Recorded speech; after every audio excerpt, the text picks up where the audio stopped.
What's up, everybody? Welcome back to Jasco Games Gen Con digital booth. My name's Tam, and I'm joined with Jason Haronsky. we got a ton of stuff happening today. Some awesome sales, some big news. It's gonna be a good one to close out Gen Con. Yeah, this is the moment I've all been waiting for, all of me. Yes. Oh, buddy, me too. It was very hard to sleep last night because of how giddy I was about today. It's been hard for us to sleep just because Gen Con, the behind the scenes prep for this online thing, it's like we thought this was going to be like smooth sailing compared to normal Gen Con. Yeah. Turns out it's like nothing but all-nighters prepping digital stuff because we're not professional streamers, it turns out. Who would have thought? Great, crazy. Well, for anybody who's just joining us and doesn't know the schedule, let me go ahead and run you down basically what's going to be happening today.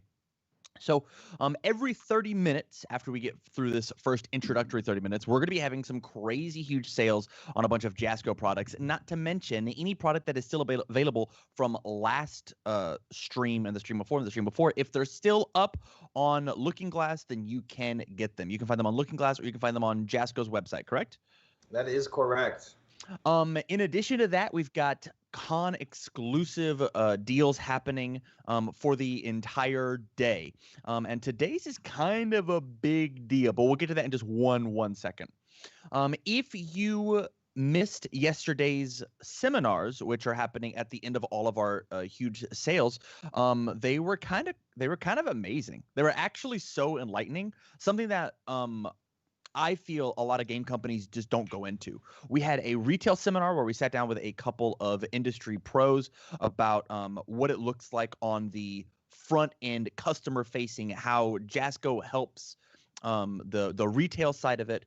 We had the tabletop industry where we sat down with a bunch of people from behind the scenes. Hey, how do you make and produce what's all the back end stuff that we don't see, like the fact that for a singular game you could make 18 million pieces to put in boxes, like insane. Yesterday we had the evolution of UFS into Universes, 2006 is history all the way up into our current metagame, where we had a slew of pro gamers on talking about their experiences with UFS and Universes. And today, probably the least exciting of all of these conferences, we've got a couple of previews for the upcoming My Hero Academia trading card game. It's if you guys want to skip out on that, I would totally get it. It's fine. You don't have to be here for that. Who am I kidding? I'm so excited. I'm so crazy excited. This is one of the fun things. So, Tamron, you are not official staff for Jasco Games. You volunteered to come co-host with us because you have some streaming experience. You have your own show, TCG University. Go subscribe if you guys like what you see here. Thank you. And yeah, you're going to be seeing a lot of these things live with the fans. So this is awesome. I love having a player perspective here because I've actually seen all this stuff for over a year. The whole reason I offered to jump on is I just wanted to see everything about 40 seconds before everybody else. That was it. I had to get that leg up on everybody. That's it. Yeah. I mean, it makes sense, right? Why not? Yeah, why wouldn't I? But speaking of My Hero, I actually want to talk about the deal of the day. Jason. Right. Today's is pretty nuts. I already included in the bottom of the Looking Glass, if you look at those 5 images we can use for promotion, far left image, it is the All Might Gen Con exclusive card. You may have seen this if you competed at Gen Con last year. It was one of the hardest cards to get. And it's available right now. I think we have 200 of them in stock. And it's going for $40. And then it's going to be back on the exclusive list and hard to get again. Yeah. So there you go. Well worth it. I've made all my decks under all 3 of his symbols, and I gotta say, what a man. He's my favorite character in My Hero Academia, and I absolutely love playing this character. This character is a blast to play. If you've not picked up one of these, if you have not had an option or a chance to, you definitely should go out. Looking Glass. $40 is a very small price to pay. I'm surprised. This is going for like, I know you don't know anything about the secondary market, Jason, but this is going for like half the price that we've seen it online. Yeah, but we don't really keep a close eye on secondary market, but I thought it was actually kind of expensive, but it is an exclusive, and there's not a whole lot of these that were produced. Yeah. So this one's sitting here. It is a design and everything that's only going to be seen through these convention circuits like this. And since we can't do real life tournaments, this is how we gave it away last year when we were debuting the announcements for My Hero Academia, and you could go play in our demo tournaments to win these things. Yeah. We just have it available. For sure. Not really the ideal way to do it. I really wish we could just teach everyone this game and you could try to win it. But hey, here it is. And we have some other cool things that will help you learn the game anyway later on in the show. Ooh, little bit of a preview, tip in the hand a bit. I like it. So for anybody who doesn't know, joining us for the first time, because I mean, I'm sure this is going to be the most popular day, right? This is all the big My Hero news. If anybody doesn't know, Jason, who are you? What's Jasco? You got like 15 minutes before we jump into our first sale. Yeah, so Jasco Games, if you're just joining us now, we are a game publisher. It's been around since January of 2010. We started our industry debut with the UFS, Universal Fighting System collectible card game, which has been renamed recently to the Universes card game. Rebranding and a really big push for the relaunch with My Hero Academia. There's going to be a lot of cool changes and change-ups in the tournament play and everything else when it comes to My Hero. But that's our publishing background. We've actually been in the industry since 1998 is when I started my retail store. And apparently my mom watches these streams. She texted me this morning, said it's very informative even for a newbie like her, and thanks for giving her credit. So thanks, Mom, helping me out when I was a 13-year-old setting up my store, and continual support from my parents throughout the whole industry run. Just kind of being there for me in the ups and downs. But overall, it's been a long run. We were a retailer. We had Jasco Games and Jasco Collectibles way back in the day, and ran our retail store selling tabletop minis, games, CCGs, anime. We had a LAN center, and then moving into West Texas when we left the Dallas area, we focused more on CCGs and tabletop. We had a lot of tabletop gaming, Warhammer, War Machine, Hordes, all the different tabletop games. There's one that I'm Malifaux. There we go. Another really good one. Flames of War. There's a whole bunch of games we've done. And then some other things until we got into January 2010. And that whole process kind of changed my life and the direction of my industry for me.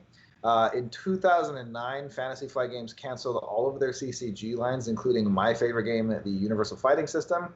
That's when I negotiated at the time with FFG, in particularly Steve Horvath. Shout outs to Steve for keeping this game alive and giving his faith to me to carry the torch with his baby, his game he created back with Sabretooth Games. Can never thank him enough for giving us the opportunity. And since then, we have just continued moving forward with licensed products, board games, card games, accessories, party games, puzzles, you name it. At this point, we kind of focus on high-end product like pre-painted, detailed collectible miniatures, foil cards that are the top of the industry in sure. And now foil puzzles. I can show you some of these. I've been talking about these throughout the convention. This is my copy of Buffy the Vampire Slayer's framed foil puzzle with certificate of authenticity. We made 999 of these framed puzzles. And all of our puzzles currently are made in the USA and foiled. I'm sure there'll be some other variants of puzzles down the road, but right now we have the Zenoscope puzzles and we have the Buffy puzzles. So go check those out there on the store right now. And we have some sales for those too. For sure. What number did you get, if I can ask? Mine was just off the random top of a box at 672 out of 999. Rad. All right. So, chat. Because of how explosive today is going to be, I'm going to be doing my best to keep up with your guys' questions. So if you have anything under all three of our social media platforms, Facebook, Twitch, and YouTube, make sure you drop something, and I have no problem trying to get it in. I have another big note for our fans that are watching. Big fans of My Hero Academia. If you are watching and then you get turned off by the word CCG, if your CCGs are not your type of game, do not fear. We're also talking about everything else we're doing with My Hero Academia in the tabletop industry. So you can be expecting things like announcements on board games, dice games, miniatures games, accessory lines, puzzle lines. Basically, our whole repertoire is going to be somewhat touched on today. So don't worry. If you're not a CCG player, we also have something for you, most likely. As long as you play tabletop, I think we've got you covered. And we're doing a lot of partnerships with other companies too. So you're not going to just see our game mechanics and our typical design. If you know kind of what our stuff looks like, we also have product from a few of our partners. So stay tuned to that. That'll be in our seminar at I think it's noon Pacific, 2:00 Eastern. Yeah. It's gonna be pretty wild. I think today's gonna pop off for sure. So, Jason, hit me with how has the previous Gen Cons compared to today? Well, obviously, it's different. So this would be my, what is this, 11th Gen Con exhibiting, and I went to Gen Con before I was an exhibitor. So this one's definitely by far the most different. I would say it's fun. It's still marketing. It's still getting the community engaged. There's still events going on. It's just obviously in a safer environment. I don't think anyone at any point was thinking pandemic is a thing that's going to happen in the modern world. Yeah. But I mean, I think we all in the back of our head knew things are possible. We just didn't really think about it. We don't dwell on the worst case scenario typically as humans. And I wouldn't even say it's the worst case scenario, but it's not great. For sure. By any means. So gearing up and kind of changing our mode from, we usually start planning Gen Con, the real in-person Gen Con, around January, February every year, getting ready for August. We actually get our booth covered and paid for in full every year at Gen Con for the previous year. So what we do is, like last year at Gen Con, we paid for our booth for this year. Well, obviously there's no booth, so it'll be carrying over to next year. We'll still be getting our what they call priority points. That kind of just keeps us somewhere decent in the exhibit hall every year for just rewarding their veteran vendors. And for staying at Gen Con every year, you kind of get like little perks over time that add up over the course of 10, 20, 30 years. But I would say the biggest difference between this Gen Con and normal Gen Con, obviously other than face-to-face interaction, is we aren't traveling and we're not setting up and tearing down. So I mean, we have some interaction in the chat here, so we still get to talk. But another big thing that we're missing from Gen Con that just for me at least is completely just invisible, not on the table. I usually am packed for about 10 to 12 hours straight with industry meetings. So I'll be meeting with other publishers, I'll be meeting with manufacturers, I'll be meeting with marketing people, streamers, board game designers, you name it. Schedule is always just completely full. And Gen Con typically is me going back and forth from some kind of like a coffee shop to a seminar room to the booth to someone else's booth, and I'm literally just 30-minute or hour intervals going back and forth the entire Gen Con exhibit hall, or sorry, not even just the exhibit hall, the whole convention center, and into the hotels sometimes to go meet with people or them coming to me, and in talking about future business possibilities, some licensing coalitions, everything we can talk about essentially. And that's kind of like the con to do it. Like we have other conventions. There's we go to quite a few. Gamma would be the industry convention that we do this at, and Gamma is really great for business to business between publishers and then a few manufacturers and a few retailers. But Gen Con kind of has like everyone there. I mean, even artists, like Artist Alley, not being able to just walk down Artist Alley and be like, ooh, I love this artwork. Hey, can we work together? Or just like, I'm going to buy this art print because this is super cool. It has nothing to do with games we're making, but love your style. That kind of stuff. Like, I really love Artist Alley. I always buy a whole bunch of like leather stuff from, I can't remember the name of their booth. I wish I did because I'd shout them out right now. I have so much like medieval leather books and quill pens and inks and stamps. And I have like a compass. I've got a telescope case for like a medieval telescope, like all that's kinds, awesome. like mugs and leather mugs and everything that they make, right? It's like I think I've bought their entire line at this point except for the corsets. I don't wear a corset. I mean, it might help me thin out a little bit. Not in public, at least. Yeah, not in public, but you know, that's just, you know, I'm not that brave, you know. I'm kidding. This is a personal question. This is not from the chat. Do you think that you're obviously still going to have these meetings, right? They're just not going to be spaced out over the year. I think I'm actually going to miss out on at least half of them because Oh wow. a lot of these are really impromptu. It's planned to literally some of them days before Gen Con or even at my booth. They'll try to get into a slot that another meeting fell out of. And people that just happen to be walking the hall try to get their opportunities in. It's just like what we do at Licensing Expo or other expos where we are trying to just take, you know, the opportunity when a meeting falls through to just jump in and talk with potential partners. So I actually think a lot of those like happenstance meetings are just not going to happen this year, unfortunately.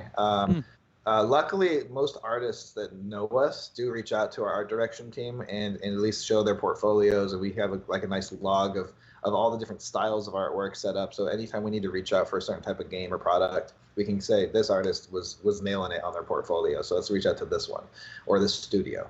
But yeah, this year, especially game designers and artists and you know the person to person stuff, the streamers, donation groups that run nonprofits or game rooms, all that stuff I'm missing out on. So here's what I'll say to anybody who is live and is just joining us, just meeting Jason for the first time, or you're catching the VOD later.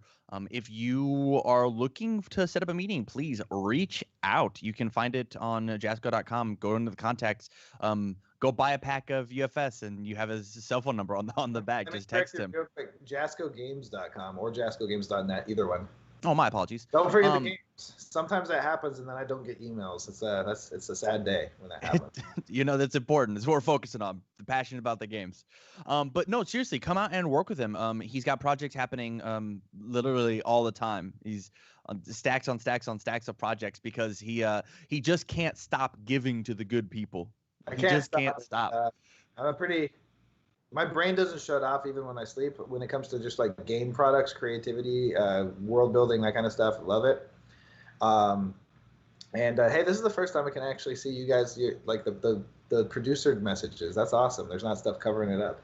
Anyway, sorry to derail the chat there, but now I forgot what I was even talking about. I'm sorry. I think we're talking about the fact that you are all over. You've got your hands in so many things. Yeah, as you guys saw, even during this series of streams in the last 4 days of Gen Con Online, we announced with one of our artists, Jason Cardy, and our sculptor Hector and his team, we announced the Mecha game that we're working on, and that had never been publicized either. So there's a lot of stuff that we do behind the scenes. Obviously, I think it's just kind of how business works. So you're always planning for your future projects. I'd say we always have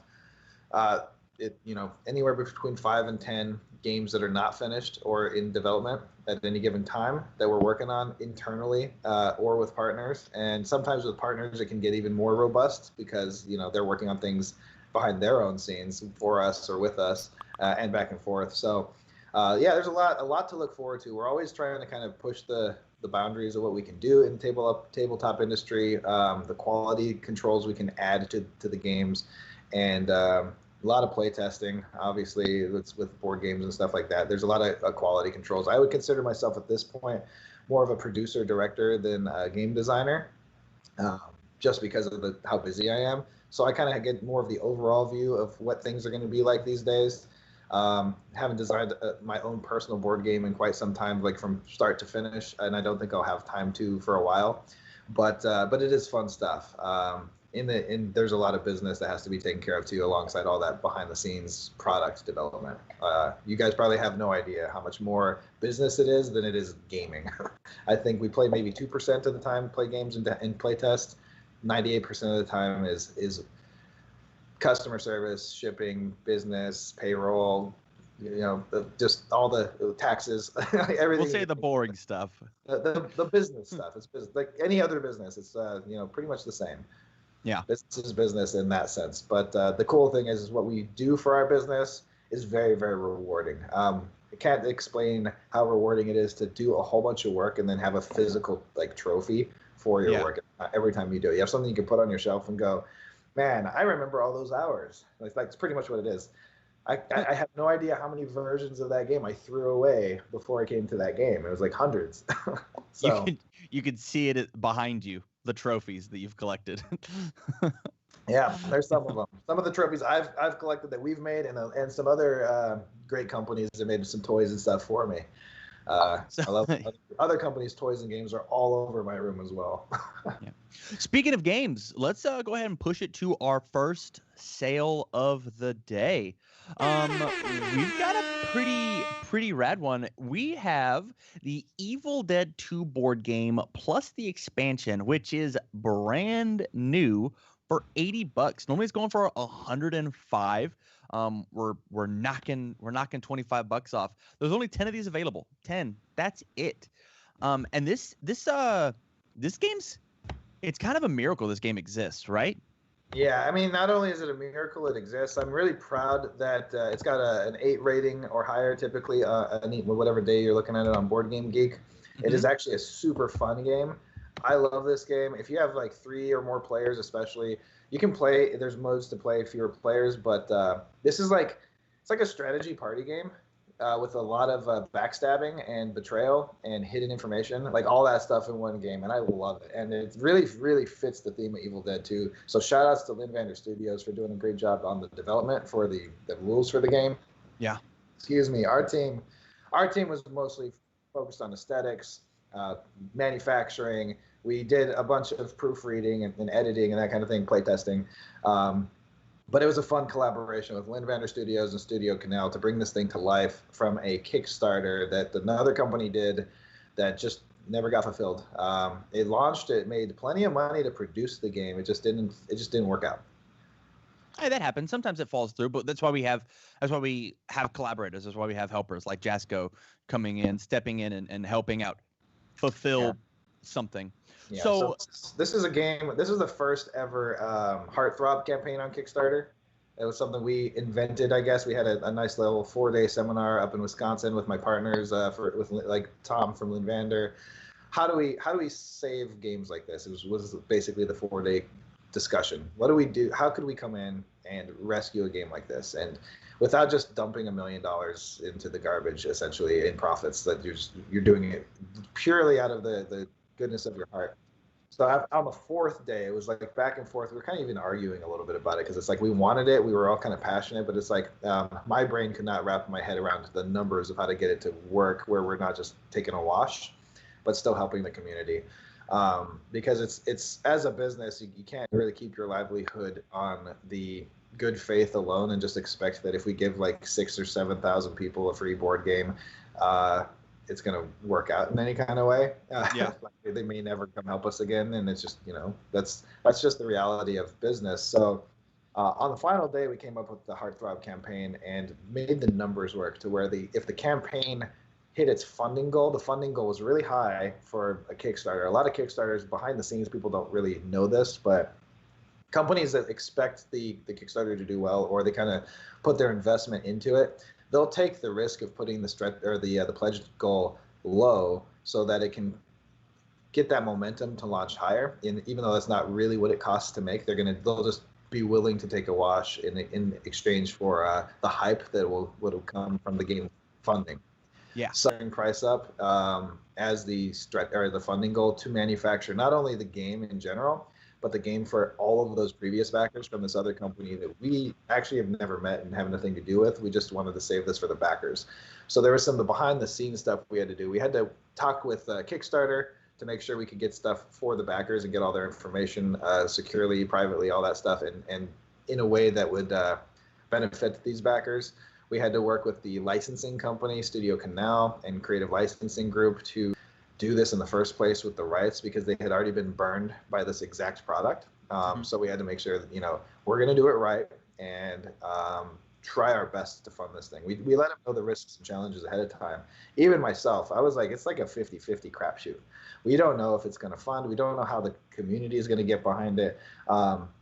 The media community actually didn't really promote it at all, surprisingly. I was kind of expecting someone in the board game or video game industry to come and go, or even movie industry, to give it some kind of highlight. And it really didn't get a highlight until YouTubers after the fact came on and gave us the credit for recognizing that they got their games and they didn't know they were going to show up and that kind of stuff. And then so now it's starting to kind of see the public's starting to see kind of what this did, and the quality of the game is really good. The manufacturing was done, all the molds and all that stuff were already created by the other company. We purchased those molds off the factory, but we redid the box, redid the entire game, the boards, the cards, like everything else. So we just used their pieces, which is one of the things that made it affordable enough to even launch this game. If the molds hadn't been done, we'd be doubling that cost because molds are really expensive. So with the success of the Evil Dead 2 board game, are you, don't tip your hand, looking to maybe heartthrob some other games from Kickstarter? It's definitely on the table. We don't have our eyes out on anything specific right now. We've kind of like been glancing around to see what else there is to do. This isn't something that like as a company we can do viably consistently because there's very, very, very little profit built into these. That's fair. So the amount of time our team has actually worked on this game since last October, I mean, we lost probably more money in man hours than we did in actual production because it's dealing with the Kickstarter backers, change of addresses, the previous backers making sure they get their free game as long as they pay shipping, and all this stuff. And it ended up being about 8,000, 9,000 something total backers that got the game. I can't even remember now, worldwide, by the way. So doing this consistently is not a sustainable model, but doing it every now and then for the community when we have the time, for sure. Or if our team, suddenly gets like double or triple in size and we need something for them to do, maybe this is worth it. Because down the road in retail, we hope that this game will shine and the players will see how good it is and it can take off later. But I will say the shelf life, as Andrew was talking about in the retail seminar, shelf life for board games is pretty short these days unless you hit like that top, maybe even one spot. If other games aren't really, the resales of board games since 2009, the length of time that it stays on the shelf and is viable has shrunk and shrunk and shrunk and shrunk, which is it's because of Kickstarter, but it's also Kickstarter is like one of the solutions to that problem too. It's kind of a weird thing. It's a double-edged sword. For sure. I think with the availability that Kickstarter has to help, I really like the idea of like you said heartbeat, right? Like to rejuvenate any project that exists. I think that's really, really cool. Yeah, if the fans out there feel free to say it in the chat because I actually I haven't followed all the possible failed Kickstarters or funded but not delivered Kickstarters out there. I'm sure there's quite a few because of the way it's just the way that it works when you're doing business in that format. Kickstarter is not the standard way to do business by any means. For sure. There are a lot of curveballs that you can expect as a business owner in Kickstarter, and it looks like it's just free money.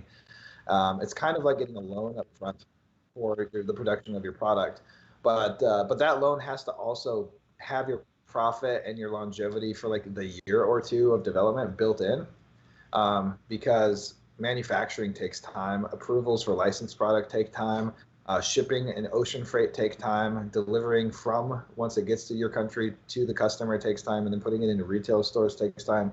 So you're thinking about like whatever you make up front, that's going to have to carry you through all the overhead of 1, 2, maybe even 3 years for that product specifically. So the costs, although it's paid up front, are massive over time. Unless you have something that you can literally produce instantly and somehow, or if it's a digital project, it doesn't even ship. Those are pretty few and far between. There's not a whole lot of digital products out there that are super high demand, especially on Kickstarter. People kind of like me. Look at the stuff behind me. I can't put my digital things up on a shelf. Correct. Play with them. I can't talk about them over a table in person with someone. Digital projects are very much more an individual user item for the most part. Yes, there are multiplayer video games and things like that, but apps for I would say 99% of apps and games are in single player or single user. Pivoting just a bit, we have Orlando Anime from YouTube asking, any plans for making a Red Horizon board game? Is that something Kickstarter could help with, or?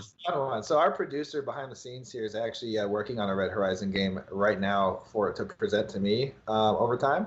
So I'm really excited to see that one.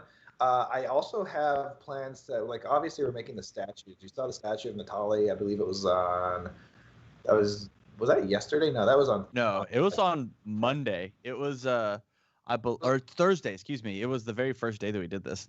The retailer seminar? I thought it was. Oh no, you're right. It was it was Friday. You're right. This is what happens at any Gen Con. Our days just kind of mix together, and no exception for digital online Gen Con. So yeah, we showed off our Natali statue, and it's gonna look like my brother pointed this out. So he was apparently he learned everything about my company over Gen Con. Apparently, he just like we don't talk about it, I guess.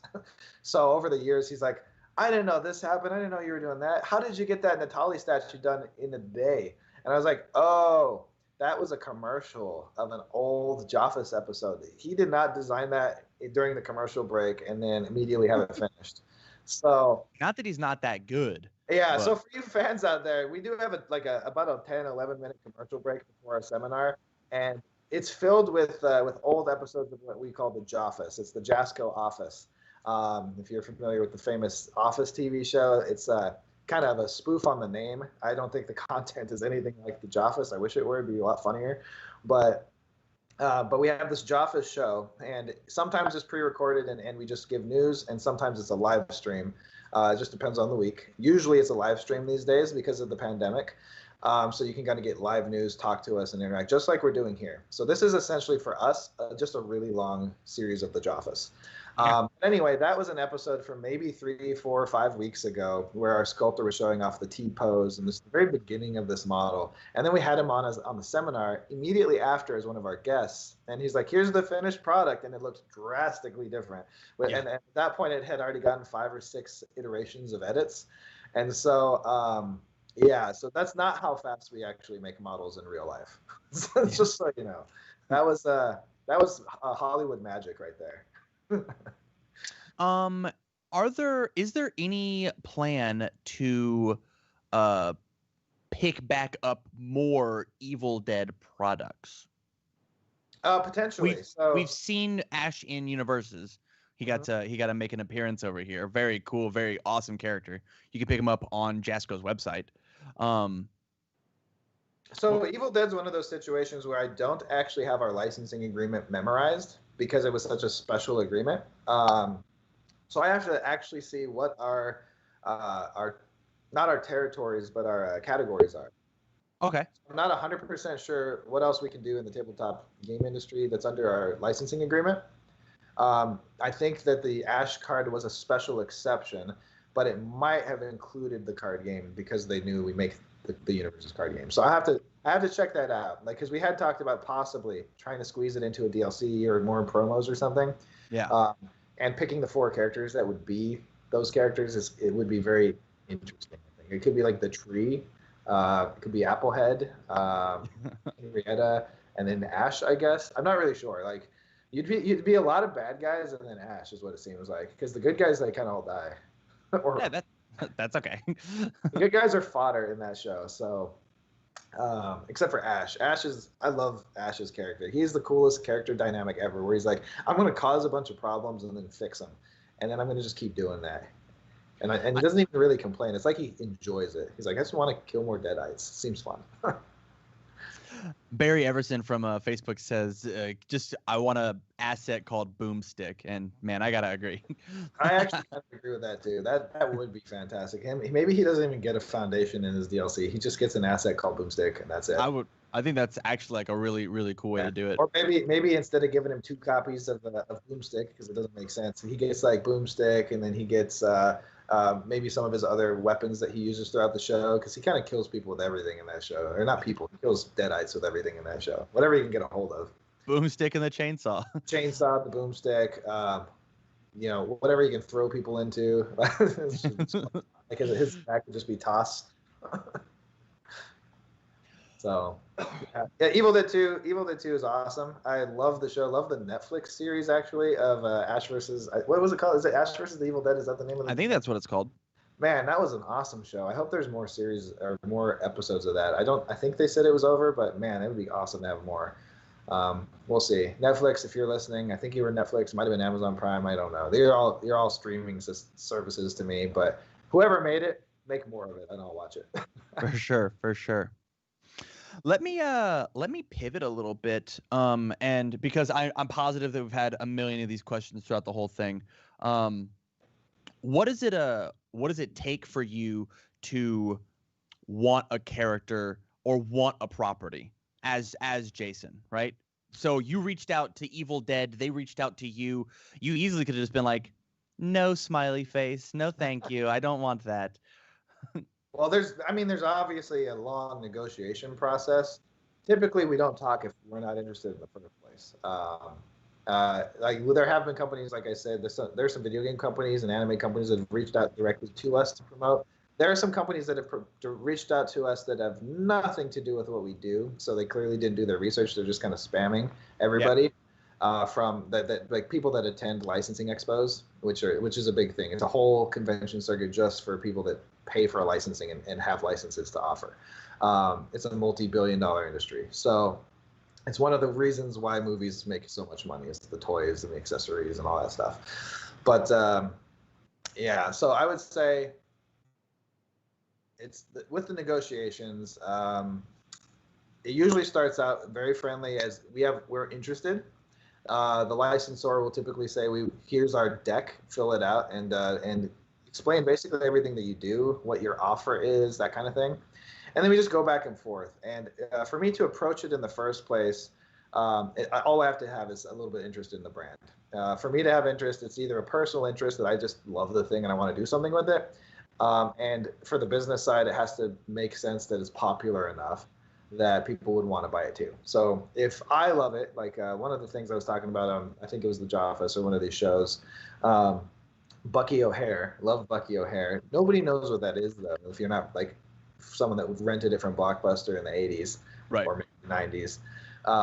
So it was like a VHS only show. And so I personally just like love this show. It reminds me a lot of like Ninja Turtles in quality, for the cartoon anyway. But it's just like it's probably not a viable business choice. So for that to happen, I would have to not only get like a really, really, really good price. I would probably have to make sure that there's even a market for it. So it's kind of a 1-2 punch of my own personal interest in nostalgia or the interest of my team. Sometimes the team is so hype about stuff that I will do it for the team. That's how Top Gun came out. AJ Murray was like a huge, huge, huge Top Gun fan. And obviously Top Gun's great anyway. So I was like, okay. He's like, that's one of your favorite movies, that and the Goonies. Let's go for it. Let's see. Like we're talking to Paramount. We can probably make this happen. So we can develop that party game, which is a fantastic party game, by the way. It's only $10. So we've done that, like Buffy the Vampire Slayer. We had people on staff or partners that are passionate enough to carry the brand for us. We don't want to do any slap and stick, I guess, Ameritrash style design, if we can avoid it. Now there are good mechanics that I think do cross over really well, and those are usually things that you'll see us partnering with other companies with. When Jasco develops a game ourselves, it's pretty thematic, like built specifically for a game. And Universes is kind of an example of that. Like it's made for fighting, so we don't go out and license things that it's not going to make sense for them to be fighting each other.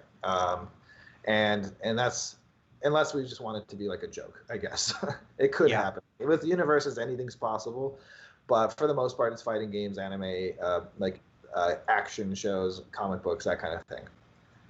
I actually want to pivot just a little bit because like Jasco's done I guess pivot's not the best word. Has done a ton in-house, right?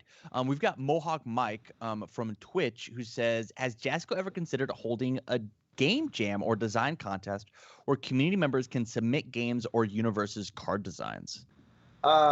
So yes, actually, not specifically for everything that we do, but for the game jams and the card submissions for Universes, I actually always take submissions by email, just so you guys know. Just remember, anything you send us is immediately our property.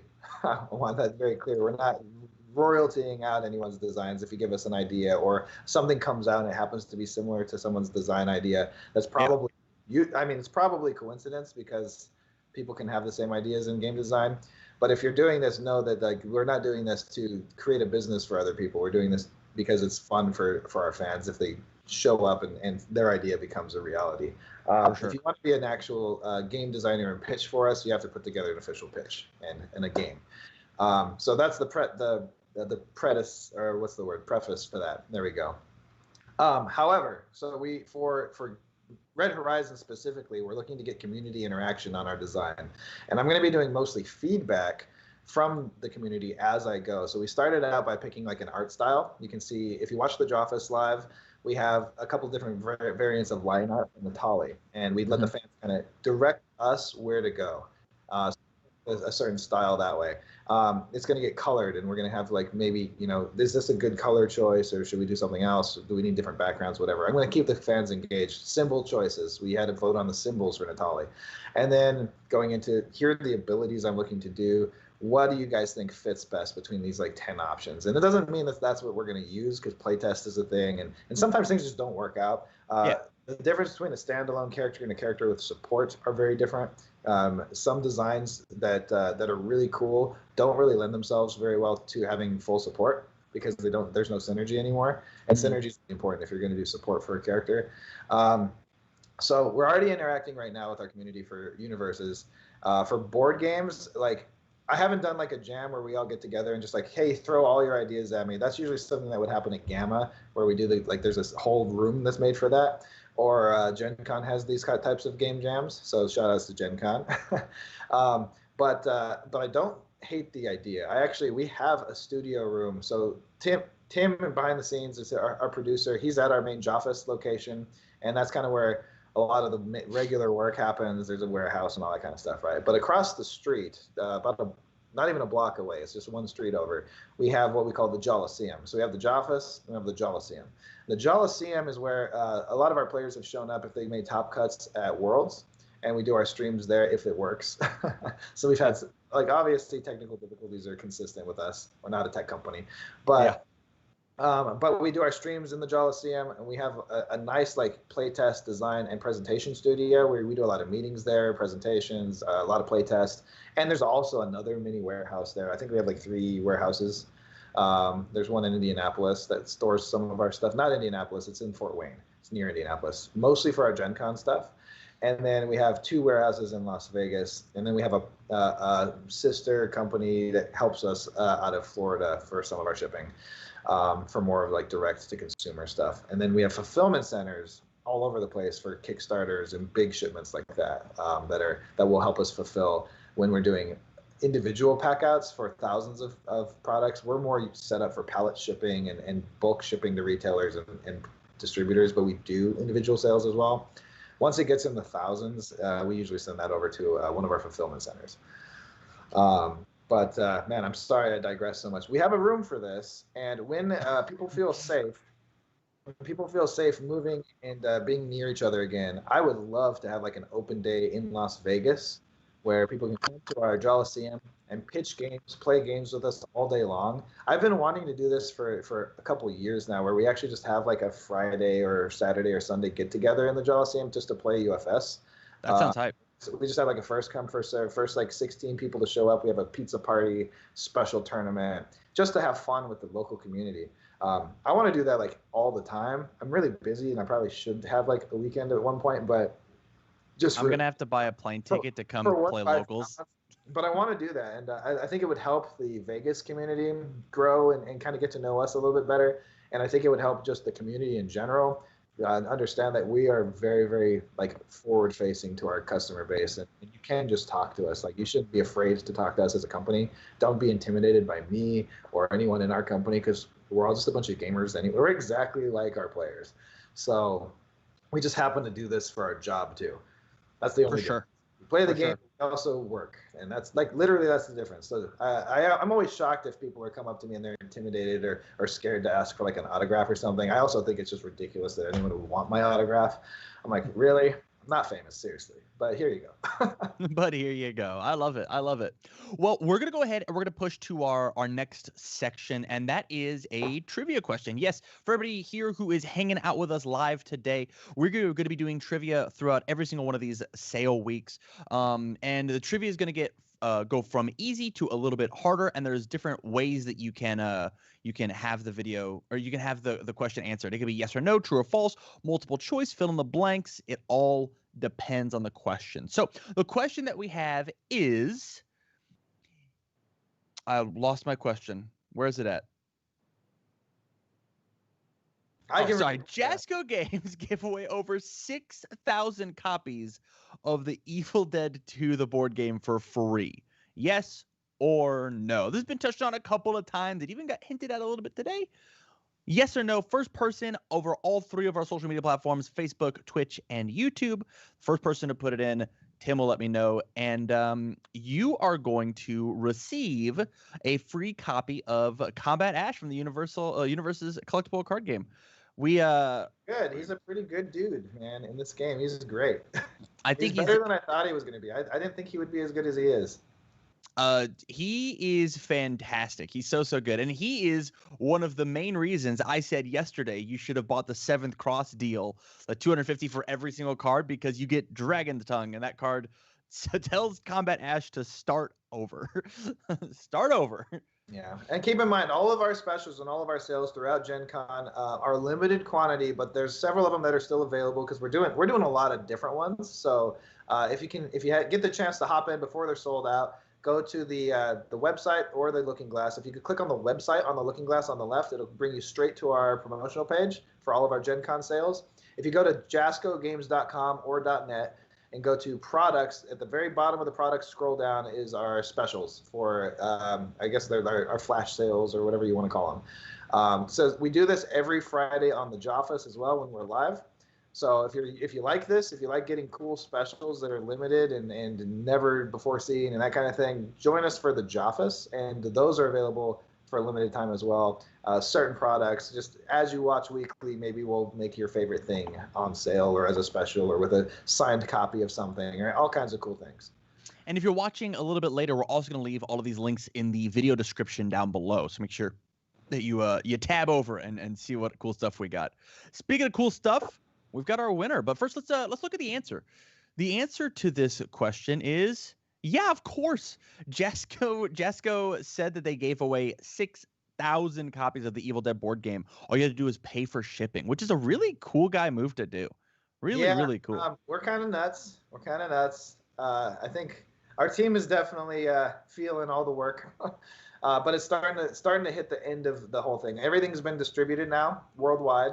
So everybody, whether you were a previous backer under the other company or a new backer helping support the Heartthrob and get these games to these previous backers that kind of got shafted a little bit there, it's all out there finally. All we're doing now is taking care of a few replacement parts and things like that for customers that had any issues in shipping or whatever else. And what a project, man. That was crazy. And obviously that had to have been a yes. Why would we say something so crazy? like Jasco did this incredible thing. No. So that's fair. We've got our winner. Questions start easy and go harder. For sure. We got our winner. It is GTO Rules Forever from Twitch. Make sure you reach out to Tim, our producer, to get shipping information to claim that prize. And we're going to go ahead and we're just going to push directly into our next sale. Like, there's no reason to wait. I'm going to set it up in the Looking Glass. So what's our next sale of the day, Cameron? Here's the deal. I'm not done talking about the Evil Dead board game. And so what I want to do is I want to actually expand from the 10 that we have. Let's push it to 20. Anybody at home, if you're looking to get this Evil Dead board game, once again, $80 gets you the board game plus the expansion, normally $105. I'm knocking 25 off for you. $80 to get this amazing board game.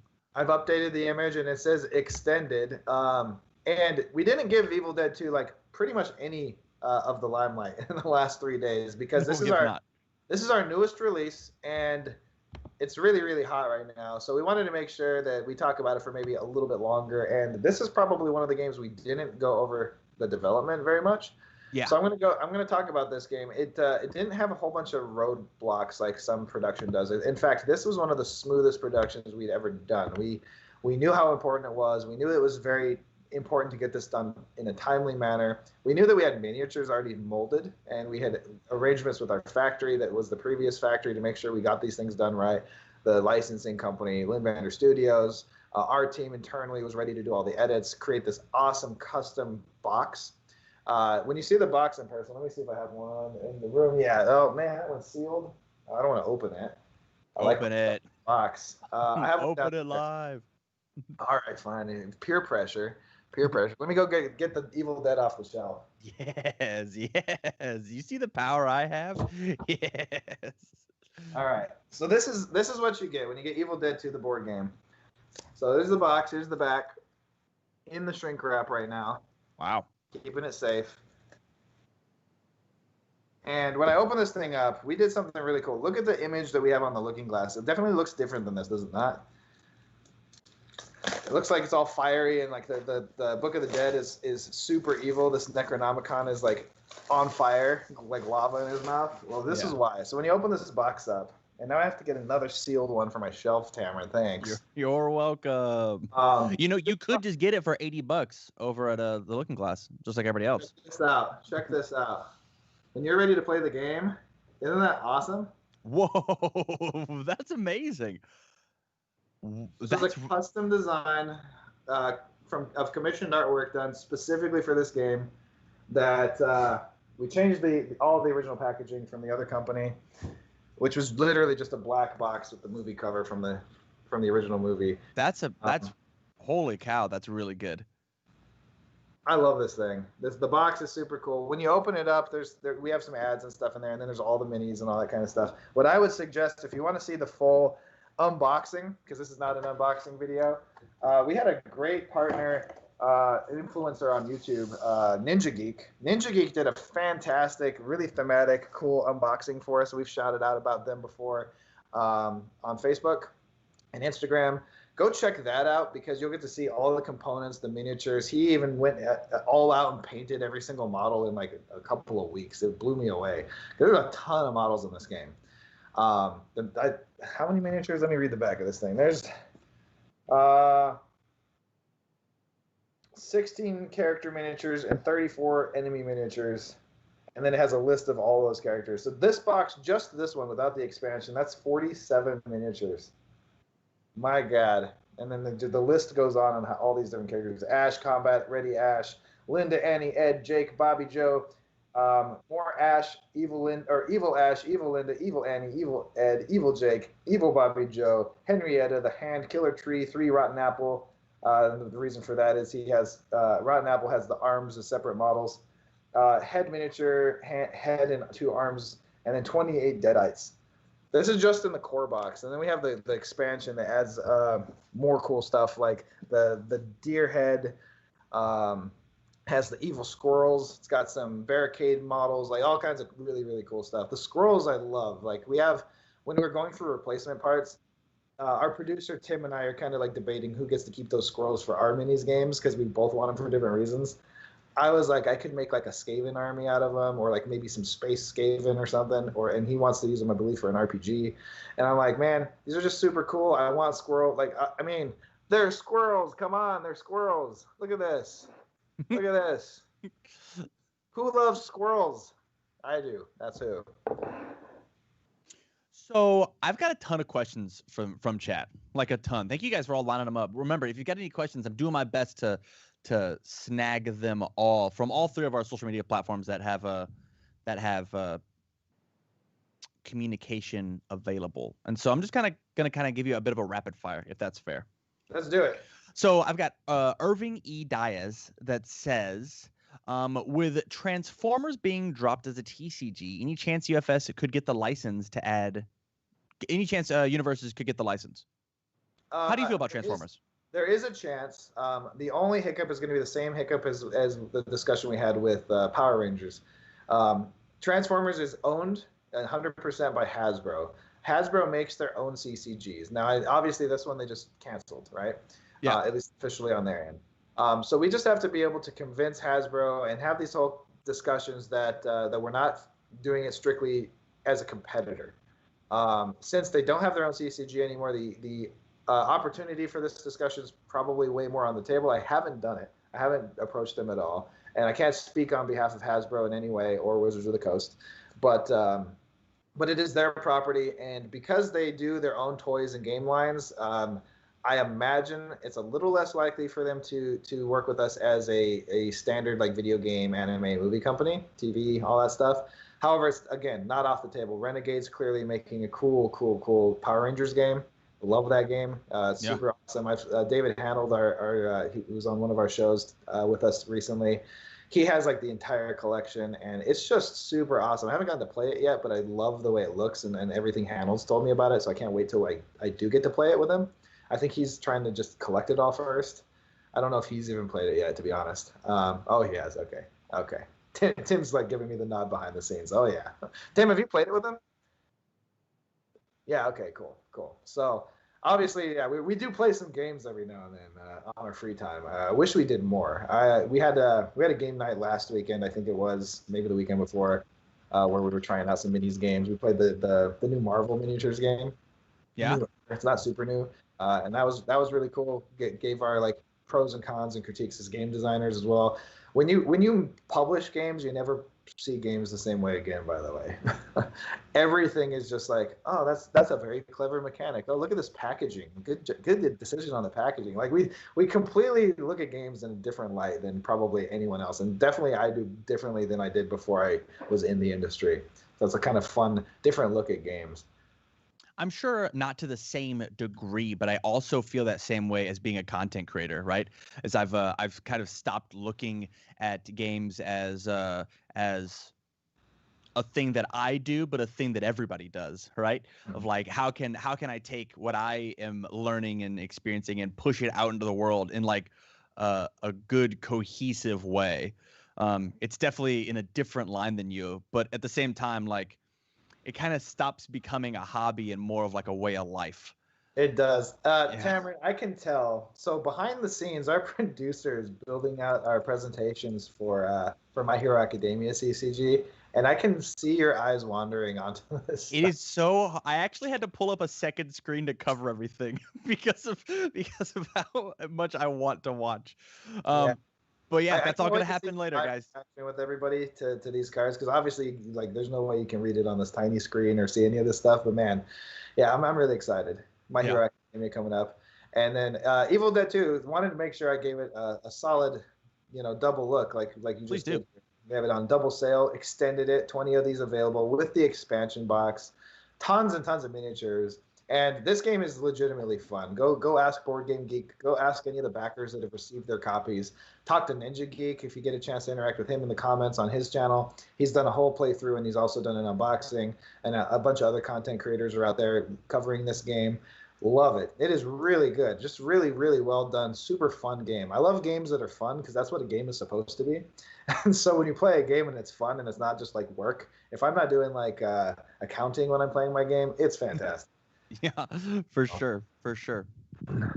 I want to jump a little bit. You announced it 2 days ago, the unnamed mech game that you're developing with Jason and Hernando. Is that correct? Hector, my apologies. You got the first letter, though. It's pretty close. Yeah. Ben Stevens says from Facebook, is that mech game going to be a standalone, or is it going to be compatible with UTS? Currently, it's a standalone. So, and the scale is actually bigger than UTS as it stands.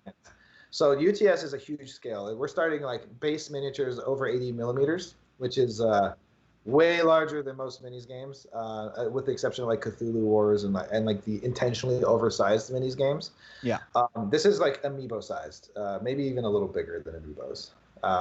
And so the mech game, our core like standard size mech will be about the same size as the Street Fighter Mortal Kombat minis, but there are also these like mega mechs, these huge fortress mechs that are going to be even 50% larger than those. So you're going to have some massive mechs in there. And then there's also the stealth mechs that are a little bit smaller. And they're stealth. They're like larger than the Empire State Building, or not Empire State, the Statue of Liberty. But we'll explain why and how they're stealth later on with their technologies that they're using. Because they actually are like, they can disguise themselves as buildings and mountains and air and stuff like that with the transforming metal technologies that they have. Corin Sloss asked probably the most important question. He says, unnamed mech game ? Can we get a Heidi cameo?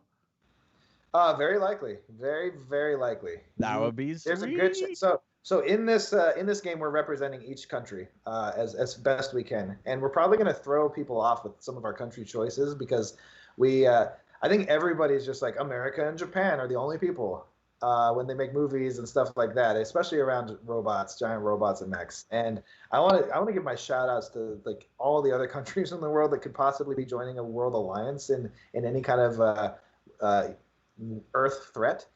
And so we'll be doing some cameos to a bunch of countries and the looks of their mechs and how they customize them for their country. And Germany is definitely going to be on that list. And Heidi, obviously, is the German genius behind that. So throwing her in, she's definitely not part of that world in the universe. However, you're doing the cameo to the Kriegers would be awesome, which is my American pronunciation of the German word. That's okay. Let me see. So in kind of the vein of the Evil Dead board game, you said that working with other individuals, other collaborators, do you have a dream collaborator that you'd want to work with? Do you have somebody that's not that you want to like you are working with Angry Joe? Do you have another collaborator like that you are interested in? I wouldn't say that anyone stands out above anyone else. I'm actually just like love working together in the industry. It's just fun. Getting to know more people. It'd be hard to say without working with them how it is. So I know that there's some companies that we haven't publicly worked together with before that we're going to talk a little bit about in my Hero. So you'll get to see some cool collaborations there. I have been talking a lot behind the scenes, and you saw it on some of our Joffice episodes with Catalyst Game Labs. We have Lauren and I. So Lauren's their founder and CEO. We have a lot of similarities in just everything, our business opinions, the way we run things, and like just licensing and cool gaming stuff and how involved we are in nerd stuff. We both run other types of businesses that are extremely similar as well outside of our publishing.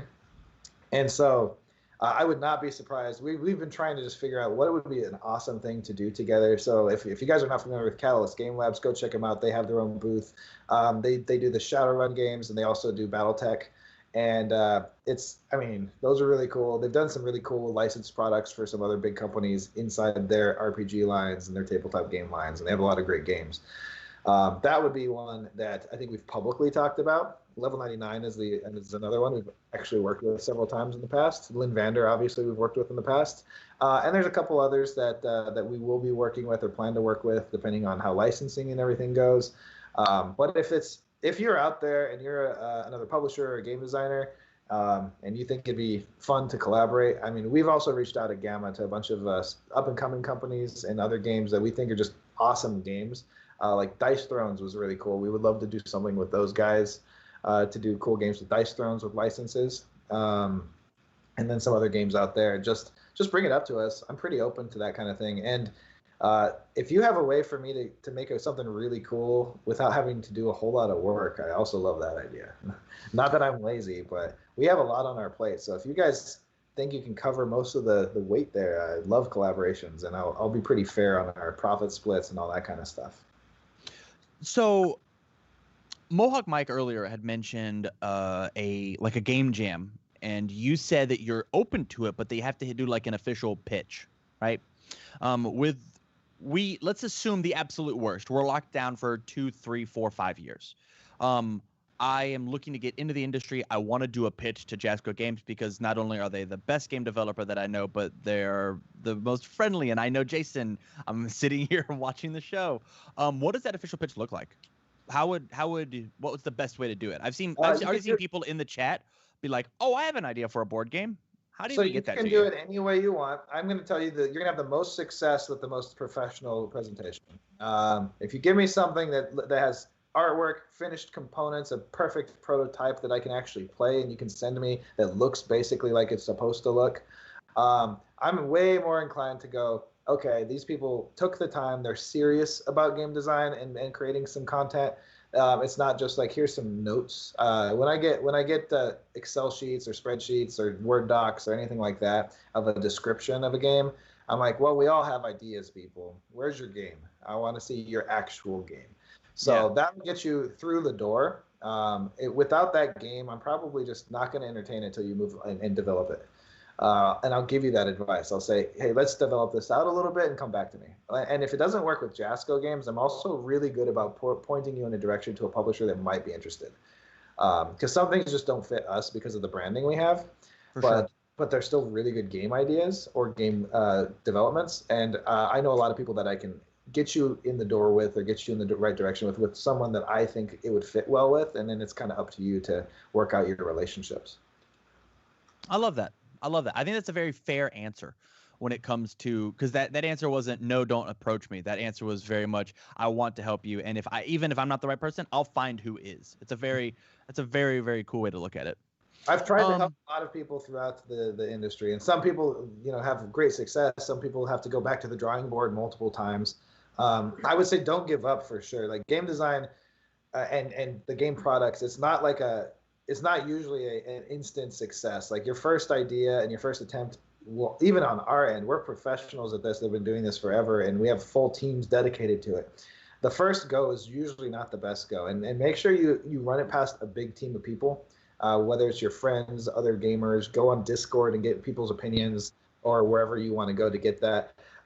Make sure things are polished and tested because the first idea isn't usually a finished game. It might look and feel like a finished game until you give it to everyone else. And once you get like 100 opinions on it and you're like, it was 80% of a game. Even our own stuff, we realize that. That's what we go to cons for. We do test games, especially for the board games. Try this out. What do you think? We take notes. We don't interact. We read our rule book and we're just going to watch and see if you played it right without any intervention. It's painful. It's so painful to give someone a thing and watch your whole game be played wrong.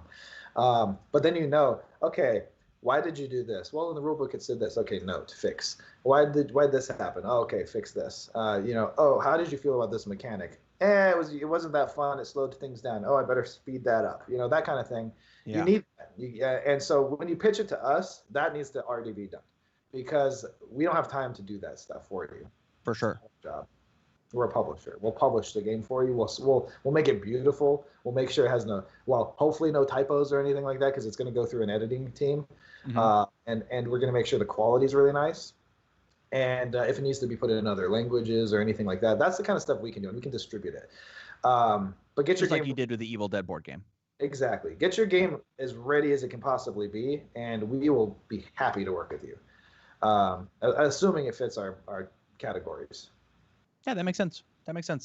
It's really, we should have talked about this on on Friday with the back end business. It's part of what makes a viable game for sure. Maybe we can just splice it in later as like a cliff note. Yeah. So, I love it. Your game designers, it's definitely a big step in the whole process, but it's not the full production of a game. In fact, the game design, even if it takes you a year or two, the most of that it will be is half of the work. I got a question from McApple21st. I like that name. Yeah, Jasco Games. How many staff does Jasco have? This is from YouTube. So staff varies. With COVID, we did have to shrink our staff down. Some people have been furloughed from the CCG team because events are gone for now. So they're still friends of ours. We're still chatting. In fact, our organized play managers are going to be on this stream, but they're not currently active because there are no events. So we had to cancel like 14 different conventions that we were going to be doing things for My Hero for previously. So I will say that our current staff is smaller, but it's typically around like our ideal W-2 number, our full-time number is about 10 or 11. Okay. And then we work with thousands of contractors. A lot of our work is contract work, whether that's contract game designers, artists, developers, middlemen, salespeople. Contract work is actually where kind of like the bulk of our staff is. Now our full-timers, we're grinders. Like every single one of us right now are grinding our asses off because we are a little short-staffed from COVID. I mean, we're not a little, we're like half-staffed, to be honest. Yeah. And so it is rough. Like we currently actually have ads out to get more warehouse help. We just put an ad out yesterday, had 100 applicants in like 30 minutes. So we're going to be doing interviews for locals that are like forklift certified and that kind of stuff tomorrow. And we're going to weed through those and give them to our manager over with Tim. And he's going to take the cream of the crop there and get more people helping in the warehouse, because our shipping is like nuts right now. It's so crazy. We have 2 people kind of like full-time working on shipping stuff out all the time, and that's definitely not enough, especially with COVID. Like, there's so much more shipping going on, because like I said, we're used to shipping pallets and big orders, and we've had to adjust to the general public is way more involved right now because everything's on the internet. So the order quantities that are going out are crazy. So we're always trying to bring in help for Tim, because I want Tim to be focused on the stuff that Tim is an expert on, so he's not also managing a warehouse and logistics. He can manage it, but I don't want him out there like, packing stuff when that's not his best use of his time. For sure. So I guess long-winded answer, our UFS division, Universes division, they're kind of on hold. Like, obviously things are moving forward. We have a whole bunch of stuff done, and we have designers on contract that are working still with me to get sets out and designed, and approvals are still going forward and all that kind of stuff. But until events are back, a lot of the event stuff and a lot of the CCG side of the team is kind of on hold. Yeah. I think that's a really good call. I think everything that Tim's doing with all this online stuff is really, really rad. And I'm like, even as somebody who does this and is trying to do this as full time as I can make it, I even come to Tim and I ask him, hey man, what's your opinion? What's your thought on this? Have you thought about this? Like, even after this whole deal, from watching him in the background, I've been like, oh, that's a smart way to do this thing. And so, yeah, I think having Tim do this other thing is super, super cool. But at the same time, I know Tim does a really good job. He's always talking about how much like he's pushing and grinding, just like every Jasco player I've ever talked to. You're a bunch of grinders. I mean, it's so that's another thing about this industry. It is a grind as an industry right now. We're as a whole, we're trying to become like side by side with the toy industry and the video game industry, and we're not there yet. We're a 20th the size of both of those industries. Yeah. And so the companies that are really pushing to get there in the next 10, 20 years, we have to do this. We don't have the market penetration that the other company or like other industries have yet. I think we'll get it eventually, and I think the one thing that COVID did help with is I consider it like I call it Swiss cheese. We found a bunch of Swiss cheese in our company. A lot of holes in some organization, a lot of holes in marketing, a lot of holes in things that we had the time to go, oh crap, we should fix this stuff. What are we thinking? And then retailers are the same way. I don't know a retailer that didn't go, I just fixed my entire web store and put all my inventory in. Before that, our industry just didn't have web stores, half of them or more. They didn't have their inventory live from their store to their online store. And this forced everyone to just do it because you had nothing else to do. And it was a big thing. And internet sales became so much more important, and door-to-door drop-offs and that kind of thing. So our industry through COVID is probably actually going to take a big hit and then emerge like a phoenix. I actually think you're going to see the strongest companies come out like super strong at the end. Like seriously, it's going to be really interesting. Now it is rough right now, and who knows how long it will be. I think we talked after the show. I think the economy is still gonna see a pretty big hit here pretty soon, but for sure it will recover. That's just how economies work. I hope America stays a little bit smarter than we've been, and recovers properly. You never know how it's going to work out, but yeah, that's my tangent on everything. Sorry about that. I answered everything way too long-winded. You're totally fine. We have a lot of staff, and we have a lot more contractors. That's basically it. We're gonna go ahead and we're gonna push to our next trivia question as we gear up for our next sale. And you guys are not gonna want to miss out on the next one. The trivia question we have is: The Evil Dead 2 was originally released as a 2-player turbo box in the UFS/Universes collectible card game. Question: true or false? True or false?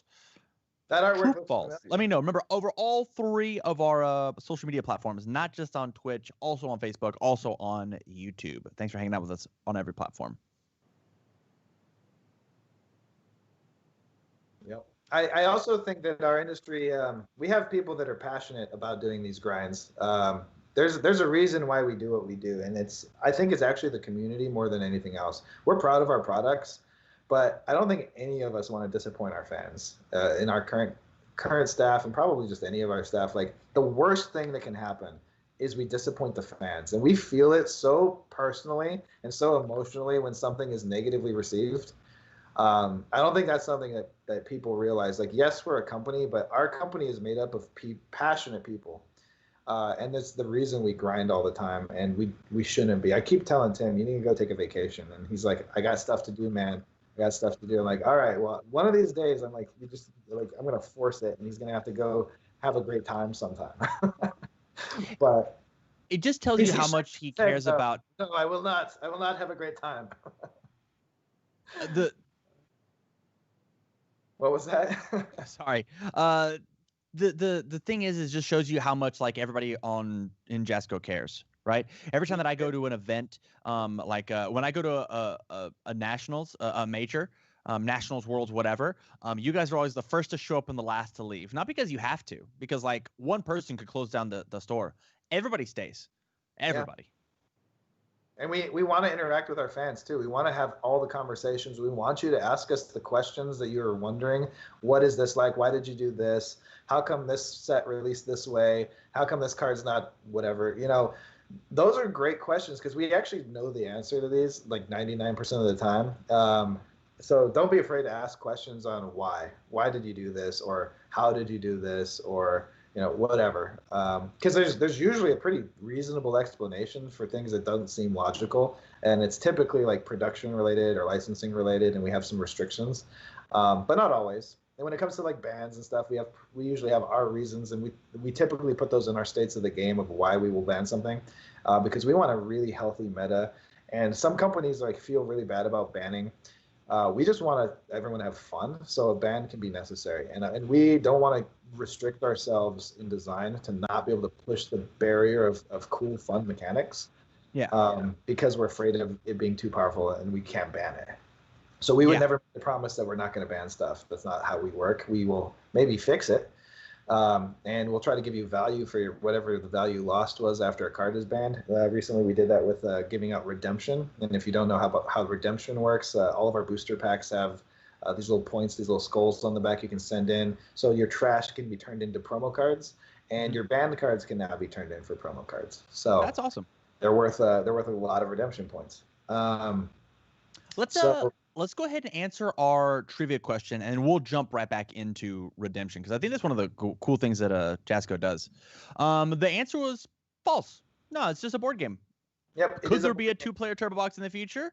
Maybe. We do have a Combat Ash card in Universes, but that was not the first product, and it definitely wasn't a 2-player turbo box. In fact, Ben Stevens from Facebook just won that card. Congratulations for getting it correct. Yeah, of course, it was a board game, not the 2-player box. So remember, all 3 of our social media platforms, answer as quick as you can. As soon as Tim, our producer, sees the answer on one of those platforms, it's snapped and it's done. So there you go. We're gonna go ahead and push it to our next sale as we gear up for My Hero, and this one's pretty big. Especially with the stuff that I'm trying not to look at behind the scenes. Right now, you can get for free the My Hero demo decks plus the foil Midoriya and Bakugo starting characters for $0. 0. All you have to do is pay for shipping. So right now, go to the website, go to the Looking Glass, and pick these up. Just been updated on the Looking Glass for the image, so you guys can check that out. But yeah, we talked about this. I hinted at it at the beginning of the show. Yeah. Now's your chance to get free demo decks for My Hero Academia, just like we did at Gen Con, and get a chance to grab it and play. I don't believe they're going to come with rules inserts, so be sure to check out the rule sheets from our website or watch or learn to play. But other than that, it's Bakugo and Midoriya ready for combat. And I believe they come with the foil cards. Is that what we said that too, right? Yeah, you get the foil character cards. And those character cards look stunning. They look so good. They are super pretty. I wonder if I have any sitting around here. I have them downstairs in my office, but I don't think I have any like right here, unfortunately. If I had thought about it, since we're moving to the new studio, we still have our collector's set over at the old dorms. We haven't moved everything into the new dorms. Hey guys, thank you so much for crashing the site. This tells you how much that you want these cards. Holy cow. Good job, everybody. We love it. That's awesome. Oh boy. We actually just updated the site to be able to handle massive traffic too. Well, hopefully it works for you soon. I'm sorry the site's going down. We do have two versions of the website. There's JascoGames.com and JascoGames.net. Maybe the other one will work better, or try different browsers. Maybe also go through Looking Glass. I don't know if that works, or if that links you to the website. Yeah, for our international fans out there that are looking to get the demo decks, please be aware that the shipping could be a little bit higher, especially during COVID time. Shipping is not ideal right now, but they are free. They come with the promo cards. Hopefully it's worth the value for you to get the game a little bit early, try it out. The official demos, I think we'll get into that later. I'll talk about when those come out. For sure. We have a whole seminar on that. Stick around. So you were talking about redemption. I think this is one of the coolest things Jasco does, and we've talked a little bit about this throughout the past for our when Miles. This is one of Miles Tyler, Legendary Wolf Games owners' big selling points for the game is like there's no trash. There's no wasted part of your pack. Everything is hilarious when he does that. He always says he calls them Kool-Aid points. Yeah. Can't get to that. Really funny. I almost call him that every time now. I was like, we're gonna just change it to Kool-Aid points. Sorry, Kool-Aid. I guess we got to pay you a royalty to say that. Yeah. Yeah. The redemption is an old CCG idea taken from other card games and I think it actually L5R did it with Koku. Where the back of the wrapper packs have a little skull called Redemption, and you can send those packs in to us, and we have a redemption store on our website, where when you collect these up, you can get different promotional cards that were set as kind of semi-exclusive at events and other hard-to-get, sought-after, beautiful cards. So your trash is not trash in our game. We will recycle those for you. Better for the environment. It's cleaner for your store. When you do a big draft of a CCG and you leave, I don't know how many of you as players notice that there's just mountains of booster wrappers and common cards all over the place that the stores just left to clean up. Our stores love this, that they don't have to do that. They don't have to go clean up because somebody's going to take that trash and buy cards with it. And our common cards have never really seen that problem because the common cards in our game are pretty good. Yeah, I totally agree. To the point where like Jasco cares about every single card, where I believe Shadow Slicer was a common or an uncommon, and you guys wanted the cards to be good. Like that's the goal of every card inside of the card game is to be good. Yep. Yeah. I want to take this time, since we're talking about demo decks, we're talking about universes. Let me be selfish for a second. Do you have any questions for me about content creation? I think content creation is super fun. I'm really passionate about teaching and obviously card games. Is there anything that you can think of? Absolutely. So I know we talked about, I wanted to get this out to the public a little bit on our view on content creation, because the more that our fans are involved this way, the more the community gets to find out about other people and the game and everything else, and it really spreads the news. For us, it's kind of like free advertising. But it's also a business. So content creation for you, it's a business. It can be your livelihood. You're trying to get the subscriptions, and you're using education. It's essentially a type of news. It's a niche type of news. So when you show up to TCG University, you get to find out your podcast style opinions on things. You cover things in depth that we would never do, just because we don't have the time to do this kind of stuff. Yeah. So I have mad respect for our content creators. Obviously, we partnered with Angry Joe from the Angry Joe Show, who's a huge content creator. So tell me a little bit about, like, if you're wanting to get into content creation for anything in the tabletop industry, it's an up and coming area, which is actually a good thing.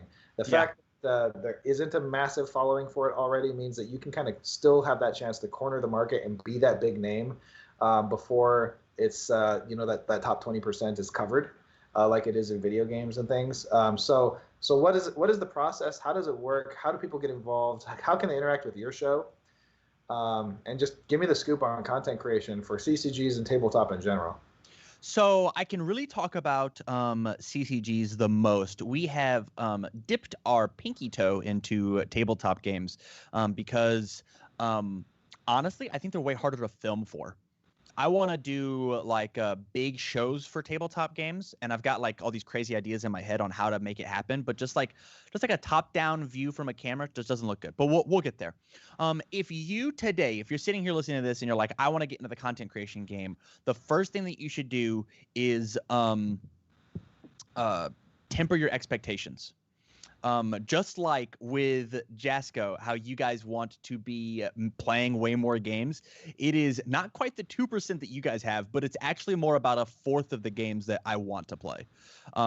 Last night, I had nerds in here playing card games, recording deck profiles, and I haven't played a card game since last Tuesday, but I have certainly been editing every single night up until like 3 in the morning that have to get back up for this show. I'm sure we are not helping your cause there because we're taking a lot of your hours out of your day. So I apologize for that. But thanks for being on the show. Hey, no problem. I actually absolutely love the fact that I get to do something like this.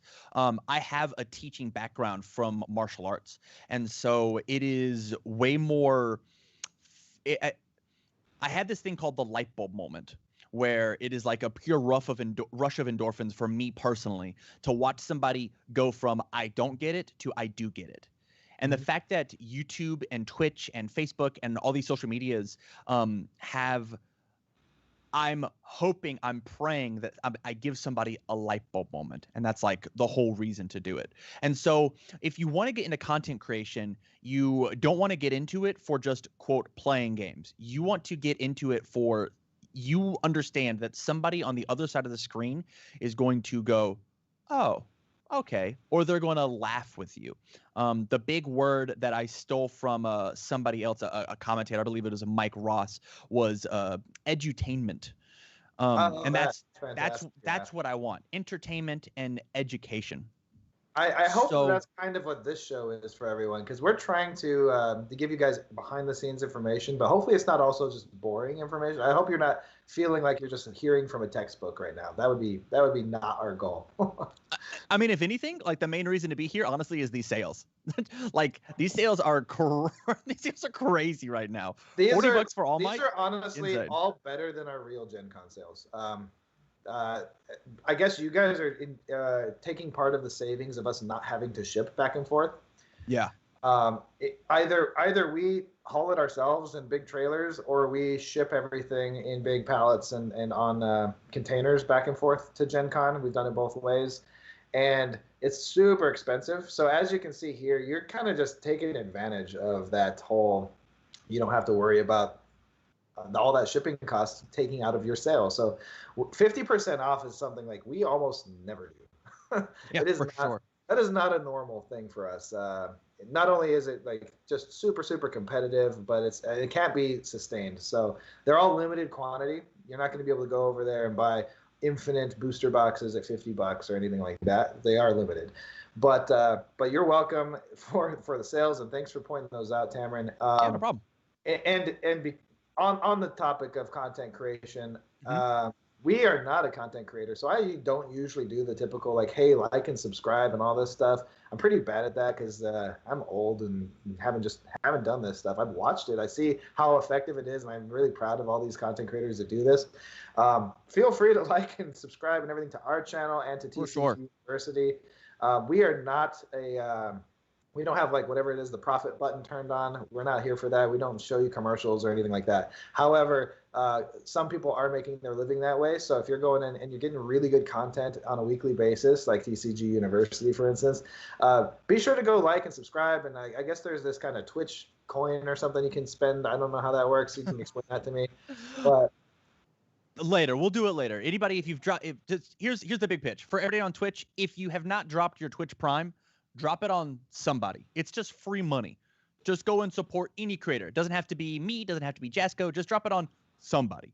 But back to content creation because I started in the answer of how do I get into it, and the very first thing you got to do is you got to temper that expectation of like, what is this actually going to be? Then you got to set your level of how much do I want to be invested right? Am I going to go for the big mics? Am I going to go for the big cameras? Am I going to go for this? Is it just for fun? Do I just want to stream my locals? Which, honestly, just streaming locals on a social media platform, all you got to do. And then the last thing is, honestly, just do it. There's so much inside of the content creation game that is fix it as you go, that every time that you show up and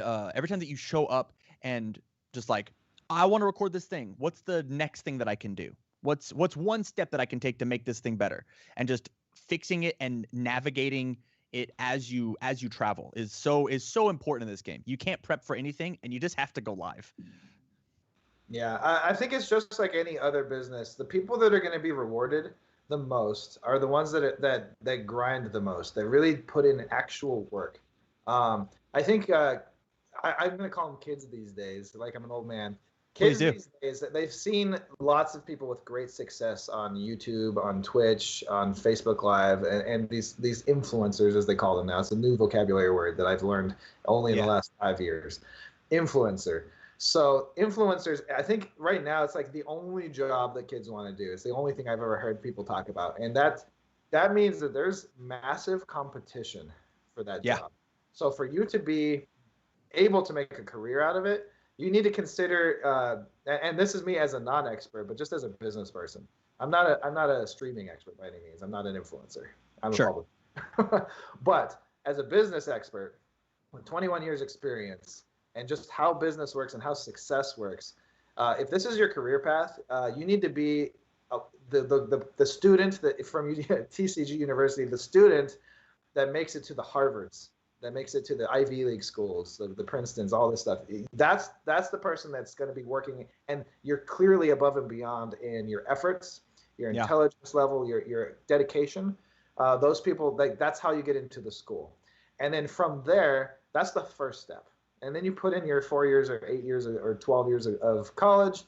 And then after that time, then you become a professional, and you get your agents, you get your marketing companies that help you out. And I know this is a big thing because I work with Angry Joe from the Angry Joe Show. He has 3.3 million subscribers. That's subscribers. That means any video he puts out is going to just bottom out at like 100,000 views, even if it's just like, hey, I went to the bathroom a second ago, everybody. Okay, bye. Like that's the kind of reach that those people get. And keep in mind, with the one thing I do know about content creation and kind of becoming a star is that you need to find your niche. You need to find something that a lot of people are really interested in hearing about and you're entertaining enough about that isn't already being done. Because if you copy someone that's already having success, you're not creating any new content. You're following in someone's coattails, and you're never going to be at their level. That's just not how it works. There's the 80-20 principle. The top 20% got there, and they usually had the right timing and the right work ethic to get there first. Taking that away from them is almost never going to happen. It very rarely happens in business. And when it does happen, the people that take over, the second placers, never come back to the top. For sure. You see that a lot in technologies and phones and things like that. Very, very rarely does a competitor even show up. And then if they can take over, they're the new one. They're just, that's it. As long as they can stay relevant. Same thing is going to go in this industry. So find your really interesting topic no one else is covering that is, again, has enough people that would be interested in it. You don't want to be too niche inside of a niche inside of a niche. If you're covering just like the control checks of our card game, it's like, look, we're only covering control checks. Well, you're talking about people that have to play the card game, already know the mechanics, and then only care about this one part of this one thing that the other blah blah blah blah blah.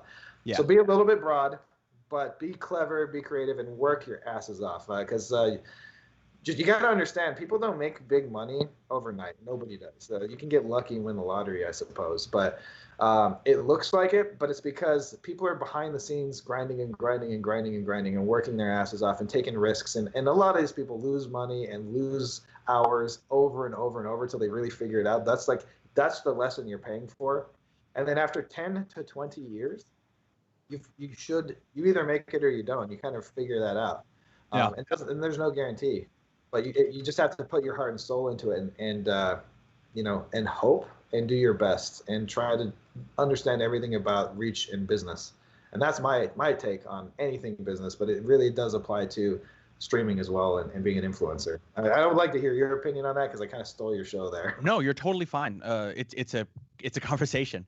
The big thing that I tell people when they ask like, "Yo, what's being a content creator like?" I'm like, it's the 21st century cook, right?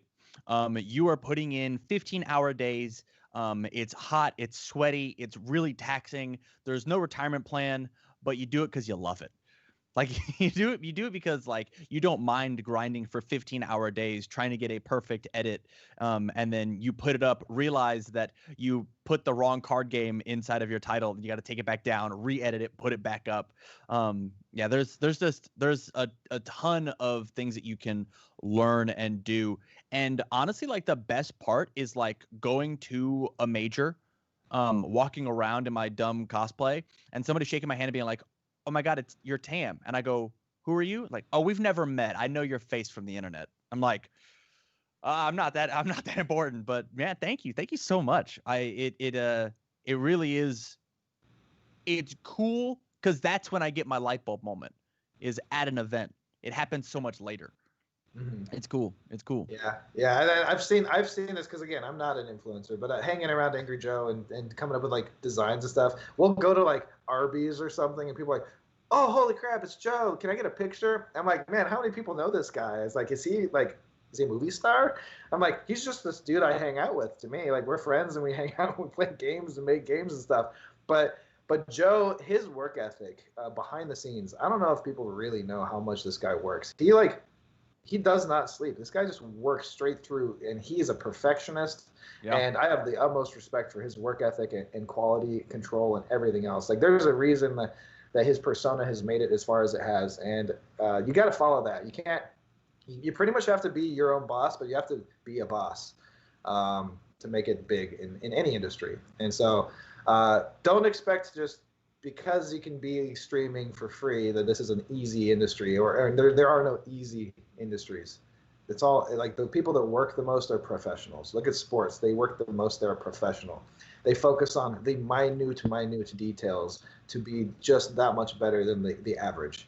And that's even in video games. Like if you look at Smash Brothers is a great example that I like to use. Smash Brothers Melee is my favorite. Just the tiny technical details that you can work on for hours and hours and hours sets you apart, and it shows. And it's those little things are what make a professional. It separates the professional from the casual. For sure. And I will say, as casuals looking to get professional, I've always been only okay at card games, honestly. Like I know my last name is Cardwell. It should have been Card okay. I've been fine at card games. I run middle of the pack, maybe a little better. Going 4-3 at a tournament, I was happy. It wasn't until I started making content that I actually like really unlocked the idea of like how card games work, because like you start thinking about it in a different way.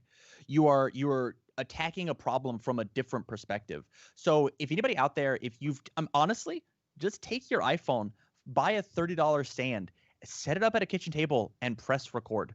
And just sit down and talk about the game. Hey guys, I found this really interesting thing inside of my specific card game, whether it's Universes, whether it's Yu-Gi-Oh! Magic, honestly, whatever card game you want. Sit down and attack a board game at a new problem. Hey, what happens if everybody plays as the same character? I know we're not supposed to, but what happens when that happens? Mm-hmm. Could we find the best character and the worst character? Which characters combine and work best together? Like there's so many ways that you can attack the problem, and it just opens up your brain just that much more. Being a content creator has made me good at card games. Yeah, I believe it. Worst case scenario, you never streamed before, and you set up this thing, and you go play on your table, and you're going to talk to some people online, right? Don't be afraid of the one viewer. Don't be afraid of the two viewers, because it's fine. And over time, if you keep it recorded, people will stumble upon you and watch it. But it's pretty easy to just go into a community group, like UFS Community North America or whatever game you're playing, and just say, hey, I'm posting this thing. Come hang out with me, and get that 10 people and have a chat and have a nice little discussion. Maybe you get 20, maybe you get 30. Maybe you're a superstar after a while and you get 100, 1,000, 10,000, 100,000. Now I know for live, 100,000 is pretty hard to get. That's like TV, like good ratings right there, 100,000 people. So For recorded videos, 100,000 can be a little bit easier. Live viewing, like you expect sporting events to get in the 100,000s.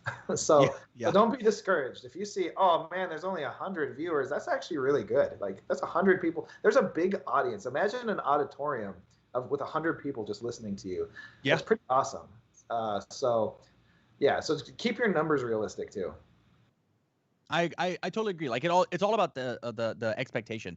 Everybody sees the ninjas, the PewDiePies, the Mr. Beasts of their platform are like, oh, I'm just gonna be that, and realize that like 2 of those people are playing video games, which are way more widely accepted than card games. Like way more.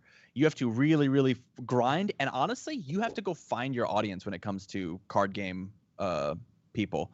I've said it before, like the only reason I'm on Facebook is because of TCG University, and I have to go out, and we streamed Weiss Schwartz matches last night, and so I had to go out and be like, I started out for the first 5 minutes with nobody, and then I shot out to all the Weiss Schwartz pages on Facebook and like, hey, we're streaming, and we got 10 people, and it was pretty peepo pog.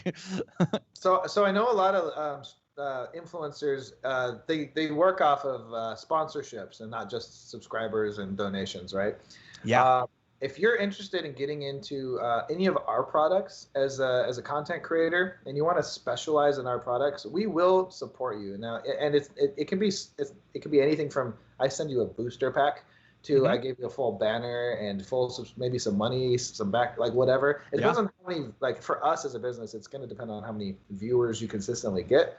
But if you reach out to us, and today, because Tamara's talking about this, the more the merrier for us. I want everyone to really show the love of our games, and I love seeing that, but we also need to notice you. So when you message us directly and you say, we're going to be putting up this content stuff, and you've done it a few times consistently and you stay consistent, feel free to ask, hey, we're going to be continuing to do this content. Here are some examples of what we've done. We didn't like throw you guys completely under the bus because we are not going to really promote that, obviously. Yeah.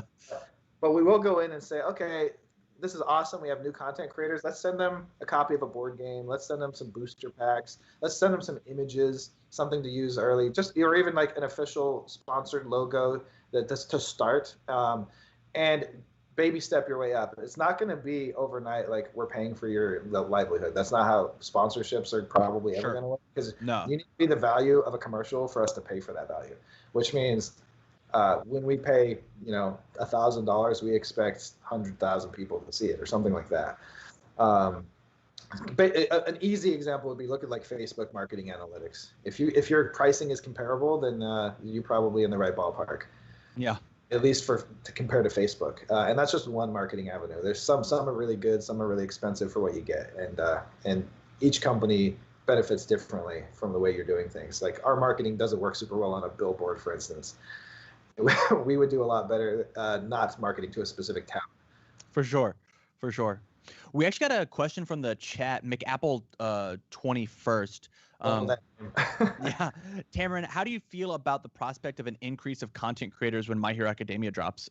Honestly, I listen to a ton of content creators, a ton of podcasts, ton of not just for card games, but honestly, I take a lot from video games. I got to give a big shout out to the main podcast group that I listen to, Kind of Funny. A lot of the things that I've done, I've just yoinked from their industry, honestly. The study hall idea, I was just like, they're doing this about video games. Why am I not doing this about card games? Yeah. Like, why would I not? We do the same thing in this industry. Learn from the successes of your predecessors, and also learn from the mistakes. I would actually start, if you're getting into the industry of anything, find out everything that's gone wrong for everybody, so you don't do that. Don't ever accidentally say something offensive that you didn't mean to be offensive on the internet. Don't ever break a copyright or trademark rule that you didn't know about because you just weren't paying attention. That kind of stuff can really cause a problem, and it's avoidable by just Googling, because we have this magic 8-ball that tells us everything we ever want to know. Google all the problems in your industry first, and what have people done in the past that messed something up? I can tell you just stories like crazy in our industry, and I'm sure it's the same in every industry. Find those out before you have to make the mistake. For sure. We're actually getting close to our time. We're going to push it over to our next trivia question as we finish out answering this question about My Hero with another question about My Hero. The question is, which My Hero Academia character has not been released yet into the universe's collectible card game? We've got Izuku Midoriya, Katsuki Bakugo, All Might, or Tenya Ida. Question. You can give me A, B, C, or D. You want to write out the whole thing? That's totally fine too. You just got to let me know. All three of our social media platforms, please. We would love to chat with you. If you don't know, it's worth a guess because you could win something free. And what are we giving out for this one? What do you win? What we are giving out is, oh my goodness, we're giving out an All Might card. Whoa! Yeah, we're giving out All Might, the symbol of peace.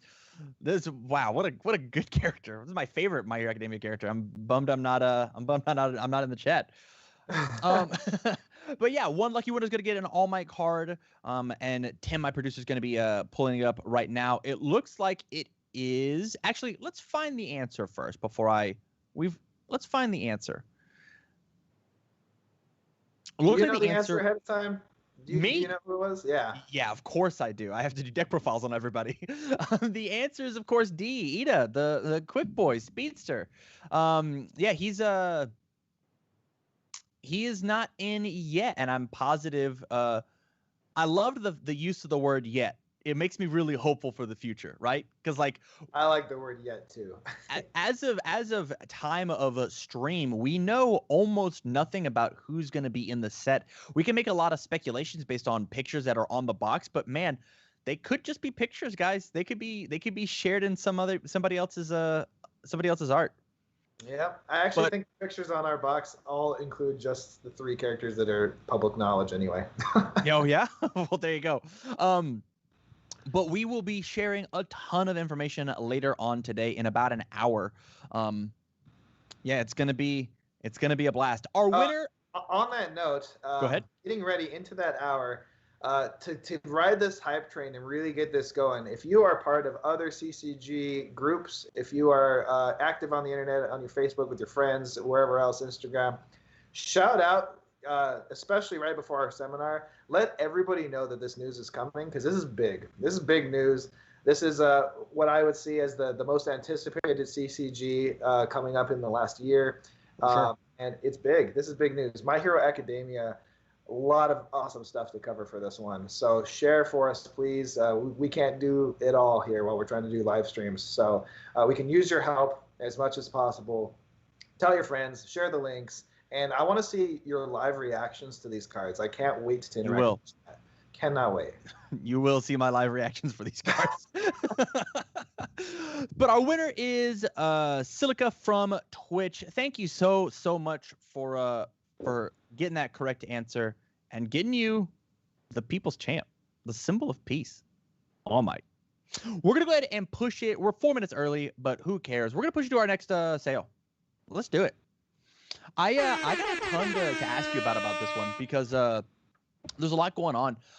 Right now, there are 10 available for the Cowboy Bebop board game boogie. Amazing alliteration. Currently, it is $30 if you go to Jasco's website. $40 is our normal price. This is kind of an outlier to the point where there's a ton to talk about Cowboy Bebop in Jasco's history. Cowboy Bebop was a huge shakeup in another card game, but I want to talk about the board game first, right? Tell me about what does the Cowboy Bebop license, what does the Cowboy Bebop board game mean to you, Jason, as a person and then as a company? Yeah, I think this is another one that is the first time we're promoting it on here. And there's a reason. Certainly is. This is actually almost factory sold out. That's why there are only 10 available. You're going to see it trickling out of your Amazons and your online stores and your retail stores because it's nearly out of print. Mm-hmm. We may or may not do a reprint for this one. We're not 100% sure. But the first print, we usually do about 10,000 units at a time, is nearly gone. I think we have 200 or 300 left, maybe less than that. I actually can't remember, but there's 10 here. And so this is your chance to get it at a discount, 25% off, $30 instead of $40. This game I mean, what does Cowboy Bebop mean to me? Cowboy Bebop is one of my favorite animes of all time. It is the first anime license that we worked with Funimation and Sunrise Animation. It was kind of the debut of anime into our card game. And then the board game is the first attempt we made with Lynn Vander Studios to really capture the show into a board game. And it really does capture the desperation, the bounty hunting, what it's like to kind of be on the Bebop. Really, you feel that in this game. This game is not a miniatures game. This is more of a strategy, resource management game, and it is cooperative, like most of our board games. Our board games are either cooperative or co-op backstab combination, typically. Yeah. And then there's the party game. So these elements are pretty consistent throughout the board for the most part in our games. It's kind of, we just like those games, I think, a little bit more. It feels a little bit more community, like get to play at the table. Nobody's sitting there waiting. I love that kind of stuff. A lot more group interaction, and that's why we get together at these tabletop games. We want everyone to play together. So obviously we make a competitive game, but this game here, Cowboy Bebop, great time developing it with Lynn Vander Studios. Like I said, one of my favorite animes. Long history, the Googled #1 anime of all time. If you Google best anime of all time, it will pop up at #1 spot to this day. Pretty awesome. And my history with it is it's this movie impacted me so crazy. So I watched the show. I think it actually came on to Toonami even at one point back in the day, and I was enthralled. It's the themes, the maturity, the thought-provoking plot, and then also the music. Like probably the best music ever. It's the best. It's my favorite jazz music. And when it comes to jazz, like out of all jazz, Cowboy Bebop is actually my favorite jazz music. I took a jazz appreciation class, and I was like, how come none of it's as good as Cowboy Bebop? What the heck? Yeah. So there's a lot going on with Cowboy Bebop. It's got a long history, and it is a fantastic anime if you haven't seen it before. But this is your chance to get it as a board game that gets you your themes and feel of the real game. I believe it is also really highly rated on Board Game Geek. In fact, I think all of our games are above average. They're usually around 7s, 8s, teetering on 9s. If it's like a UFS set, we have some really high-rated UFS sets on BGG, but not all of our sets are on there. But yeah, this is definitely one to check out before it's sold out. So 10 available, selling out soon, and may or may not get a reprint. We're not 100% sure on that. A lot of that has to do with licensing, time frame on the licensing term, and then if we're going to be developing other Cowboy Bebop products, that kind of thing. So get it while it's hot, or get it while it's available. For sure. My producer just wanted me to let all of you out there, the good people, know that, yes, we can ship multiple orders together, but we cannot reopen orders to combine them. So just so everybody knows, that is the situation. We can't ship it together. We can't reopen something that's already been closed up. Yeah. I know that these are coming in, and you might get more excited as they come, but that's realistic. It's just how the logistics are going to have to work, because we're packing them out as we go. We're closing them out as we go. For sure. So when it comes to the board game, you're gonna forgive me, is it Lancaster? Lynn Vander Studios. Lynn Vander. Terrible with names. Lynn Vander Studios, did they make the rule set? Did you have another fever dream about this game, or? Yeah, so this one was pretty heavily developed by Lynn Vander Studios. I had not as much feedback as I usually do on the board games for this one, because they really kind of nailed it on the first go.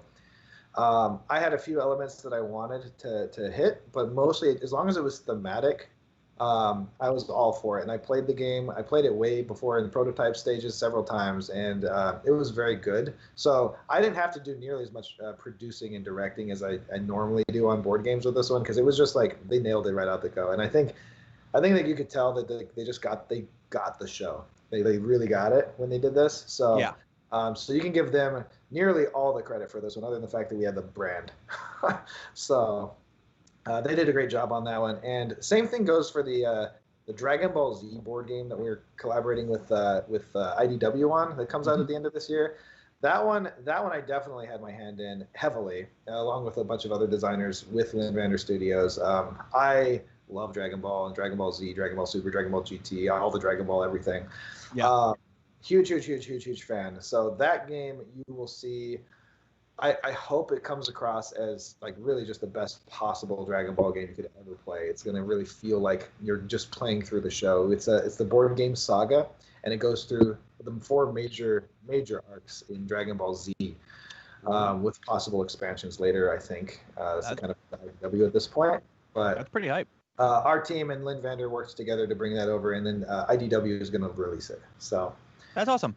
That's awesome. Check that game out. It's kind of the same vein of these anime games. But oh man, so excited for that one. So now let's jump into Cowboy Bebop in Universes.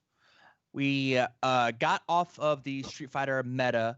We got shown that Cowboy Bebop was going to exist in the card game. We got seen the cards, and it was a big change, big design philosophy change.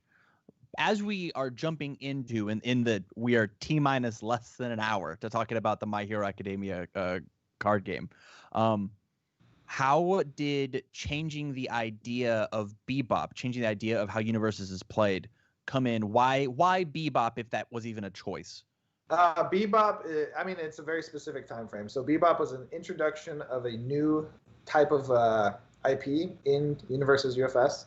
Mm-hmm. So it's the first time we had an anime. So that, for one, started the conversation in the internal development team. We got to do something different for this one. Additionally, I personally did not like where the meta was going with the sets that had been combined before that. I thought the game was getting very slow, and it was getting harder to get people, newer players into it. It wasn't as exciting. The damage was not like things just weren't feeling as exciting as I wanted them to. So it was kind of up to me to make the call, as it usually is, for the final. Like, all right, we're gonna make a swing in the meta. It's gonna hurt for a second because this is really just gonna be. It's gonna feel like super power creep, right? But that's not usually how we design stuff. We usually just keep things good and always have good stuff. So you can play good stuff now with the good stuff in the past and make good stuff in the middle. We like that. Bebop was just consistently, I think every single character in Bebop was just way more competitive in a tournament setting. But not because it was intended to be more competitive in a tournament. It was more synergistic game design, and the power level of attacks definitely shot up a little bit. I would say probably like a 15 to 20% power increase in attack power. And what that did was, because the characters were more synergistic than in the past, it just made them more viable in tournament play.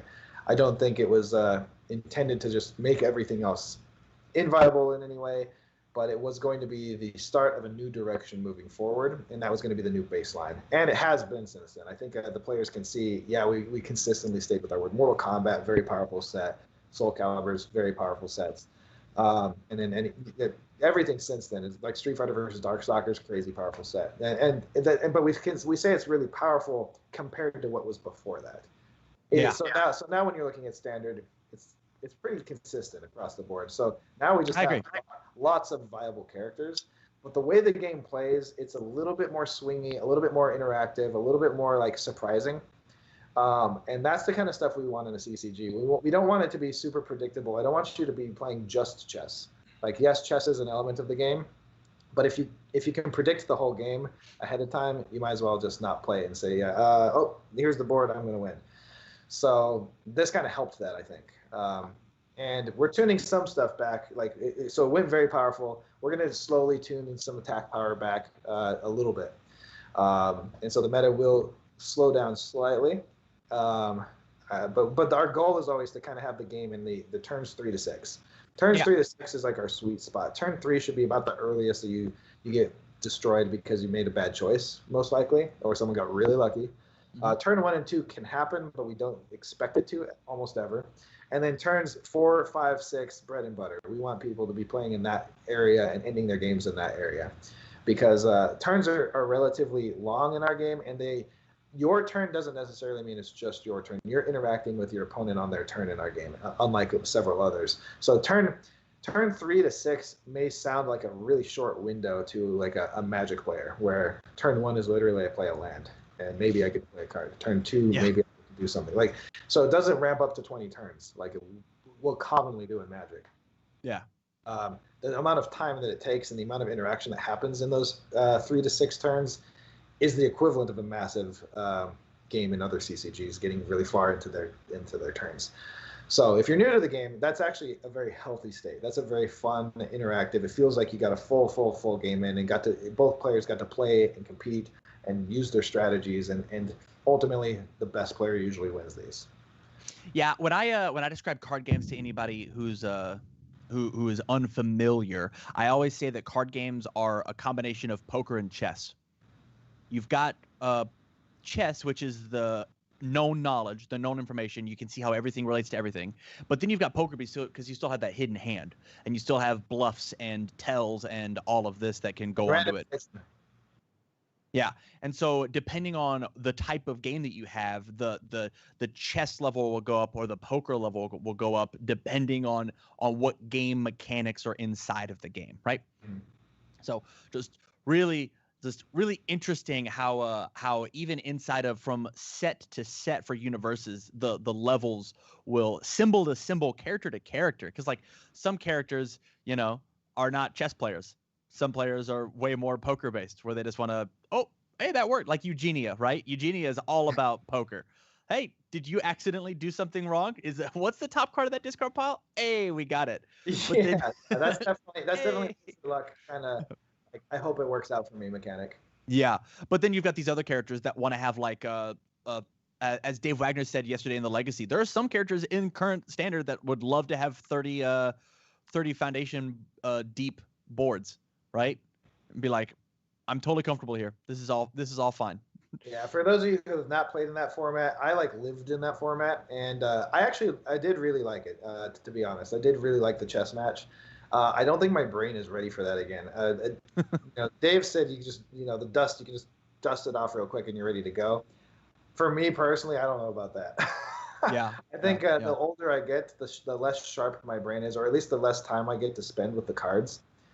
And so it's definitely not the case for me. I can play it, and I still actually really like the control elements and that back and forth, like 30 foundations. Let me give you an idea of 30 foundations. That means your opponent has 20 to 30 cards out that are all going to do something, and I have 20 to 30 cards out that are going to do something. So I have to know at all times which cards are going to interact with which cards over there, and vice versa, and what's possibly in my hand and what's possibly in their hand, always. So it becomes very stressful, and you still have to make some predictions, but it's if you're smart enough, you can just kind of deduct the 20 levels of interactions to go, okay, I can get through. Yeah. But that's not a good entry-level game for anyone to get into. So that's been somewhat eliminated from our game. For sure. For the last 10 years, actually. Mohawk Mike says, and we got to do this one, you got 8 minutes. What advice do you have on community building? We talked a little bit about this yesterday with Miles and Keenan, two of the big community leads of their area. What advice do you, Jason, have for somebody? Maybe, I mean, I'm about to do a huge plug after the next section for people to come in and watch my hero. This could be the first card game, the first play group somebody ever has, right? Mm-hmm. How do you suggest them build something up and make it big and impressive? The easiest thing to do, you start with your friends. Your immediate friend group is your go-to to start everything out, and then their friends. So you should have like somewhere between 2 to 5 really core people that you can really get behind immediately. I did this with Yu-Gi-Oh! We watched Yu-Gi-Oh! On TV when it first came out, thought it was hilariously bad. Like we were like, this is so bad, it's funny and good. And we were joking about it so much that we literally immediately walked to Walgreens down 2 blocks, picked up some starter decks, walked back, and played. And that was how we got into it, because it was me, my best friend, and his brother. And so we played on the floor. We were like 12, I don't know, 11, something like that. It was a while ago, right? Yeah. So we sat there, play on the floor. It was Kaiba and was it Kaiba? Kaiba and Yugi, I think, was the first. Kaiba and Yugi were set 1. Set 2 were Joey and Pegasus. Yeah. So yeah, it was Yugi, Kaiba. Play the decks. Pretend every single time we played a card, we pretended like we were talking like we're on the show. We always drew our cards and pointed it to the camera before we looked, like every single time. And that's how we got into it. It was fun. It was friendly. It was casual. We didn't even think about tournaments. Actually, in fact, I don't even think I knew what a tournament was at that point, because we played Magic and Yu-Gi-Oh for fun with our friends in school. That's where you start. That's how you start a community. Play with your friends and people that you know are just gonna have a good time with, that you already play stuff with, and then when you finally make it to a game store, which you should go to your game stores, because this is really where the magic happens. Go to your local game store when it's safe, and talk your passion to everybody there. Don't be afraid that they're playing other games. Like, the big thing is like, gamers want to play any game, and some people will give you the cold shoulder because they're like, well, my game is superior. But just be open-minded. Be open-minded that some people are like really stuck, or maybe there's something behind the scenes. Maybe they're just so invested in a game that they just don't even want to hear it, because like they're afraid that you're right. They're afraid that you do actually have a more fun, better game. So just hang out at the store, play the game, teach people. The more people you teach your game, the easier it is to promote your community. Because as soon as Tamara said, that bell goes off, that eureka bell of how the game works, that's when we know that they're going to play this game forever. Because this game, once you get that bell, or that light that goes off, happened to me too. It took me weeks, because I was just going to do it for my store, and then suddenly the light went off, and I'm like, holy crap, this game is deep. I was like, this is what I've been looking for, and I didn't even know it because it didn't feel like it in the demo. But after I played it a few more times, and then it really took off. It's like a 5-stage process, but once you build your own deck, and you don't tell your friends about it, and you make your own, like, what you think is super secret tech, and then you bring it to the table and surprise them, and then you didn't even know it. They were doing it the whole time too. And then you both come together, these new decks, and then you start your first competitive play. That's that moment moving forward. It will keep you guys playing whatever game it is forever. For sure. And as long as you like the game, or it doesn't go down the hill for some reason. But that's the step one to building your community. And now the rest of it's kind of up to us for marketing. It's up to the game stores. It's up to organized play for being properly supportive. But on a local level, stream like Tamron's doing, or play with your friends, and then grow that friend group and grow it, and then go to tournaments and share your passion. The more you talk friendly about something, obviously, you're going to get a good response. When you guys, I'm not saying you guys, but when someone comes in and is a little bit more aggressive or standoffish or cliquey, we don't want that in the gaming industry. Why do we need that? That's like, we don't need any more high school than was in high school. Yeah. So let's enjoy everybody. Don't be prejudiced against anyone for whatever it is that it might be. Just play games and have fun. And you'll grow a community surprisingly fast. And I think Miles did a good job about that. He's just like, everybody come play this game. I love it. And people will feel your passion. And Keenan Meadows the same thing. He can feel his passion, and he'll bring people in. He'll help them build decks. Share your commons and uncommons with people. That's another way that helps a lot. If you come to someone and give them a deck, they're much more likely to keep playing, because they have something now physically to keep them in the game, and again start like being interested. They can look at it personally. Give them at least one like cool foil card, so they have like, oh man, I want more of this. This is really sweet. I know something that we try to do, especially if you have once you've started a play store or play community and you like have it growing, it is totally okay for you to make 60 card decks out of commons and uncommons. Like, you can totally do that. People open up their packs and they're giving the cards to the store owner. Take a character card, because you open one in a pack, and slam a deck together and be like, hey, the next person that is interested about this, just literally give them all of these. These are from us. We as a community paid for this. Go get them into the game. Hey, go play Astaroth. Here's a bunch of attacks. Go mollywop people. Sounds fun. Yeah. If you come with a deck ready, and I mean, obviously we have the 2-player turbo decks and some starter decks and tins and everything else. It's a good way to just get into it immediately. But a lot of people have their own favorite character. If you know who their favorite character is, just say, hey, check it out. It's Mega Man. Or, hey, check it out. This is Scorpion. It's way easier to just be like, hey, I have your favorite character. Let's throw it down. See how it goes. For sure. I'm ready for the next trivia question. Let's do it. I'm into it. Let me pull up my question or I feel like this question one should be sheet. super easy, but I know everyone's not me, so. Yeah, yeah, I agree. I agree. All right, so this question, as soon as Tim gets it over, is blank is the name of the genius corgi from the hit anime Cowboy Bebop. We were just talking about this this whole time. I need the full answer. Fun fact: one of the combo characters from the Cowboy Bebop set, it was Ed and blank. I can't say, obviously I can't say the name. So yeah, as soon as we get that, we have it. Honestly, one of the fan favorites when it comes to the Cowboy Bebop anime. Yeah, we'll accept the full name as well. The half name or the full name, either one's fine. Fair, fair, fair. We have a winner. All right, so it looks like, oh, first off, what's the answer, Tim? The answer is, of course, it's Ein. And Jason, do you know the full name? Yeah, so it's Ein is short for Einstein. Einstein, as you say in English. Of course, he's a genius, right? This is the smartest dog ever. It's the smartest cast member, smartest crew member. But yeah, our winner is, man, Tim, you had to pick the craziest, hardest name for me to say, huh? Kept.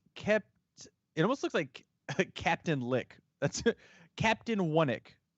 Captain Knick from Twitch. Thank you so much. Tim is gonna reach out to you. Captain Click. Hey, he knows what's up. Captain Click, thank you so much. For everybody else, thank you so much. It's been rough. It's that Alabama learning, you know. It's tough to get into it. Throwing Alabama learning under the bus. Yeah, you know. Sorry for all you guys. I didn't go to school, so I don't know. I did. You could tell by my thick Southern accent. Yeah, that's true. You do have a very thick Southern accent. Where are we at? I think we should go ahead and push it to the sale, right? This is the final sale of the day, right? This will be. We'll hit the final sale. We'll take a small commercial break. Oh, what did you win? That's a good question, Captain Click.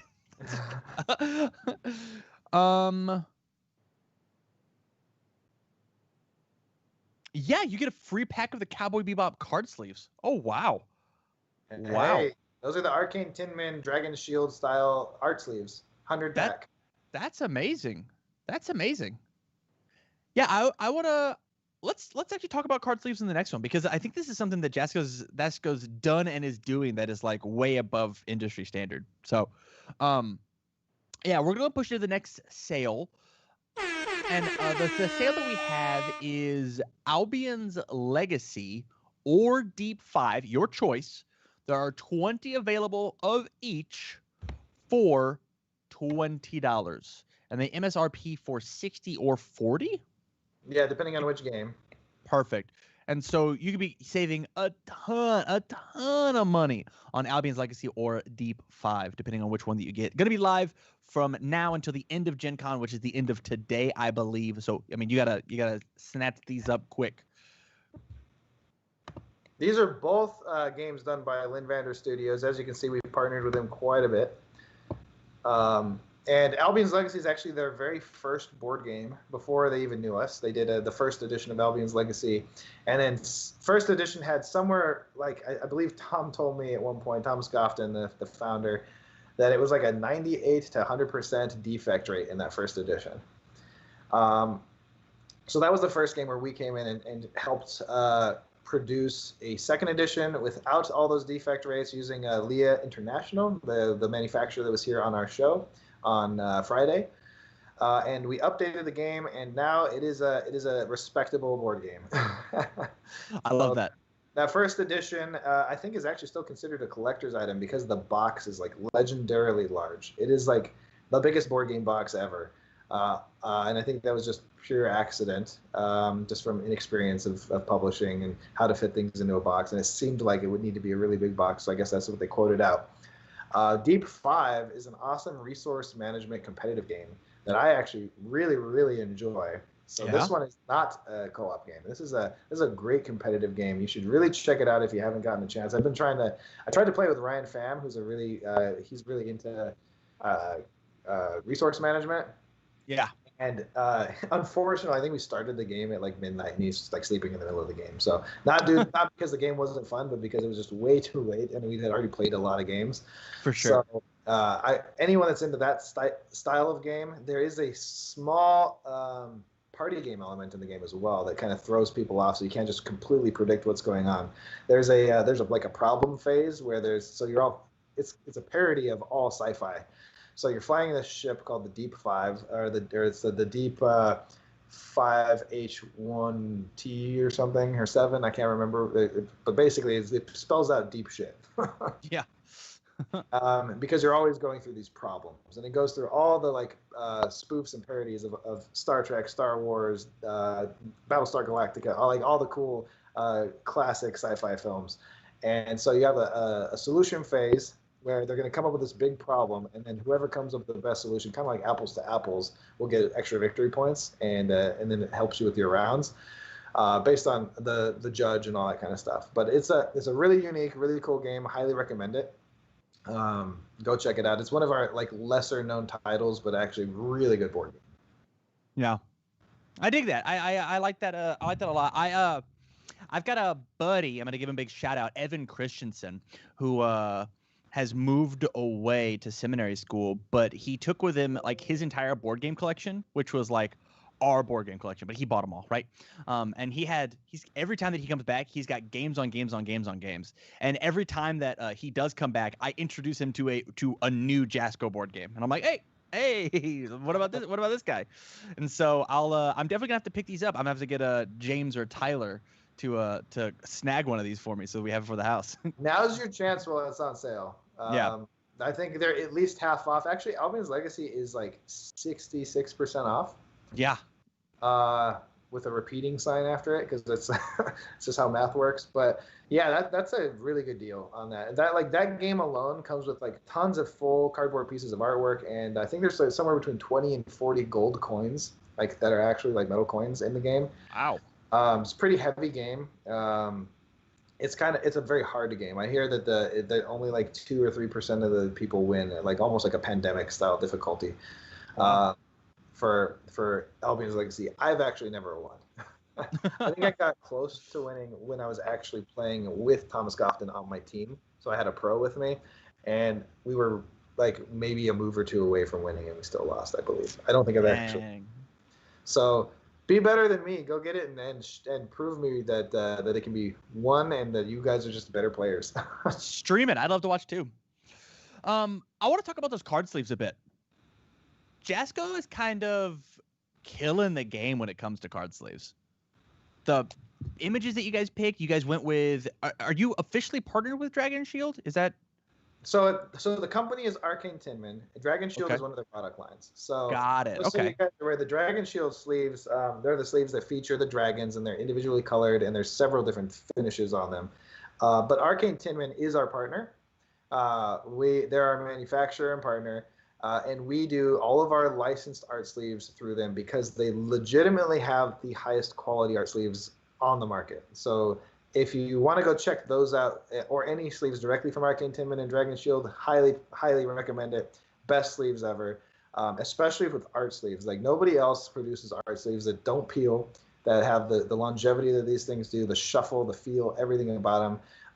Just the best art sleeves you can get, and you're gonna see some more because we have some stuff that we're gonna talk about with My Hero Academia. But currently, we have Cowboy Bebop art sleeves, we have Mega Man art sleeves with Arcane Tinman, we have Buffy the Vampire Slayer art sleeves with Arcane Tinman, and we have some Soul Calibur exclusives that were for events only with Arcane Tinman. So just expect to see more. Oh, and how did I forget? The Street Fighter art sleeves that are nearly sold out that we made available to our Kickstarter backers and anyone that was willing to jump in and get that massive discount we had. Where you could get 3 packs for $30 instead of like 46 or 8 or whatever it normally costs. So that was all available for a limited time on our Pledge Manager. But yeah, so the Street Fighter sleeves are actually very close to being sold out. These sleeves are typically very popular and sell out really, really, really fast. I think Buffy sold out really fast. Mega Man sold out really fast. I think Street Fighter sold out in Europe in the first week. Wow. So So, and that's just kind of credit to Arcane Tin Man and Dragon Shield. Like the quality, no matter what they release, if it's a new design, like a new color, whatever it is, like those things are just so hot. And so we're going to be working especially close with them on the new series of My Hero sleeves that we'll talk about in the seminar. Yeah. Oh man, you're gonna have to quadruple your order straight up.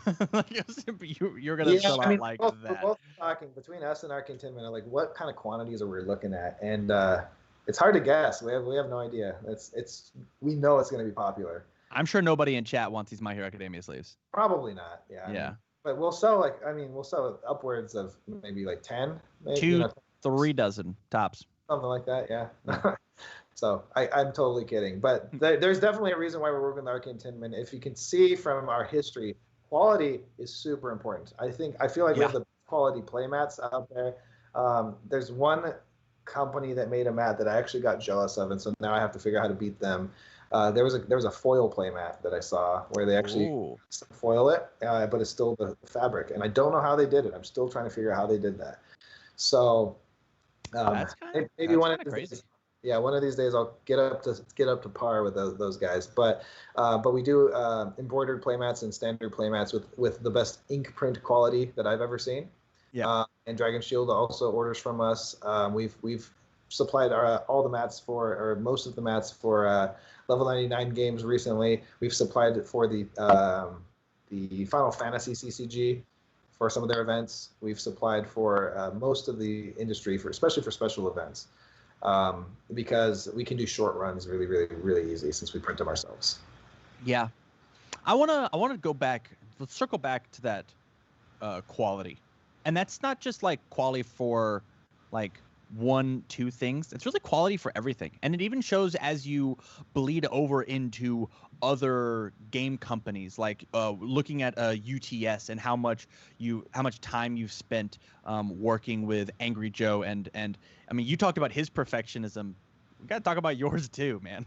And anything that the Jason Horonsky seal of approval, the Jasco seal of approval, if it goes on, it's a high quality product. Like that is true. Yeah. Like, and I mean, we're proud of it, of course. We want it to be some of the best stuff you can get your hands on. And we want you to see it next to other products and go, okay, these, like, they actually care. Like, that's the biggest thing. When I purchase something, I don't want like something that's cheap that's going to fall apart. Like, I don't want my sleeves after I shuffle them 10 times, like it's peeling off or breaking. So why would my customer ever want that? Like, so I have to think of it the same way as anyone else. Like, if I don't want this, nobody else is going to want this. So. For sure. And yeah, talk about combining my seal of approval with Angry Joe's seal of approval combined with Capcom's seal of approval. That game, oh boy, it's just the premium product there. And a quick reminder for anybody that you could actually be playing that game right now. You could be listening to us because we don't got anything exciting to show for the next 30 minutes. And go over and to Tabletop Simulator, download it. You can find it on all of Jasco's social medias. Find the demo for UTS and give it a shot. Ryu versus Chun-Li. It's going to be pretty rad. Mortal Kombat coming for a Kickstarter soon? Yep. Well, so that was already on Kickstarter. Oh, right. You're right. Yeah. And so it's actually going up for final pre-order, I believe this week or next week. And then it's out of stock. Not even delivered and out of stock. Like, it's over 16,000 units produced out of stock. So, and that's including all the expansions and everything. So there will be some available. We have Capcom is doing a final push. Capcom gave us permission to give you a full demo on Tabletop Simulator for Gen Con. We might get it extended, but for now it's only approved for Gen Con. So if you get in there, now's your chance to download that simulator app or the add-on that you can download and play in Tabletop Simulator. It's free. And you can play Chun-Li versus Ryu. Comes with the rule book. It shows the examples of the dice that are in the game, one of the boards, some 3D terrain, and the miniatures are obviously just standees because it's not a real game. Yeah. But you can imagine it with all the other quality items, and the cards are obviously there. You get to play with both decks and kind of really see how the combos work, how 2 different fighting styles work in the game. Hopefully you have some people to play with, and you can just stream up with them and throw down because it's really cool. It's a really cool game. The more you play, the more fun it gets because you start to predict people's play patterns, and you really get to get into those mind games. if you can, record it, and toss it up, tag Jasco Games in it. We'd all love to. We can maybe Tim will give you a couple of tips. You know, Tim's our in-house expert. Pretty good on stream, man. He's like, I think he's undefeated on stream. I do believe he has lost a match before, but not publicly. Yeah, I mean, and if he did, because he's the producer, it would never see the light of day. Yeah, there's no way. He'll be like, no, actually, that was my side that won. He just flips the faces. Excuse me. We're gonna go ahead. Tim's over here has only lost to Ryan McClain. Also big Jasco fan. We're gonna go ahead and we're gonna jump to our next trivia question because I've got a bit of homework for all of you paying attention here, and we got to get to our commercial break real quick. I think this is one of our hardest questions. It certainly is. It certainly is. Our hard question is: these three designers are credited for creating the Albion's Legacy board game. I need all three designers. This one's really, really tough. And since the answer is such a mystery, we're going to be giving away a free mystery item. I don't even know what it is. I have no idea. I'm reading these words mystery item for the first time today. Yeah, actually, we don't even know what it is. What's going to happen is after the show, we're going to see all the special stuff that's left and come up with something really cool to give out for this one, because this is a hard one. So hopefully we get something worthy of the difficulty of this question. If you're not a hardcore fan of us or Linvander Studios, for sure, and really just look at the back of the box, for instance, then this one's probably going to be tougher for you. See some quick Googlers have have found the answer, I think. I mean, we don't want people to not be able to answer. We can't give stuff out, so yeah, for sure. I just thought it was funny. Yeah, I think the board games that Jasco produces, like Albion's Legacy, like the Cowboy Bebop. What was the name of that? The Board Game Boogie. Board Game Boogie. I was gonna say Bonanza. The Board Game Boogie are all so unique. They're all so interesting, but they're all like a ton of fun. So if you guys have not seen, make sure that you go and jump on Jasco's website, get access to all of the Gen Con exclusive deals, as well as everything else you can find out there. There's actually a ton. I can't believe how many amazing deals they've had. We have our winner, but first we got to get our answer. The three designers who designed Albion's Legacy, of course, everybody knows this, is Thomas in Gofton? Yep. Yes. Aaron Murch and Cameron Parkinson. Shout outs to those guys for making such a swell game. And our winner of our mystery prize is Nin Bard from YouTube. Make sure that you reach out to Tim at Jasco Games and hit us with it. Yeah, we'll get your shipping information and then figure out what your awesome prize is going to be based off of some really cool stuff that's still available on the prizes from Gen Con. So, Jason, obviously you can't say anything. We got less than 10 minutes before we take our commercial break and then jump into My Hero. What are you most excited about for previewing My Hero? The comments. I want to see the comments. For sure. Like to be honest, I know all this stuff, so the hype train, I've cooled down.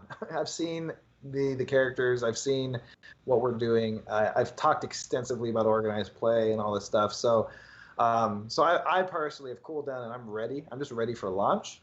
And I'm ready for COVID to be done so we can have some really cool stuff going out. I think everybody is, but I want to see what the chat has to say. I'm really excited for chat questions. I can't probably answer all of them, but I want to see them. I'm really excited for your feedback. I want to see if we did a good job, really, because it's gonna show here the differences in the future of the game and universes and treating it as it's really its own game, and it's a relaunch of the brand with universes, but the My Hero format itself being its own product in addition to universes, the standard way it works.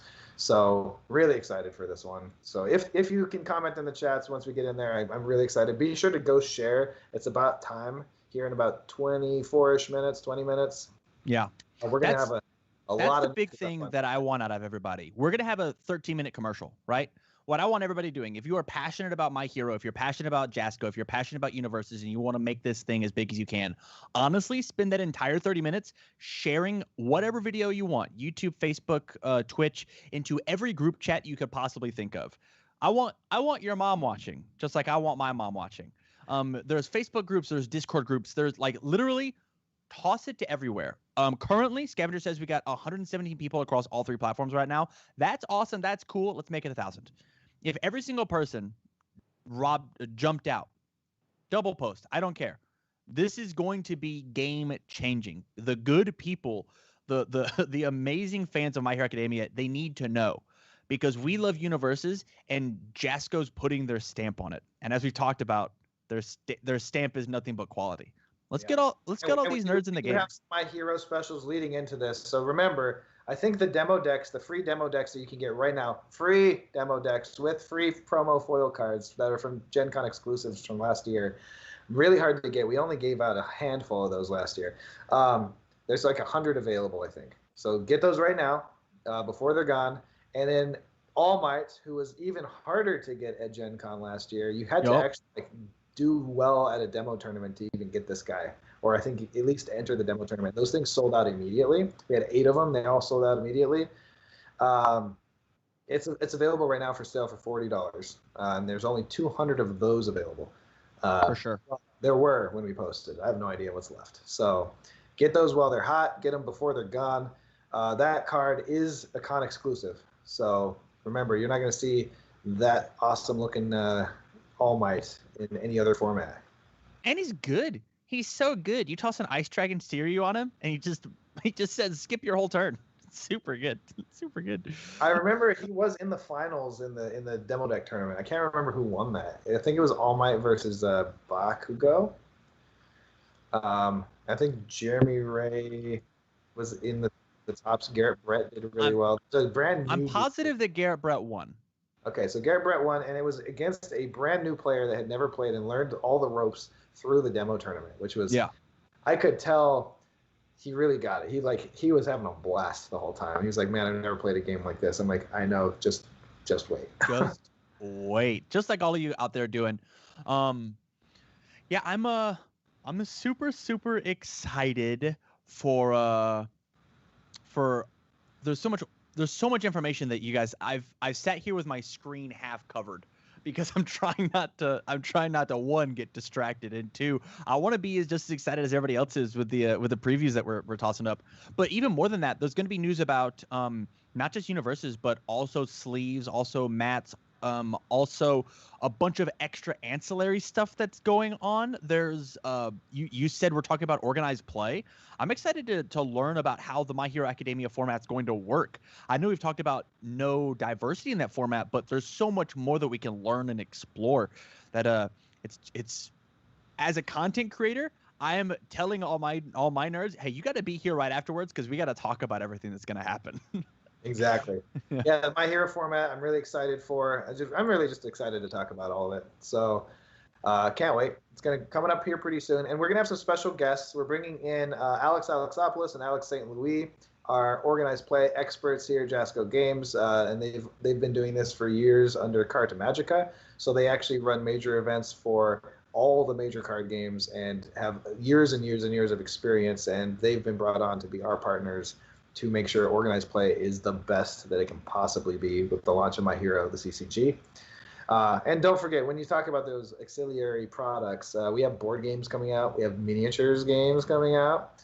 I can't stress enough. Those are super cool, man. I can't show them off yet. But yeah, we have a bunch of badass looking miniatures. For My Hero Academia, we have some dice games, some more card games that are non-collectible, all these accessories and partners that are going to be joining us for other games that we're going to publish as a team with a couple other partners. So We'll talk about all of that here at the top of the hour, or the bottom of the hour, I guess. Obviously, everybody knows my favorite character is All Might, the best boy I don't think I've asked you, who's your favorite all My Hero Academia? I almost said All Might character. Who's your favorite All Might? I do really like All Might. My favorite character, I really like Bakugo a lot. Just personality-wise, even though he kind of clashes with my personality, maybe it's why I like him. Yeah. I like Woods as a look. Like his design is like awesome as a look. Yeah. Just a pro hero. Even though he's like not really a main character, he has like a really cool like ninja look to him. I really like the element that Mineta adds to the show, even though he's kind of like, not probably most people's favorite character. Yes. But overall, like, I mean, it's hard to say favorite. I think that like My Hero for me, this is like one of the few animes where like everything kind of is one thing to me, because like Class 1A is like almost like one character to me. They all grow together. Midoriya, strangely enough, is like, I don't even feel like he's a main character. Yeah. I feel like he's like the storyteller, but he's joined in this journey with Class 1A, and then later on more classes and even the teachers, and they all get involved together. Aizawa was also really cool, to be honest. I like he really showed off how cool he can be. It's crazy how the list goes on and on and on and on and on, right? Like there's so many characters that you can sit here and just gush about. Like, oh man, I really like Todoroki. I think the back and forth that he has with Endeavor is really cool. Oh, I actually really like Endeavor. I think everything, like he's a hero, but he's flawed and he's making a redemption arc. I really like Shigaraki. I think Shigaraki's really cool. I was gonna say Shigaraki and Stain's also super cool. And All for One for All, the whole like combination of the Three Musketeers element there is cool. I mean, it's just cool. It's a cool show. Obviously, it's popular for a reason. Yeah, it's really, really rad. Well, we're coming up to our 3-minute mark. The new like same kind of craze you got when Dragon Ball launched is how I feel about this. Oh, I totally agree. It's like it passed the baton, like passed in a. Yeah, you had like Dragon Ball Z and Dragon Ball and all that stuff. And then you had like Naruto as the next big long running like super crazy Shippuden anime, and now we have My Hero Academia. And I feel like none of these are going anywhere. I think these are all here to stay as big titles. Okay, one more time. I'm going to make my huge plea. Everybody, please go out, share these on crazy social medias. I saw in the comments, who was it? Scavenger5882 has made a Reddit post. Go out and upvote that Reddit post. Get as many eyes on this as possible. People are not going to want to miss all of this. People are not going to want to miss this. It's going to be amazing. So with that, go out, do your homework. We're going to take a small commercial break as we head into our My Hero Academia seminar. Tim, are you ready? He says 1 second. I don't have anything else inspirational to say. Keep smiling. Go do it. Go share. Plus Ultra. Go to all the other gaming groups that you can think of and let them know, hey, there's another one out there. It's coming up. A lot of people are ready for this too. I think a lot of the other communities and CCGs have already heard about this game, so it's time to jump over and see what it's all about. For sure. All right. I think we're good for our commercial break.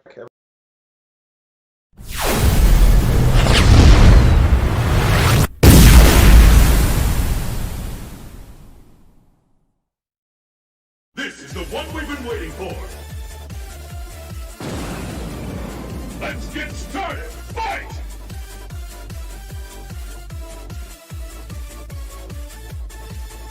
We're in for an incredible fight! Will you be the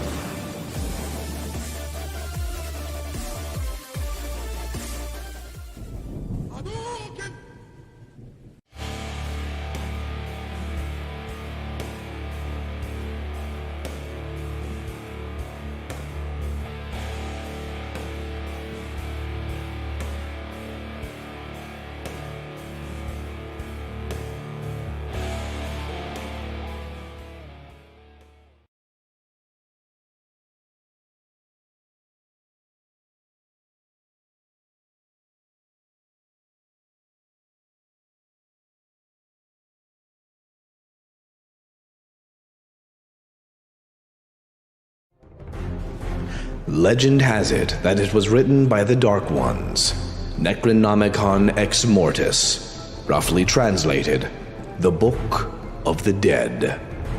The book served as a passageway to the evil worlds beyond. It was written long ago, when the seas ran red with blood. It was this blood that was used to ink the book. In the year 1300 AD, the book disappeared. You know how it is. You get together with your friends and decide to have a nice weekend in the woods. Maybe head up to the cabin, go for a walk in the woods. No city, no distractions. Just some time with your mates and your girl, Groovy. And then some evil darkness decides to crash your party, possessing people. And before you know it, the dead start rising from the ground, looking for this magic book, or perhaps just a tasty snack. The only hope to stop them is to find that book ourselves and seal the portal near the cabin. But be careful, cause the evil can get in you and turn you bad. And evil has its own plan for the portal, wanting to open it up and release deadites on the world. It's down to us to save the world.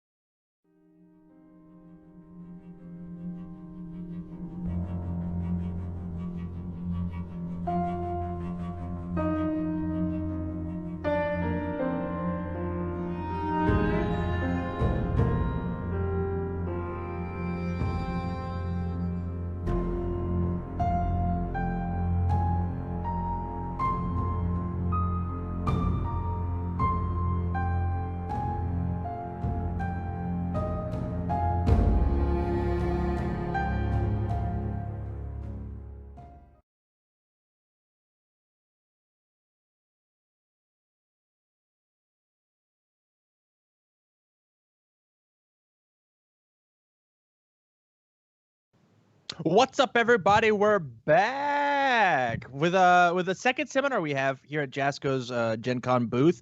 This is going to be a doozy. I'm really excited to hear some industry secrets from these pros. I'll push it over to Jason because he knows these fellows way better than I do. Everybody at home, take some notes.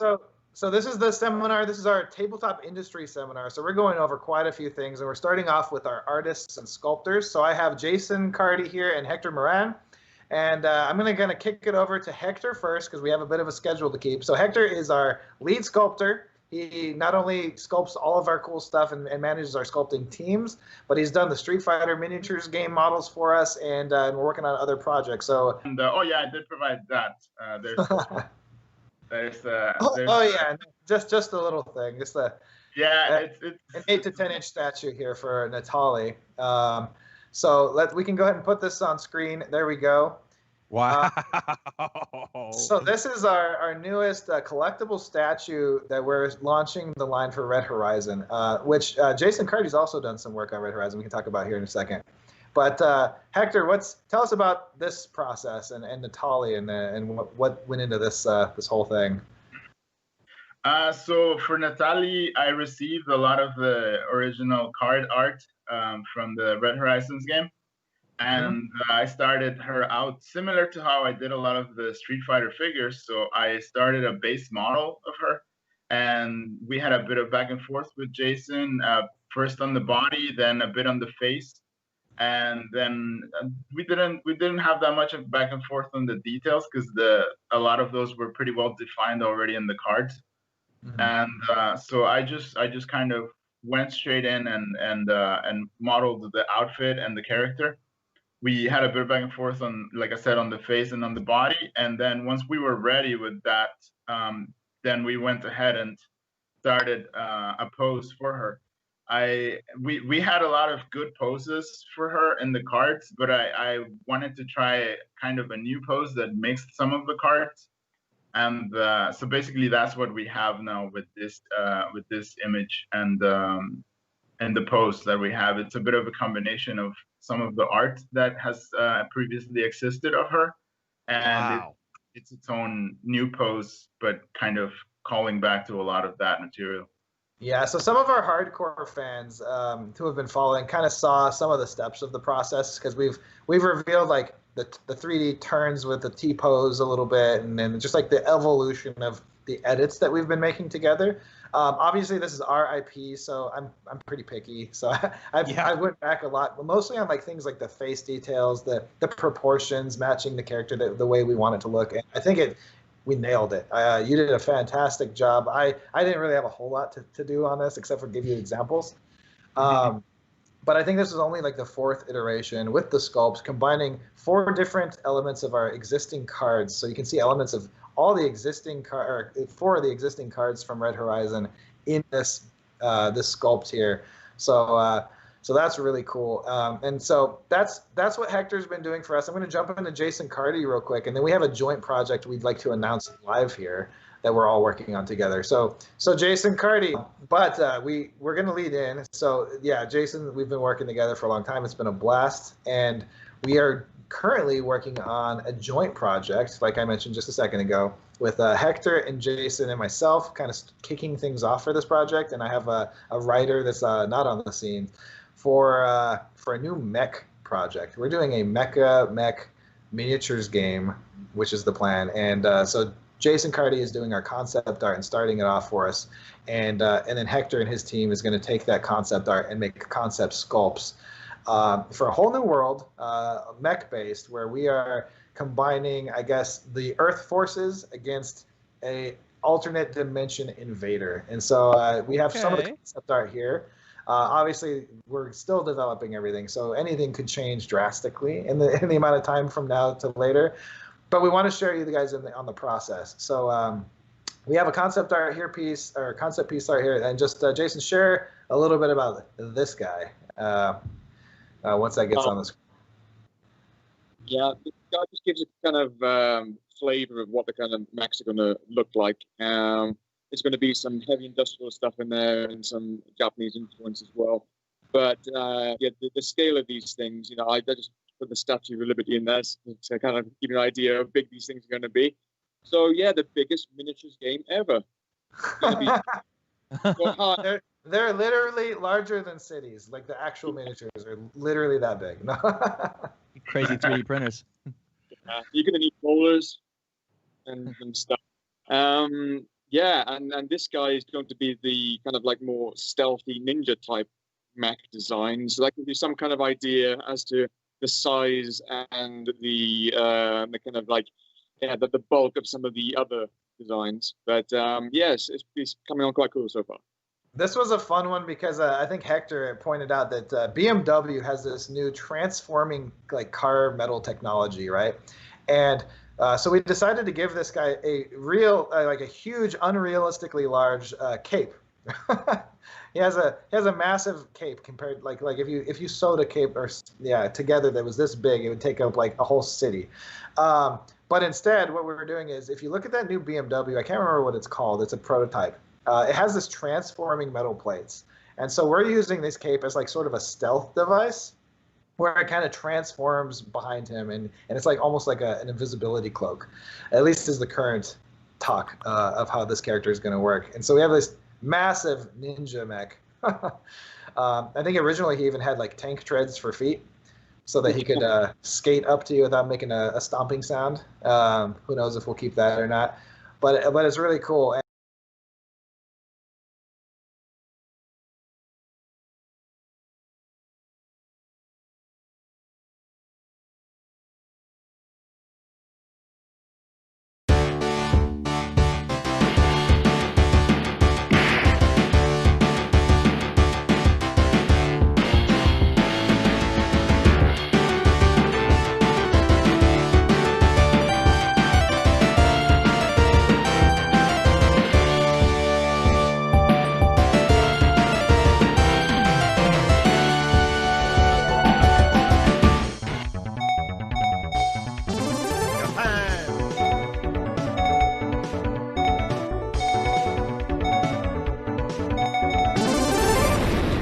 Celebrate over 30 years of the greatest fighting game franchise by playing in a whole new way. Welcome to Street Fighter, the miniatures game. Select your favorite fighter as you battle 1-on-1, 2-on-2, 3-on-3, and even in up to 6-player free-for-alls on stages inspired directly from the video games. Using beautifully detailed collector-sized miniatures, you vie to outmaneuver your opponents by knocking them into 3D terrain, outsmarting them by predicting their attacks, outplaying them by building combos for maximum damage, and filling your meter gauge for powerful super and ultra combos to end the match in victory. But the fun doesn't stop there. The Boss Modes adds this franchise's iconic villains, as 3 players team up to take on one overpowered boss player who will stop at nothing to crush all opposition.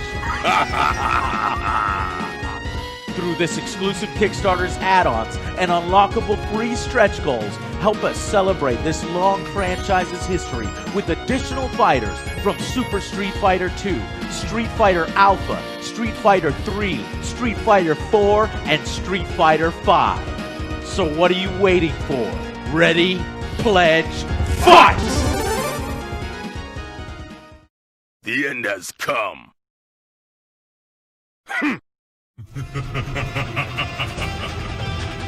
Challenge accepted. Fight.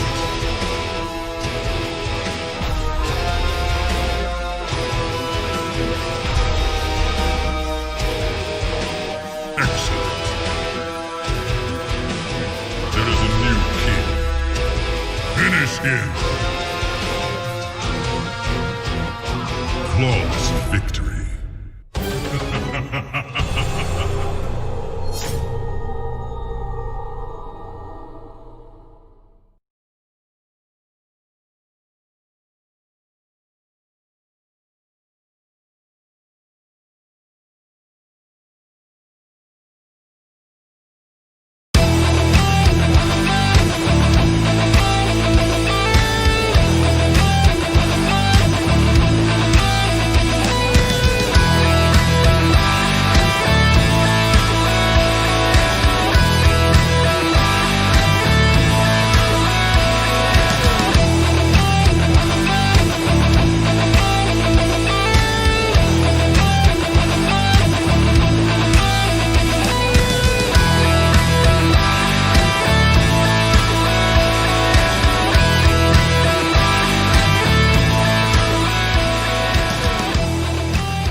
And we're back.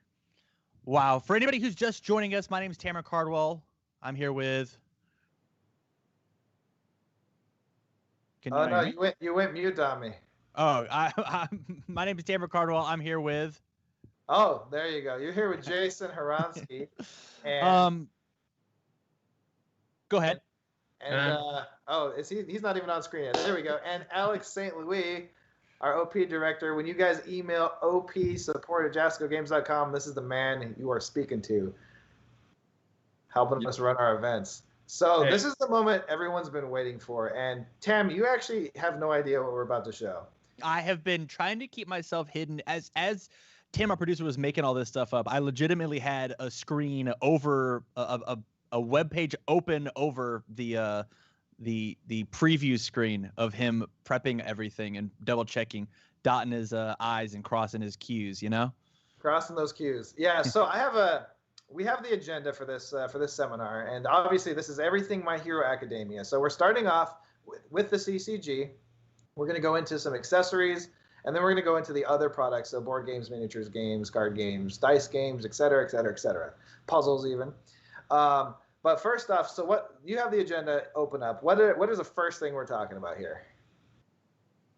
I did have the agenda opened up. Let me have the agenda opened up. Yeah.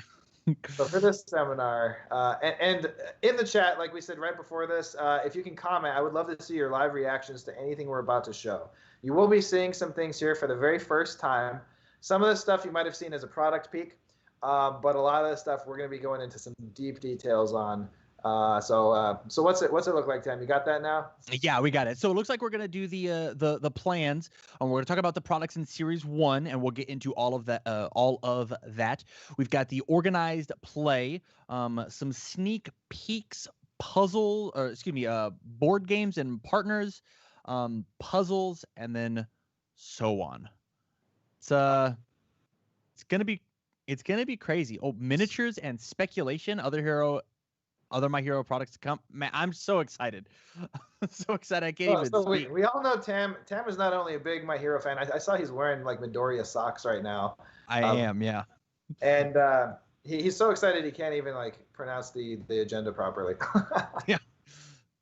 So the first thing is we're going into Series 1. And so as we transition into Series 1, we'll have some stuff to show off here for you. We're going to tell you about what is Series 1 and then what's coming up after Series 1. So as you can see on the screen, so we're starting off with some of the very first peaks of the product packaging and some of the products here. And I'd like to start out, Tam, what do you see here? The first thing that I see is the two products that we've already seen, the Turbo, the Rivals decks, as well as the boxes that we've seen. And then my eye instantly goes to the middle of the screen. Is that a My Hero Academia DLC pack? That is the Series 1 MHA DLC right Oh there. my goodness. So before we get into anything, we get to see 4 characters there that you know are coming out in Series 1. So can you tell what characters those are on your screen? For sure. We've got All Might, Froppy, Enigmium, and then Uravity. Awesome. So there it is. First things first. You know what's coming in the 2-player rival deck. You got Bakugo and Deku.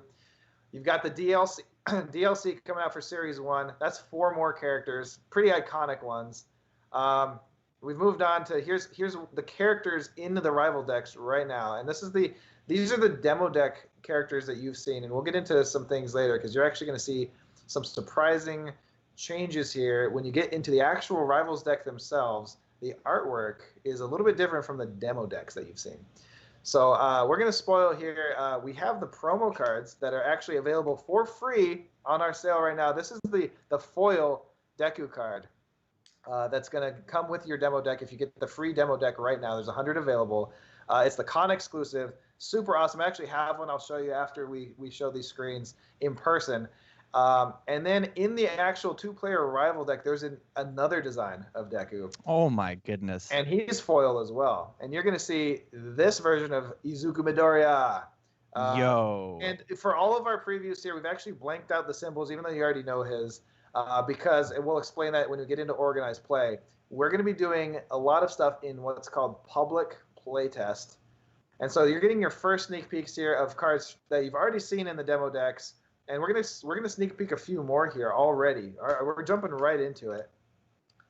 So the first thing is here's one of the cards from the actual demo deck, right? So the first one, we have the name removed because the name of this card actually changed. It'll still be acting as the same card, but here's the new example of the card from the demo deck. Inspirational punch. What's the first thing you notice about this card? The names at the top. The names at the top. What else do you see? The border with all you guys changed the format of the border. We did. So My Hero Academia got its own special treatment for the MHA CCG, and now we actually have multiple card frame types for every card that you can get in different rarities and different things. But this is the starter deck card. You can see it's somewhat full art. You get to see Deku punching through the frame. And then we have an alternate rare. So you have the starter deck version, the 2-player rival version. And then we have the full art version that's going to be foil in the set as well. Wow. Extra rare. So there's the different formats of the card from demo deck to 2-player turbo box to extra rare. All side by side here. So take your time. Look at this. This is the first time I'm going to see the reaction from Tam. This is fantastic. This is so good. I love the dots. I love how the art is framed. I'm a big fan of the name on the top. Like my gut reaction is like, ew, yuck. That's not Universes. But even in this like exact moment, it's growing on me. Really. Yeah. Well, the other thing is we've changed the. If you look at the left where the resource symbols are hanging out. Yeah. Now the attack color is actually there with it. We have Oh. elements of the attack all over in orange. It actually says attack again. We actually put the word back on the cards next to the swords, which are now to the right of the text box. So we've done quite a bit. Our team actually worked on this for months to make sure that everybody liked it. And there's multiple frames, as you can see. Yeah. So moving forward, we have these awesome, like pretty much full art look. And the next card is a new one. What? Haven't seen. This Future one Charge. is Future Charge, also in the 2-player turbo box. Look at this artwork. Wow. Just super cool. And then we also have the extra rare version that you can get if you want to bling out your deck in the booster packs. My goodness. Look at Future Charge full art. Look at my boy. This is so good. So I'm hoping that you guys are just as speechless as Tam here when we're showing off these cards. They're at home. I'd love to see what the chat's doing right now. I actually can't see the chat. Blowing up. Share these. Take some screenshots, everybody. Share this with everybody. You get to see the real symbols on this card. A lot of our stuff is going to be hidden a little bit. And now we're going to show off a new card type. So you've seen the new attacks. You've seen Future Charge. You've seen multiple rarities here. So here's the foundation from the demo deck, right? If you guys remember the demo deck, you've got Bonds of Friendship from the demo deck. Nice little full art card. And then we get the new 2-player turbo box version. Whoa. Next. And this is the new foundation frame. So as you can see here, check out, we've got the dots in the text box themselves. We've got the word foundation there again for you, make it easier. We have the single hammer instead of the double hammer, make it easy to tell that this is not an attack. They're not crossing like the attacks. The new name at the top. And I mean, I love the new frames. Big fan. I think they look great. And in fact, you can actually see more artwork in the new version, even though it's not full art, because the TV show screenshots are actually widescreen. Mm-hmm. So what we've been able to do is capture the best. So if it's a full art that is tall, then it's going to look better tall. We can actually go in and modify these individually. And if it looks better as a widescreen, it actually can look better widescreen in our game. Yeah, this looks a ton better. We've got another one coming up. This is another piece. I don't think was in the demo deck. No, this was not. No, this was not. So this is the first reaction to this card. What do you think as a player? You get to speak live. I don't even know if you've read this card. I have not. I have to wait for it to populate over on Twitch because the preview is too small for me to see here. Enhance Destroy, discard a momentum. Your punch attack gets +5 damage playable while committed. This is like a little mini Deku. This is exactly what he needed. This is exactly what this character needed. Man, this looks so good. The other thing I'd like to point out is you can see that we've updated Enhance. It's no longer just E. Now we have Enhance written out, and it's multicolored. It'll really catch your eye, and you're gonna see this color code when you see keyword abilities. When you see anything that's gonna, so Enhance means the red to orange, and then you've got responses, and you're gonna see what that has its own color as well. I think we have some response cards that we're gonna show off here pretty soon. But up next, we have the other demo deck character card that you've seen before, and so we have Bakugo. It's Katsuki Bakugo. Yes, look at it. Demo deck that you can get for free right now, as long as it's in stock. And then we're showing off the con exclusive, also included in that 1 of 100 bundle that's available for free as long as you pay shipping. And shipping shouldn't be too terribly much, especially in the U.S. and Canada, because it's just cards. It's not going to be a big item. Now, in international shipping, hard to say. Could vary. Whoa. And I have this card in person as well. The foil is beautiful. And here's the new 2-player turbo box version. It looks so stunning. I love the purple. Wow, yeah. I love the purple. So, and his symbols are still on there. Notice that we've changed from the dot system at the top of the name. So when you get a character, you know, it's which version is it? 1.2, 3. We actually have a Roman numeral now with its own dedicated area in that flag to the right of the character. And it says character there. So you cannot mistake that this is your character card. Damn. In months and months and months of playtesting with new players, these are the changes that we were told we need to put. We need to have the name of the card on there, regardless of how obvious it is to us. We need to make sure that the symbols and the versions are really obvious. Look, he gets his own like banner that says this is version 1 of Bakugo. Yeah. And now this will also teach our players that there are multiple versions of your favorite characters. And we have a new card coming up that's in the 2-player turbo box that, oh my god, is so beautiful. Blast Rush Turbo. Look at this guy. Look at him. Blast Rush Turbo. And we also have the full art extra rare version that you can get in the booster packs. And this is another card with new abilities, I believe, either a name change or new abilities. There were some cards in the demo decks that are getting name changes into the 2-player turbo box. We will explain all of that once the release happens, which cards are the same, even though they have a different name, because That's so good. Our licensor preferred different names for some of these cards. It's not a whole lot. I think it's like just a handful, a couple, 2 or 3 maybe. But yeah, so what's your impression of this before we get into the next card? This card looks amazing. We're rushing through these things, right? So we're already into previews, sort of, with just the 2-player turbo box. The enhances are great. We got 3 difficulties back. I love the number of 3s on this card. It looks clean. It looks so clean. Something I haven't had a chance to say is the names at the top are so easy to read because of the 3 colors. Like, yeah, wow. Every small detail on these cards has been redesigned and remade for universes for the launch of the My Hero CCG, so that our new players can come in and nothing will be confusing. This is going to be the easiest way you've ever jumped in to learn these mechanics. We have some new mechanics we'll talk about later. But here's our next card, another newbie, another new one.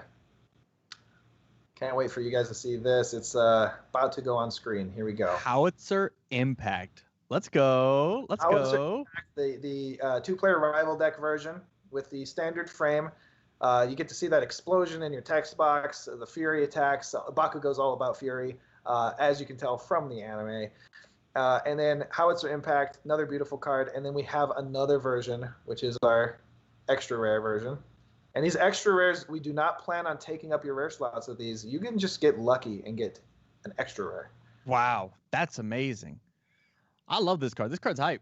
6-3. The full art, like I just love the just so freaking pretty. It's super good, and it looks like it's just like it's popping out of the screen. Like before, it looks like a card. Now it looks like it's like part of the anime. It's crazy. Yeah, and this is unique artwork, not a screenshot. So something really cool. You will have a couple screenshots in here to tell the story, especially on Foundations. A couple attacks will be from screenshots, but there's a lot of love going into the artwork for this set. We spent, so Alex St. Louis on this call, I have no idea how many hours we actually put into artwork and naming cards and making sure that they were correct, and then going back and forth with Japan on the names, because these are all official names. Everything is official. So, which is one of the reasons some of the names changed, because the original demo decks were limited for Gen Con only. So this stuff is the official stuff coming out in Series 1 of My Hero Academia. Next, we have a Foundation for Bakugo. Let's fight bad guys. Let's fight bad guys, everyone. So as you can see, again, the new frames. I love them. I hope the fans out there love to see your comments below in all of our formats. I'm going to have to go back and read these. Who knows how many comments I'm getting right now. I hope you're sharing, everybody. I hope you're sharing this to the greater My Hero Academia communities, the other CCG communities. For sure. And then we have so this one does not have an extra rare, but we do have another Foundation we're going to show you. Wow. Look at that. Look at the fire. Capabilities, everybody. Oh my goodness.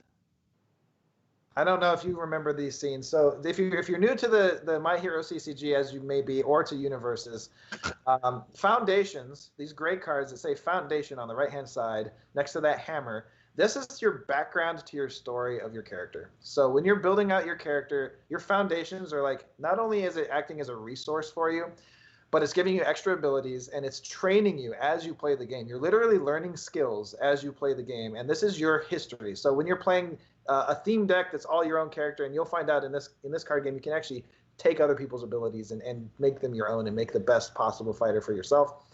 But this is going to tell the background of each character as their story progresses. And that's not just for the My Hero Academia card game. That's also for Universes as a whole when you're playing the other formats. So that's what Foundations are. They're the great cards that tell your story. And then the orange cards are how you just beat down your opponent. So it's going to come back to us real quick. Tam, we get to see your face now. We just rushed through how much stuff there. That's like, what do you think? Man, I'm in love. I've got just so many questions just bouncing around my head. Wow, those cards are good. Those cards, they look good. They're gonna feel good. Given your punch +5, given your fury 2/6, the way the format looks, oh my goodness, that's insane. That's so. Whew. So okay. These foil cards I'm holding right now, these are coming for free with those demo decks that are for free if you pay shipping right now. I think there are only 100 available. We might be able to up it if we sell out. I don't know. These already were kind of limited. But check these out. These are the con exclusives from Gen Con last year. They're still available as con exclusives, not for resale if you read the bottom there. These are for conventions.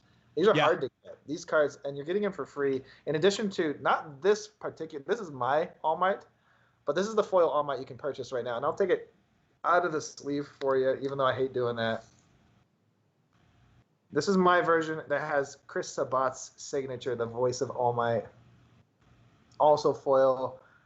This is our special. This is going to be the foil pattern, similar to what our ultra rares are going to look like. It's called Lava. It's Lava foil, and you can't really get it across in camera because I have a really bad glare every time I show foil things here in this room.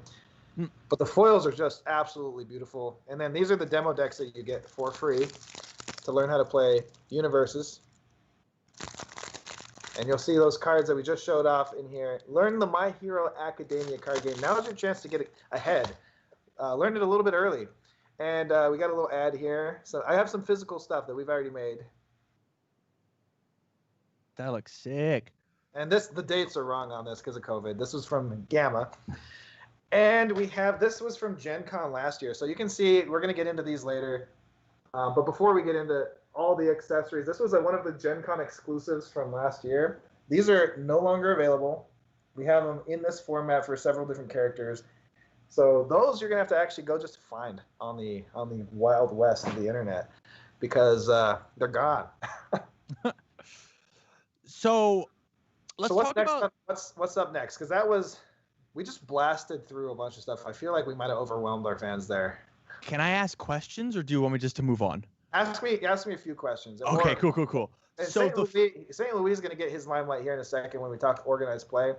But tell me about the sneak peeks real quick. The framing of the cards, is that going to be for Universes moving forward, or is that just for My Hero?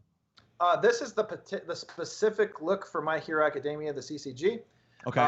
But the format is expected to carry over. It's not going to be that exact My Hero look that you see here with the dots and exactly the layout of My Hero Academia. But moving forward, it's a fresh look. It's a fresh game. Some fresh mechanics. New way to get your cards. Different formats of foils and rares and everything else. And it's name at the top. New symbols, character. No more dots. Yeah. It's a big change. It's a big change, and it was going to take us some time to get used to. We fan our cards and look at our names on the left. Now, obviously, they're at the top now.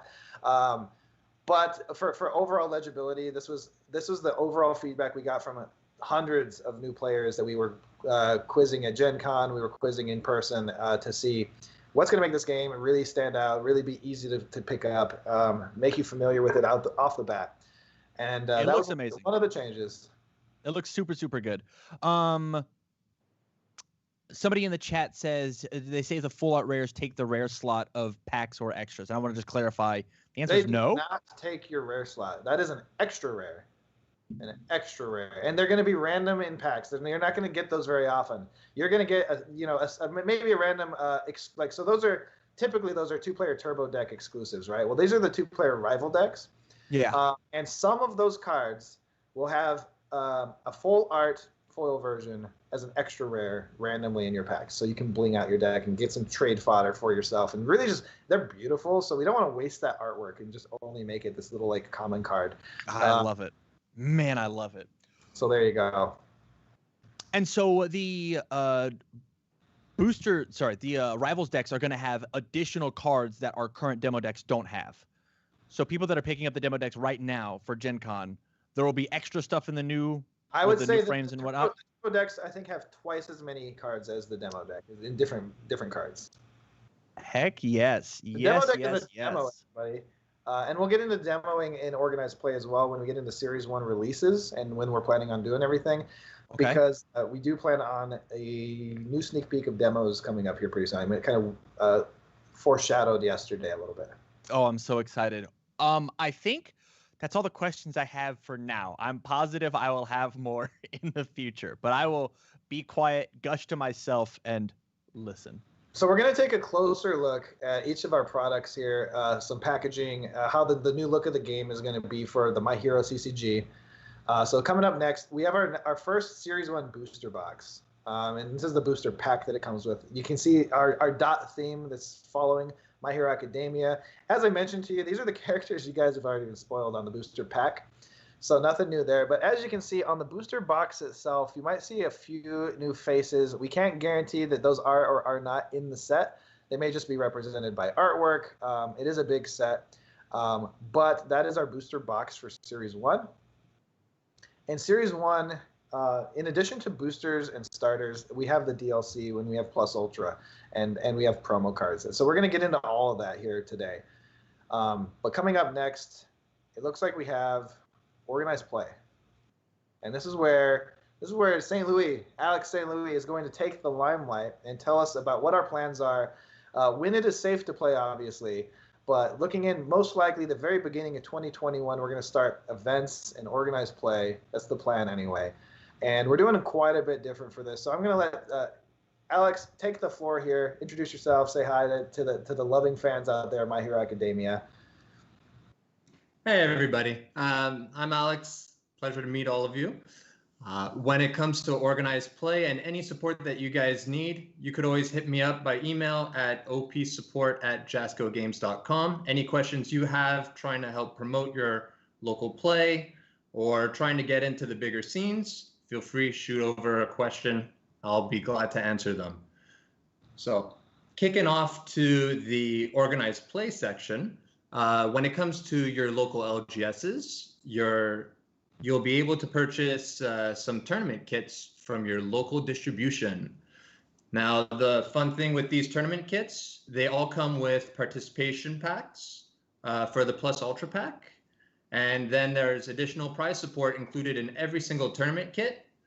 Stores could run them however they'd like, whether it's weekly, bi-weekly, monthly, whatever works for their store. But to help support the higher level play, we've introduced the Dojo Championship. So what this is a monthly event that every single retailer will be able to run. That's part of the organized play program. And this event will give them some points to the World Championship. So we've spoiled some of these things before, but now we're going into a little bit more detail on these bad boys. So leading into that, we've also spoiled a little bit of the regional championship. So it's going to be a great event. This is our tier 2 big event. If you've played Universes, the PTCs, this is essentially PTC level, a little bit higher in terms of competitive play. Everybody will be getting participation items just for signing up. So this will include Plus Ultra packs, as well as some booster packs from the current booster set.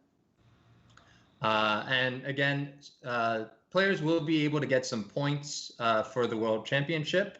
We'll get into that in just a second, what those points do. But the higher level of difficulty the event, the more points that you'll be able to acquire.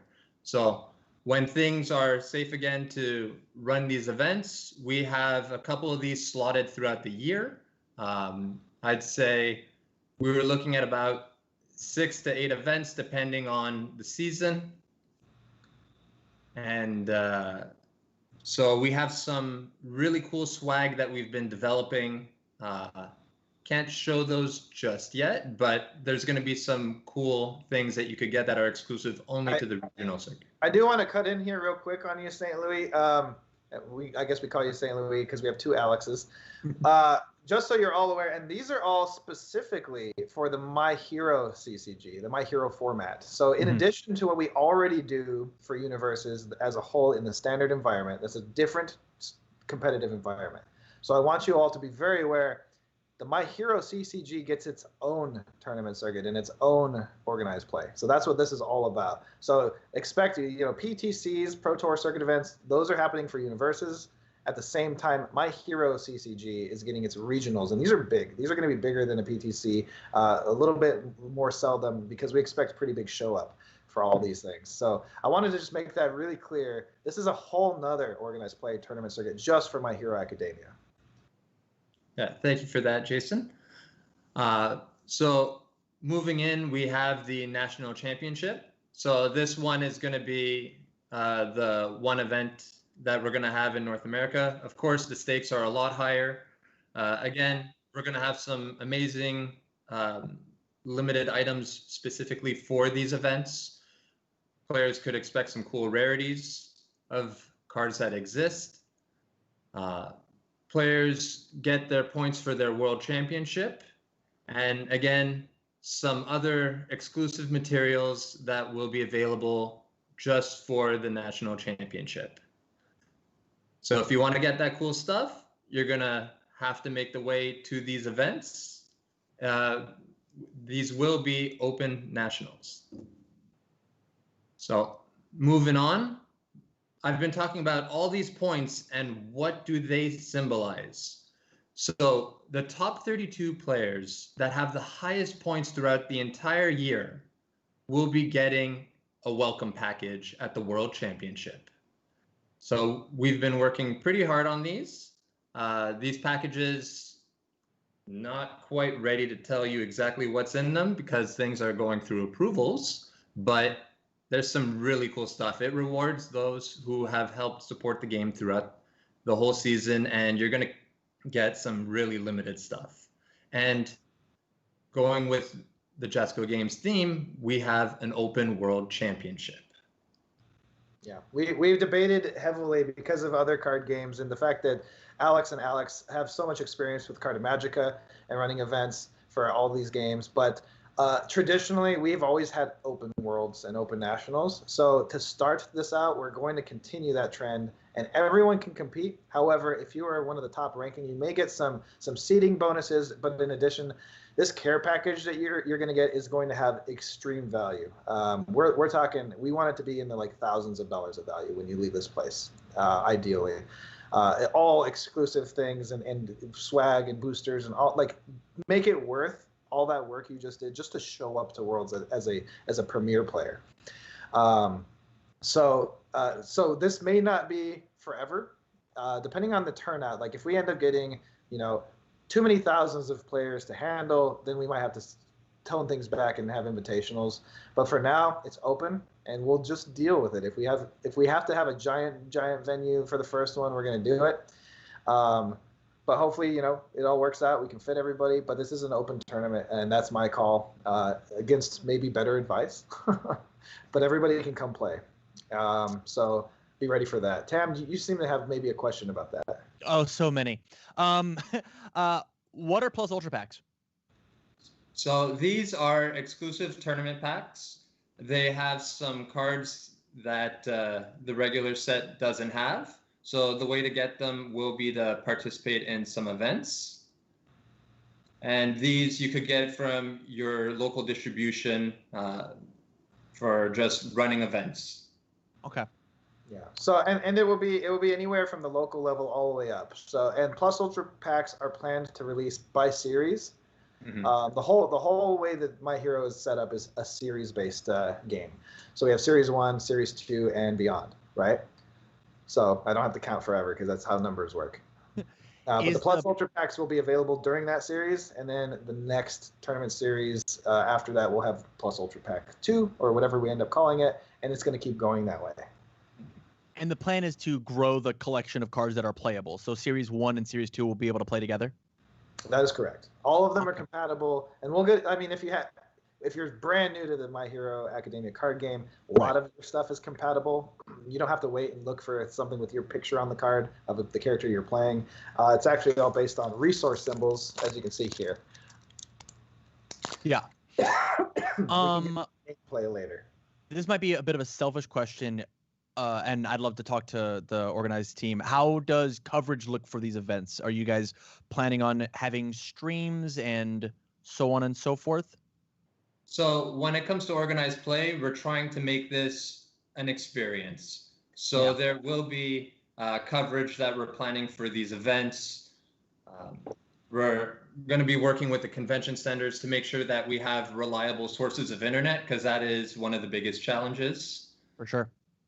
So we're looking at all these options to make sure that we give the best experience possible, because you're coming to an event, people are spending a lot of money to travel to these things.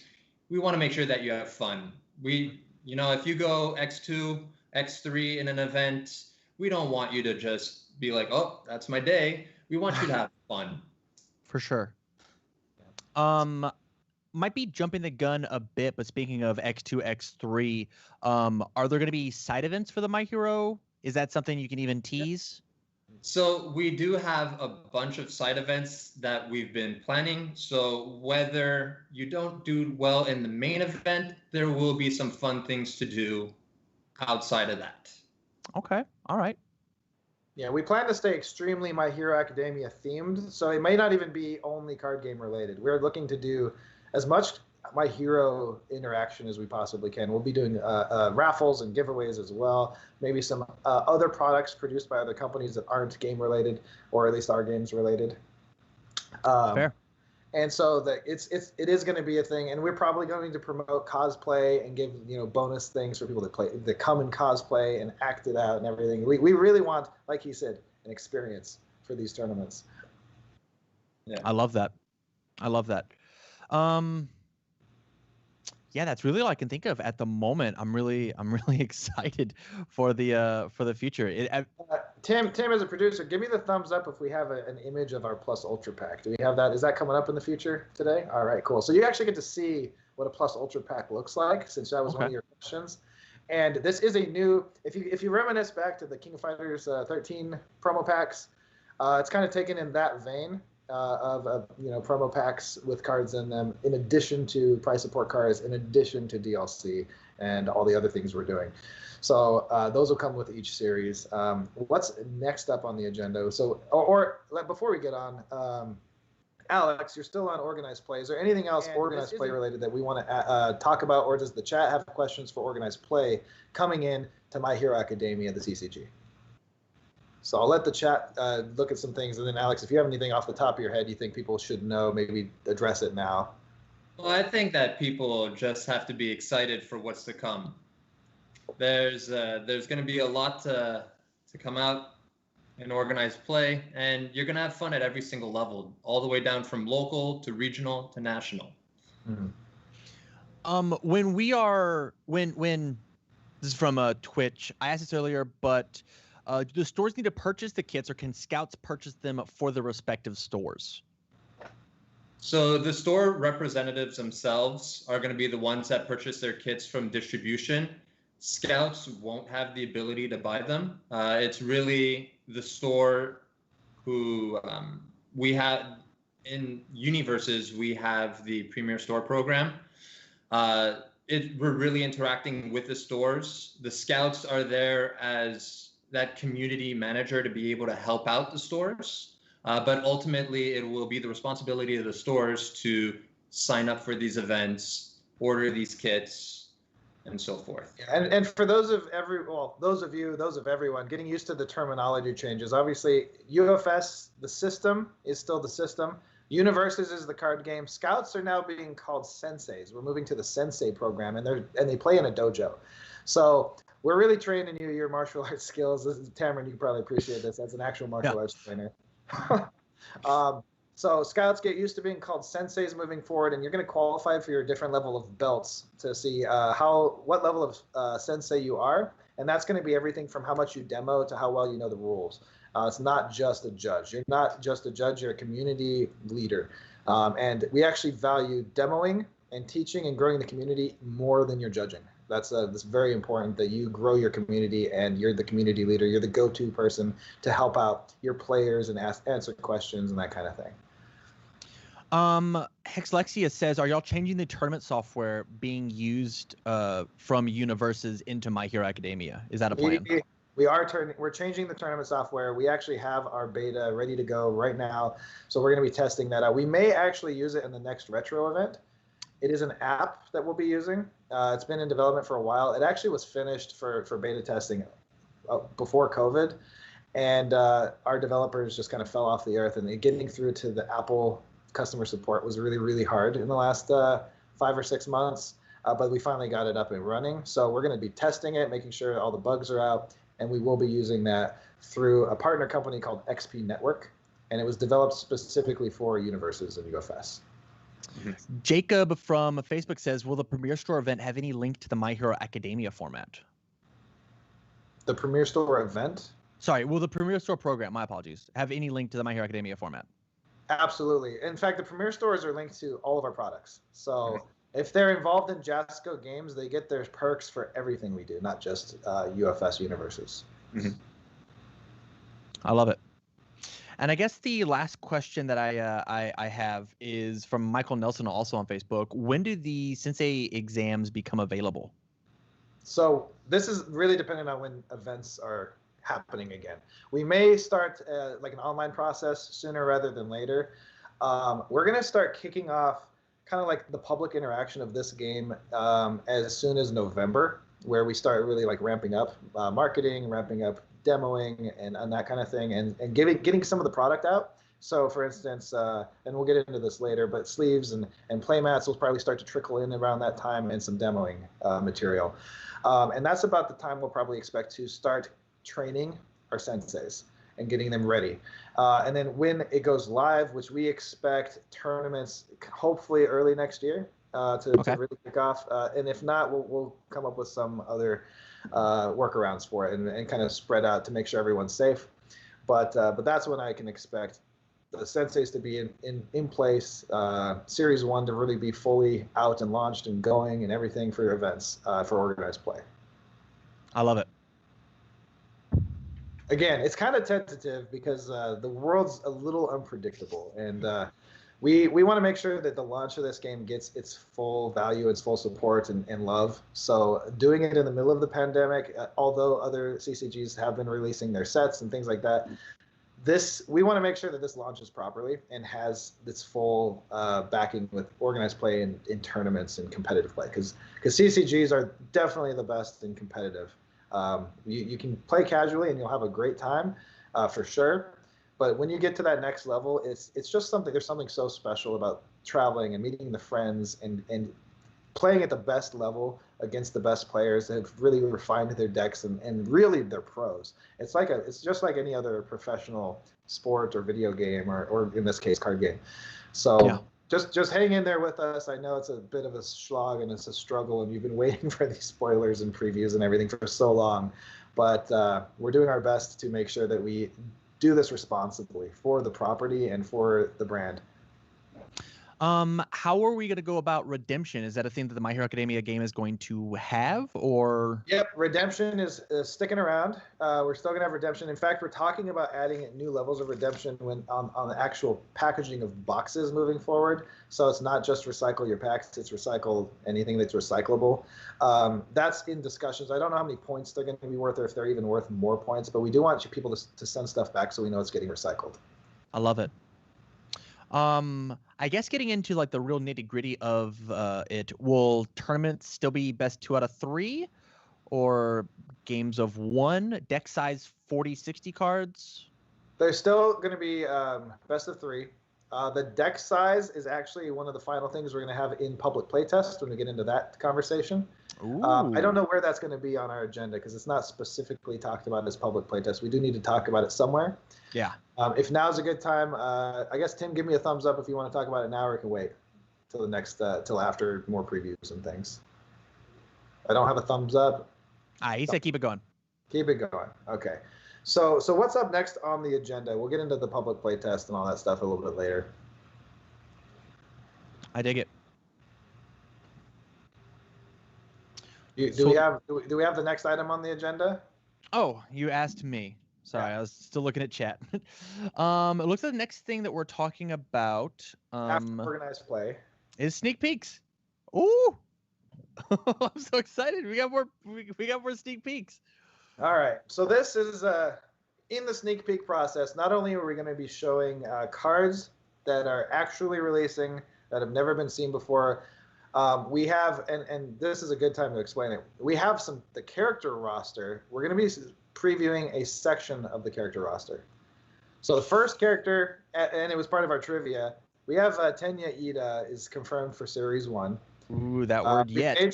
We've made sure to leave off the symbols and the abilities and even the set numbers and all of that stuff, because when we get into public playtest, we don't want any biased cheaters testing here for our final round before it goes to final production. Since we have this extra time, we're going to take the community in and make sure everything is balanced. We have another character we're going to be previewing, and that is... Oh my goodness! Daku Uraraka is also in Series 1. You can see, even without these symbols and the text, we've really paid attention to making these things just really pop. I love the backgrounds, the whole look for My Hero Academia. The next one's a fan favorite. I know a lot of people love this character, including Tim, our producer. I think this is his favorite character. We have Froppy. Let's go. Let's go. Man, look at that. Look at that. These all look amazing. Everybody's freaking out in chat. Whoop a frog style. These cards are so clean. Even on the, like, if we look at Ida, the blue on blue, the pink on pink, the green on green, they still look crisp. They look so good. Imagine them foil as well. That's the other thing. Oh, man. Now we have some more character reveals. Oh. This is another fan favorite. Look at him. Shodo Todoroki. Icy hot. The awesome, just freeze. And this is the freeze version because he does not believe in using his fire yet in version 1. He's really against using the fire. He has some bad feelings about that. If you watch the show, he is not all about that yet. So version 1 here, you can see character 1 there. He's the ice version, and we got Ice Todoroki. Oh my goodness. And here we got another one. Man, we're just flying through these previews. Tokoyami is up next. The purple background. Using what I feel like is a cheating superpower. He's like a whole nother character. He like, really is. How is that fair? And these two are actually probably in the show. I would consider them two of the most powerful quirks in the entire universe. So I agree. They're going to be crazy pro heroes when they graduate out of this stuff. I'm really excited to see their futures. So these are confirmed for Series 1. This one I'm really excited. You're going to be thrown for a loop. I feel like. You ready for this? Yeah. Oh, I'm sorry. What? We have Present Mike in Series 1. Yes. So, yes! So before we go into the next character, what does this tell you? What does this tell you about what's happening in Series 1? This means anybody's on the table, really. It's just not the kids. It's just not the students. It's not just the kids. In fact, check out this next preview from our roster here. Oh my goodness. Remember what I was talking about? I really love the look of this guy. Kamui Woods is in Series 1. Get ready. As soon as you get to play with a crazy cool roster. Not just Class 1A, not just All Might, not just maybe a few bad guys. Check it out. Pro Heroes. Oh Pro my Heroes all goodness. day. This is amazing. I want to know what the chat's saying before we get into the next one. They're going too fast, honestly. Yeah, I mean, we have another pro hero coming up next, but before we get into that, what's chat say? I want to hear. Just give me a few comments, chat. Are we doing good? Is this what you guys wanted? Let me know. I can tell you that I was not expecting Woods. That's for sure. Me as a player, me as somebody who is like dedicated their like 15 plus hours a day working on universes, thinking about My Hero Academia. In no way did I think that he was going to be coming out. Is this a good blowing your expectations, or is this like, oh man, I hate this guy? This is so good because the My Hero Academia world is so thick with characters. It's got so many characters that we can pull from, and the fact that like There's so much that we could be doing. And remember, my this goodness. format has no diversity, so we want to make sure that all those cool characters are going to be playable very quickly. Yeah. So yeah, this next one is another one of my faves coming up. But hold on, before we go to it, chat, anything. What do we got? How's it look? Because I can kind of see the chat myself here. There's so much. I know people are going crazy over Froppy. Somebody's saying, let's see Eraser. I don't even know if he's in the set.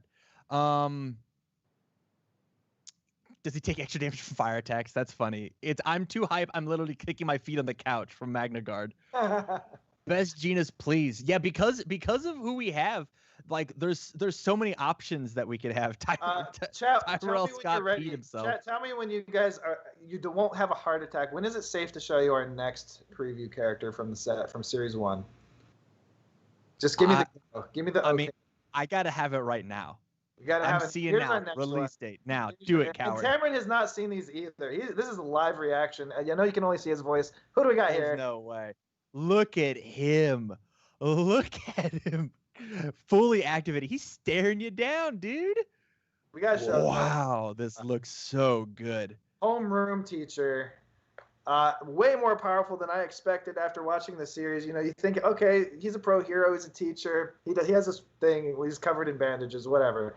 And then you see him fight, and you're like, holy crap, this guy's awesome. That's amazing. Oh, wow. Actually insane. His entire interaction with Shigaraki, just amazing to me. Oh, it's so good. Catches the elbow, and the whole thing. Oh, man. Yo, are we going to have Shigaraki in set 1? Well, I don't want to. Hold on. I'll wait. I'm not going to answer anything that's not being previewed here. You shouldn't. You shouldn't answer. You have another view of a card here. This is coming up next. We got another pro hero. A legend. Look at him. Ooh, the symbol of peace. Look at that smile. Yeah, All Might 1. Oh my goodness. Look at that bright yellow background. That's going to look stunning. So this may be familiar to you. This is the not special con version of All Might. Yes. Actually stunning. I wish you guys could see these things with their real special effects and real cards. Like, obviously, digital images of cards are cool. The foil patterns and the special print and ink techniques that we use on these things, when you see these things in person, oh man, it is a game changer. Cannot get these into our fans' hands. How many more of these are we doing? I know we planned on doing around 10 preview characters. I think we ended up doing 13. I'm so happy. I'm sitting here smiling cheek to cheek. Okay, who's next? We got my boy All Might. Who said we have anyone next? Who said there's a next? Oh, look at the framing. Tim's a professional. If this is the only character, oh my goodness. Look at this art. Look at this art. This is so good. He looks insane. This is actually one of my favorites. His entire support is so menacing and evil looking. So David Handel was on our show. He's our project manager, and he was just like, he drools over this entire support for Shigaraki because the artwork is so thematically on point, and it just looks so evil. Like, you're like, this guy's a bad guy, man. And I love his color schemes. Purple's my favorite color, so obviously it's like kind of calling out to me personally. But there you go, guys. There is Shigaraki. Tim, is that all of our previews for today? For just oh my God, there's more. I'm down to see. We have more. Okay, here we go. We have Plus Ultra. Look at that framing. That framing looks so good. Plus Ultra. This one actually we've shown the ability, and I think we have the wrong image in here. We're actually going to show you the full card. Give our producer Tim just a second, because that is a beautiful card with beautiful custom background for Plus Ultra. It's going to be a meta-defining card in My Hero Academia. I believe it has the infinity symbols, so anyone can play it, as it should. As it should. I am. This is. All right. Let me collect my thoughts. Preview. This is the first action full art that you've seen on our frame, if I recall. It looks amazing. I love the framing. I love the blue. I love the lightning bolt on the right-hand side. I think the picture looks stellar. especially with like how see-through the text box is. It's so good. It's so good. So I can't see any of Tim's messages. What did he say to you? Are we? He says he doesn't have the updated text in this frame, so it looks like. No. Okay. Well, we'll show that off later. But here's an example of our assets coming up. Yo, look at Momo. Look at her. The explosion in the background. 162 made quick creation. Okay. So for new players to the game, our asset cards are usually items, weapons, and locations. This character, if you've seen the show, is pretty items, weapons oriented. So it makes perfect sense that she might be popping up on an asset card. Yeah. Obviously, symbols blank, set card number blank. Not to say that these aren't done, but we will be getting into a public play test here in the next few months, where you guys get to try out all of our cards for several sets. And we don't want you to have a bias when we're testing these out, so you don't get to know what you're actually testing, but you will be involved. And everyone it's open games. It's free game for anyone on there. So, okay, we rapid fired through some crazy hype, did we not? There's so much. All right, let me collect my thoughts and let me get back to you. Hold on. You're pulling off students. You're pulling off teachers.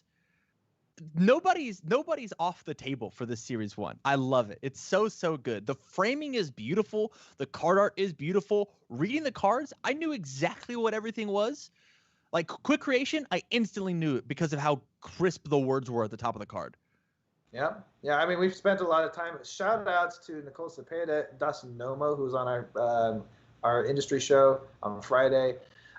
Her frame creation and just attention to detail. She's actually a massive My Hero Academia fan. She draws fan art for My Hero all day long when she's not on the job. It shows.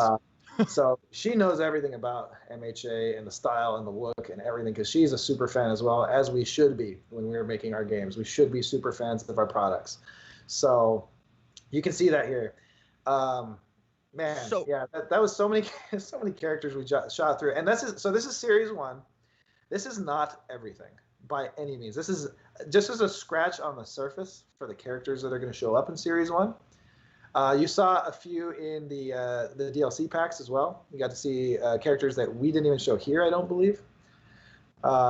Maybe multiple versions. You might have seen some multiple versions already of characters. I think it's got to be a 2-dot coming out. Or I guess, what's the colloquialism now? Not 2-dot. Second version? You can still call it a 2-dot. Version 2. V2. Okay. All right. How many characters are in set 1? I can't answer that, but series 1 has a lot. It's got way more than like nobody expected Pseudowood. Pseudowood, that's a Pokemon. Nobody expected Woods. Nobody expected Present Mike. People were looking at All Might, obviously. He's the symbol of peace. He's got to be in here. I was still on the fence if Aizawa was getting in, honestly. But like, what'd you think about Shigaraki? He was like a no-brainer, right? Had to be in it.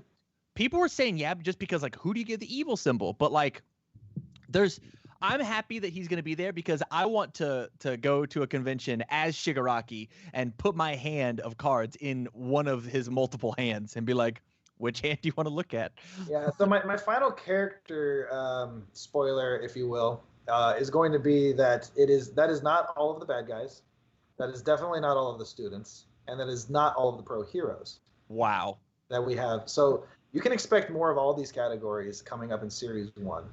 That's at least 3 more peeps. I'm so excited. Minimum.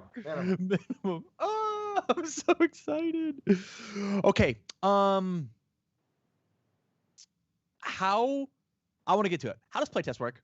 Everybody in the chat is screaming for it. I want these cards right now. How does playtest work? Here's what we're doing. So one of the reasons why we can't show you final text and the symbols and all that stuff and where it is in the set is because when we start public playtest here shortly, I'm expecting that also. Like November is going to be a cool month, right? Like that's when we kind of hope to have a lot of stuff up and started into gearing up for the launch of Series 1 My Hero. November is going to be let's just still a tentative date, but soon we will have public playtest. We're going to get onto Discord and we're going to get onto Tabletop Simulator. multiple future sets of universes at once. We're going to put cards with anywhere from 1 to 8 sets in the future together. So you'll be playing the future meta and you won't even know it when you're testing. Wow. We're going to have dummy artwork, possibly dummy symbols, but the symbols will probably be the right symbols. You just don't know who you're going to be testing. We're going to have a few dummy cards in there. So not every card is going to show up in a set somewhere. But we don't want you to know what you're testing because we don't want biases. We found in the past that some players have a bias towards symbols. Some players have a bias towards characters. We want it properly tested, and this is how we're able to do it publicly without private playtesters. I love it. And this should help the whole balance of the game. Now, we're not looking for designers. We're looking for people to balance our cards out. They're as far as we think we can get them. Tell us what's broken. Tell us what's just not playable, and we will balance it all out. And I'm sure you'll go ahead. I'm sorry. At any given time, you will see cards anywhere from the next set to release all the way up to 8 sets in the future, and we won't tell you which ones are which. And they could be all of them at once. And then again, dummy cards, ideas of mechanics we want to try, and we don't want to ruin the meta. Those will be thrown in there. Promos, DLCs, all that stuff. I'm sure there's going to be some sort of communication line open for how we get feedback back to you. We don't necessarily have to figure that out now, but there is going to be like a quote-unquote direct line of, hey, this is good, this is not good, right? Absolutely, and we're figuring that out right now. Again, this is a new thing for us. We've never done this. Mm-hmm. So I'm sure there's going to be some baby steps, some hurdles we're going to cross, but we do want to do it fairly quickly, and we'll improve the process as we go. For sure. We have Mohawk Mike on Twitch saying, will My Hero Academia have champ cards for the winners of the World Championship? Excuse me. Will champ cards exist in My Hero Academia? That is something that we're still discussing in organized play. Actually, we had a meeting about it last night if we wanted to talk about our ideas. We'll get to that later when we start talking about the national and world championships.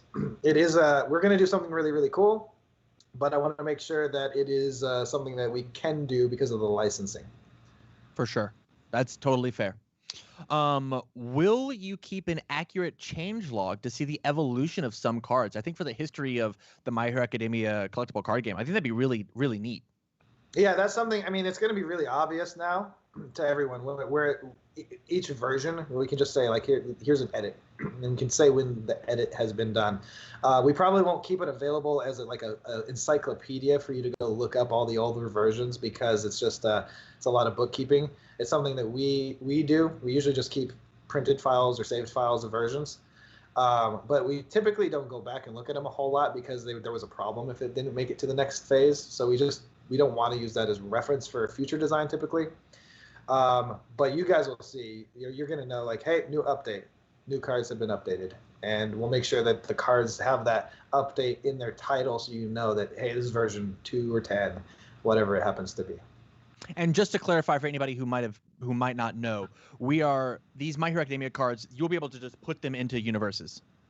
That is correct. So there are two major formats to universes. We have standard. Standard is everything goes. Everything in the last 10 sets of releases, everything goes. My Hero Academia format, My Hero Academia cards only. So, and it's a whole new tournament series. A few different rules to the tournaments. We're going to have no diversity plus other special rules that are only for that format. So just stay tuned to that. We're testing a couple of things out, and then those will be finalized shortly as well on deck size and how processes go for play in tournaments and all that kind of stuff. So we have a question. I'm not 100% positive what they mean. Salix says, what about when power level of specific cards shifts drastically when you take out the dummy cards? Thinking specifically of a keyword synergy. So if you've got a card that you know you're never going to print and it's a key piece of a combo, what happens when you take that card out? We are going to know that internally that's what people are doing, because like we're gonna be able to see your deck lists. Ideally, and you should be putting them up on Tabletop Simulator. When you submit things to us, we'll probably have a nice Q&A on what's your feedback, what happened, what combinations did you use, because it's more likely than not most cards aren't going to be dummy cards. I would say over 80% of cards will be real cards that come out eventually, or will be edited because we didn't like them, but they were intended to be real cards. So what might seem like a dummy card could just be scratched game design, because that happens a lot. We scratch cards out of game design, 20 times out of 21 kind of thing. Typically, it's like even if it's a really safe power level card, it doesn't mean we want it. It may not be fun enough. It may not be relevant for the current set or whatever. So more likely than not, you're testing cards that are intended to be real cards, and they should be through what we feel is the furthest point in testing internally before you even get them. Fair. I love that. We're not doing your whole job. We just get to taste the icing on the cake. Yeah, we don't want you to do our whole job.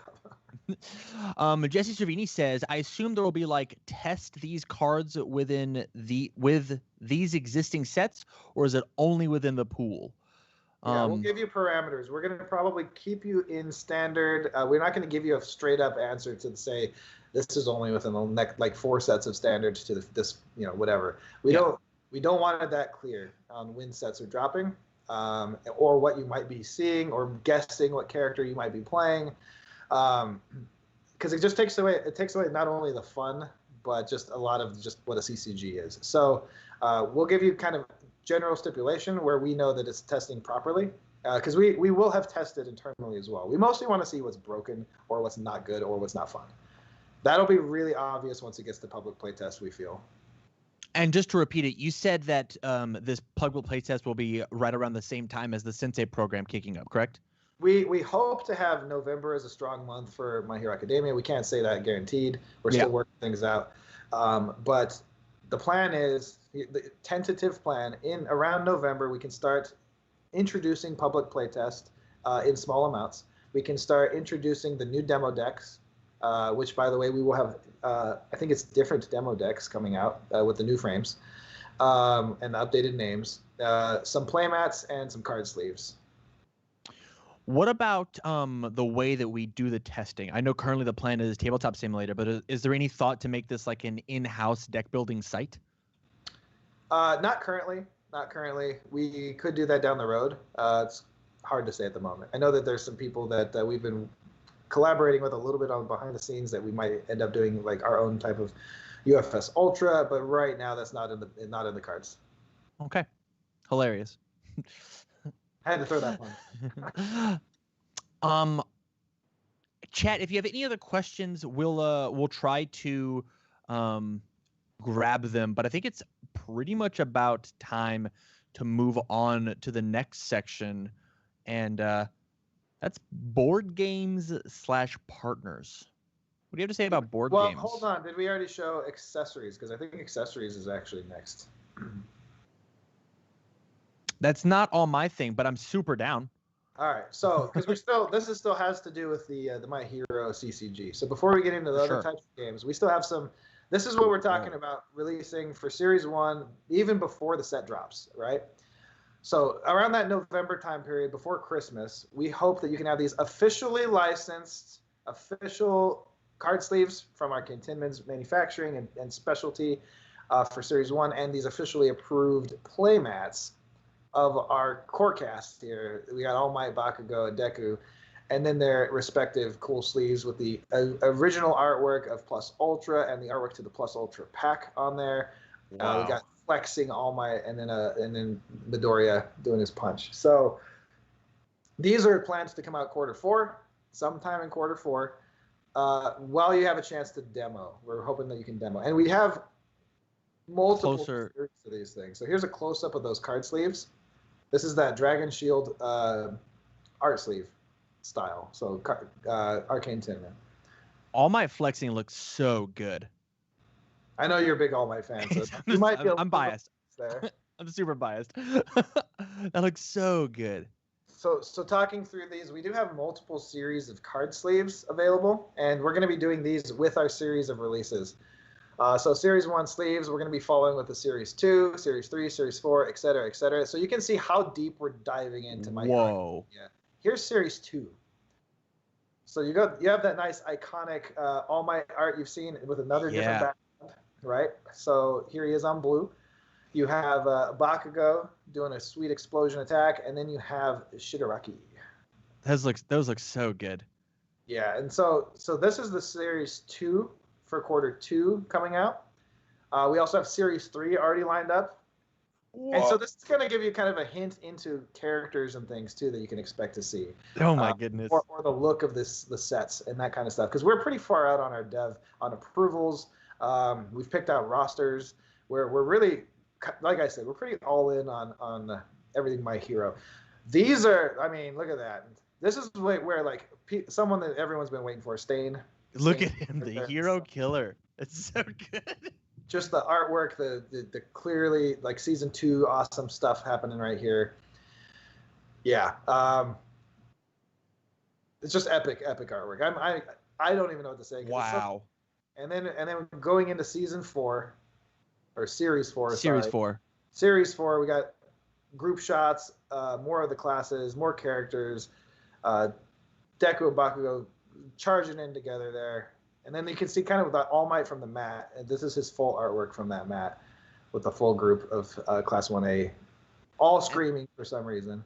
And these are all, are these glossy backed or are they in the matte backed ones? I believe they could be produced both ways. Okay. I can't remember what our final decision was there. That's okay. Yeah, these look amazing. These look so good.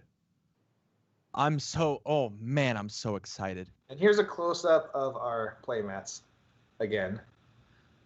So you can see these really featuring the characters. I mean, this is the big 3, right? These are the main 3 characters from the show.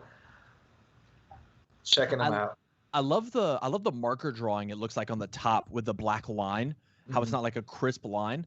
It really brings the whole thing together. Every character has its own thematic colors that are in the style guide that they have to go with, and this really gets across each of them with their primary, secondary, and subsidiary colors, along with the patterns and stuff. And All Might, I love the smoke coming out of his mouth, the steam All Might. So cool. Like so iconic for especially that battle against Nomu, where he's just like holding on at like everything he can hold on to make sure he stays in form. Yeah. It's so good. It's so good. Man. Okay. I knew my mind was going to get blown today, but this is I'm going to clean up the walls. walls. Take a breather. So we showed a lot without showing a lot, if that makes any sense. Yeah, for sure. I actually thought we were going to show the Plus Ultra new text. We'll show that probably on a Joffice later, since that we were already ready to do that. So we'll have more previews later down the road. And we're going to continue doing this stuff. And then we have what's next up on the agenda. I believe, did it go straight into board games? Yeah, it said board games and partners. From their puzzles, miniatures, speculation, other My Hero products to come. Okay, so obviously the CCG is a huge project for us. It's a big undertaking, a lot going on. It's essentially the same workload as 30 board games. Yeah, the same amount of work. But we have our master tabletop game license. We're working with partners. Everything My Hero tabletop's going through Jasco Games, and so obviously we have to do it credit, give and put some really cool board games and miniatures games and things out there. So let's talk about a little bit about partners. So first of all, what I can say is we're submitting game ideas to Shueisha, Toho, Funimation. As we go, and the concepts all have to be approved. This is just kind of giving you the licensing step by step. The concepts have to be approved in Japanese, so we have to translate everything into Japanese. Yeah. And then from that point, we get into what is the look of the game or the product, and then getting all of the components approved. And we've actually worked ahead. We know that the concept, whether it changes or not, we know that a lot of the components need to be done. So we've actually taken the time ahead to finish a bunch of components, and I'll talk about that in a second. Yeah. But our partners, so we have a submission in as a partnership from a design from Level 99 Games for the My Hero Tactics, taking the system of Pixel Tactics. We have a submission from White Wizard Games using this sorcery system, I believe. Or no, it was their POW dice system. It's a dice game that we've submitted from My Hero Academia. From White Wizard, another awesome publisher. Go check out their games. They have some really cool games, like Star Realms. I'm addicted to that game, especially when I have time to just play that thing. So good. And then they have the sorcery game, obviously. So you can maybe expect to see other games in partnership with White Wizard and Jasco moving forward, depending on how these do, using other systems back and forth. I'm really excited about that partnership.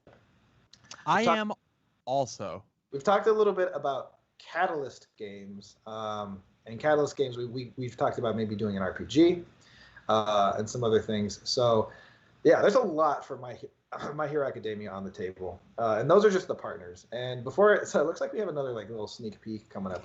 Before we get into that, let's talk about the games that we do know that are submitted and that kind of thing. So we have a My Hero Academia miniatures game. The miniatures are all the exact same style and design and scale as the UTS game. Okay. It's not currently planned to be the same system, but it could end up being cross-compatible later down the road because it's the same scale on purpose. We have 22 characters already designed. We're upping this cast to 26 just for series. And you've seen how beautiful those things are going to end up being. They're so good. So that game, the concept of the game has to be approved by Japan. And then once the game is sent in, then all of our components are going to flood into the approval system. So we're really excited about that one as well. In fact, some of the reasons when we get together and play board games together as a company on the weekends and stuff, technically off hours, and I guess it's still technically work. And we want to make sure that all the cool game mechanics that could be in each type of game, we've seen everything that's out in the market right now. We know what people are liking, what we would want to change, correct, like ideas that we would incorporate into our new games. So we've tried to stay up to date with everything on the market, what fans like, what they don't like. So My Hero Academia miniatures game, really looking forward to that. We don't have too much we can share about it other than the fact that it hopefully will exist and it's in the approvals process. Talk to you about some of the partner games that are submitted. We have a board game that Jasco Games has developed with lead designer Ryan McLean that worked on Let's that. Go. So that game is in approvals right now, getting the concept approved and everything else. And we've already developed the packaging and the whole game's ready to go. So we're hoping that one is coming out relatively soon. Puzzles. I know that you saw something behind me that you're not supposed to see. Nobody saw it. Nobody. But that was not one of the puzzles. That was a prototype that is actually not approved. So just so you know, that is not an official puzzle, but we do have foil puzzles and puzzles planned for My Hero Academia, and I think those are going to do super awesome. As you can see from the card sleeve art, like building a big puzzle like that with like foil stuff all over the place, like probably the most excited I am about puzzles would be the My Hero puzzles. Even with other big titles that we have, like Terminator 2, Bill and Ted's, Cowboy Bebop, Yu Yu Hakusho, we have like a bunch of puzzle rights. My Heroes, I'm like, can't wait to see those. Yeah. All over the place, honestly. Let's see, what else did I say on there? Obviously, we talked about a dice game, and we have some other things down the line. And if you are a publisher and you have a game that you feel fits My Hero Academia already, we would be happy to entertain the idea of working together and publishing any of these games with the My Hero license with you. So just approach us. Now, I will say that we are choosing a partner per category. So we don't want like 2 RPG books out from 2 different companies that helped, like that are competing against each other. We would prefer not 2 of the same style miniatures game out, not 2 of the same style board game out. But we are open to products coming out for sure. I love that.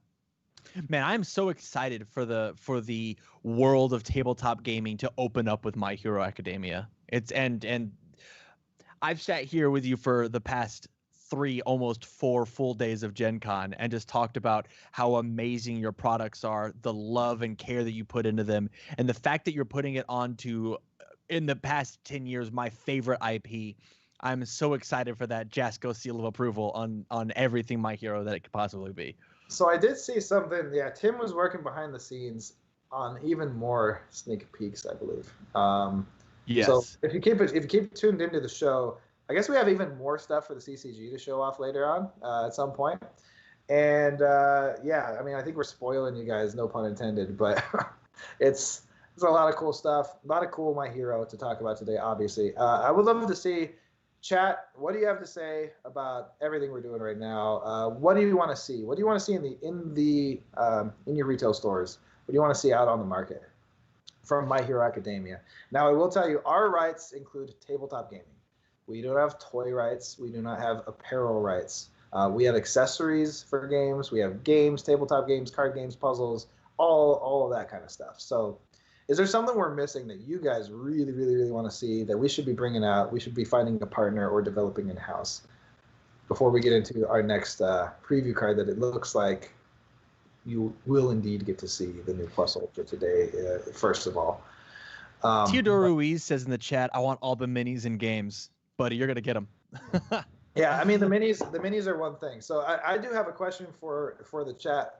How many of you prefer the pre-painted, like Street Fighter style minis with the special clear effects versus the gray models that you paint yourself, the standard like plastics? Because how many of you would want like a multi-miniature plastics paint it yourself game versus what we're doing with the larger scale pre-painted stuff? Me personally, I'm a pre-painted man. I don't have time. I enjoy painting. I used to paint Warhammer, right?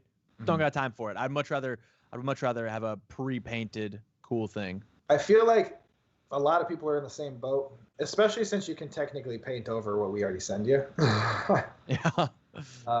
It doesn't mean that they're not paintable. It's the same quality plastics and everything that are on all the high detailed miniatures games that are already out there. Maybe even a little better because of the size. So yeah, I mean, you're welcome to strip down our stuff and paint over it, or just paint right over the top and make your own custom paints. There's nothing we can stop you there. Like, I'd love to see some alternate costumes of some characters for sure, for Street Fighter, Mortal Kombat, My Hero in the future. And then what characters would you like to see as miniatures? Because that's another thing. We've already kind of selected our first 26, but I'd love to see characters maybe that we're missing in that format. It looks like everybody wants pre-painted except for Steve Boer, who says boo pre-painting. So there you go.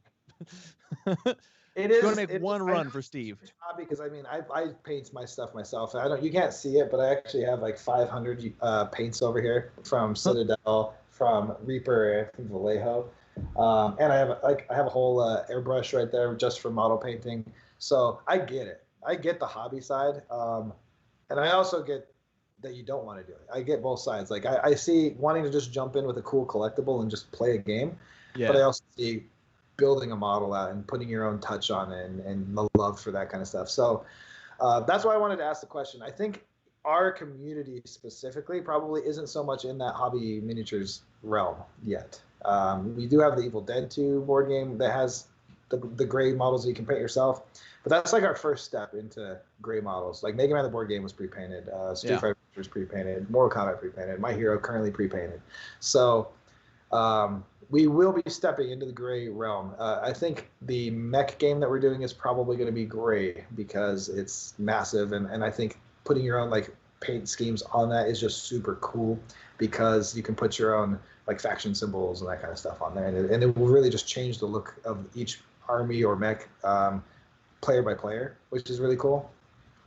But anyway, let's move in. So we have another preview card. Our producer did happen to find the pulled together card. It looks like it even has the set numbers and everything in there for you because it's been previewed before at Gen Con. Yeah. But here we go. Yeah, Plus Ultra. It's a 2/5 1 mid block. And it says when you attempt to block it, put its speed to 0. It's a freeze 1 mid block?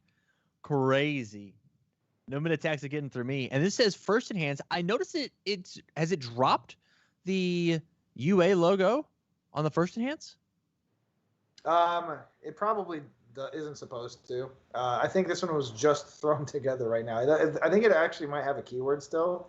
Okay. But for now, here's what it's going to at least look like. So I love it. It's on the new frame.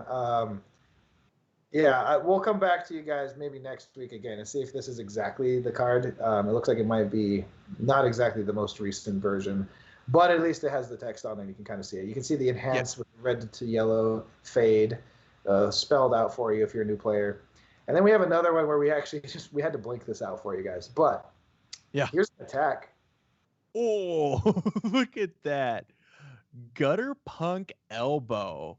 You were telling me about this elbow, right? I was just telling you about the elbow. The elbow, the catch. Oh my goodness.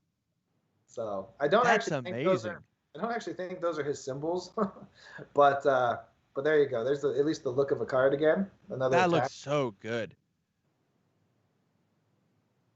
So all Death Void not confirmed for Aizawa, correct? Just a triple confirm. Yeah, the set number is definitely not confirmed either. It's not a promo 1 of 3, and it's not the exact same one as Plus Ultra. Yeah, these were definitely thrown together just now.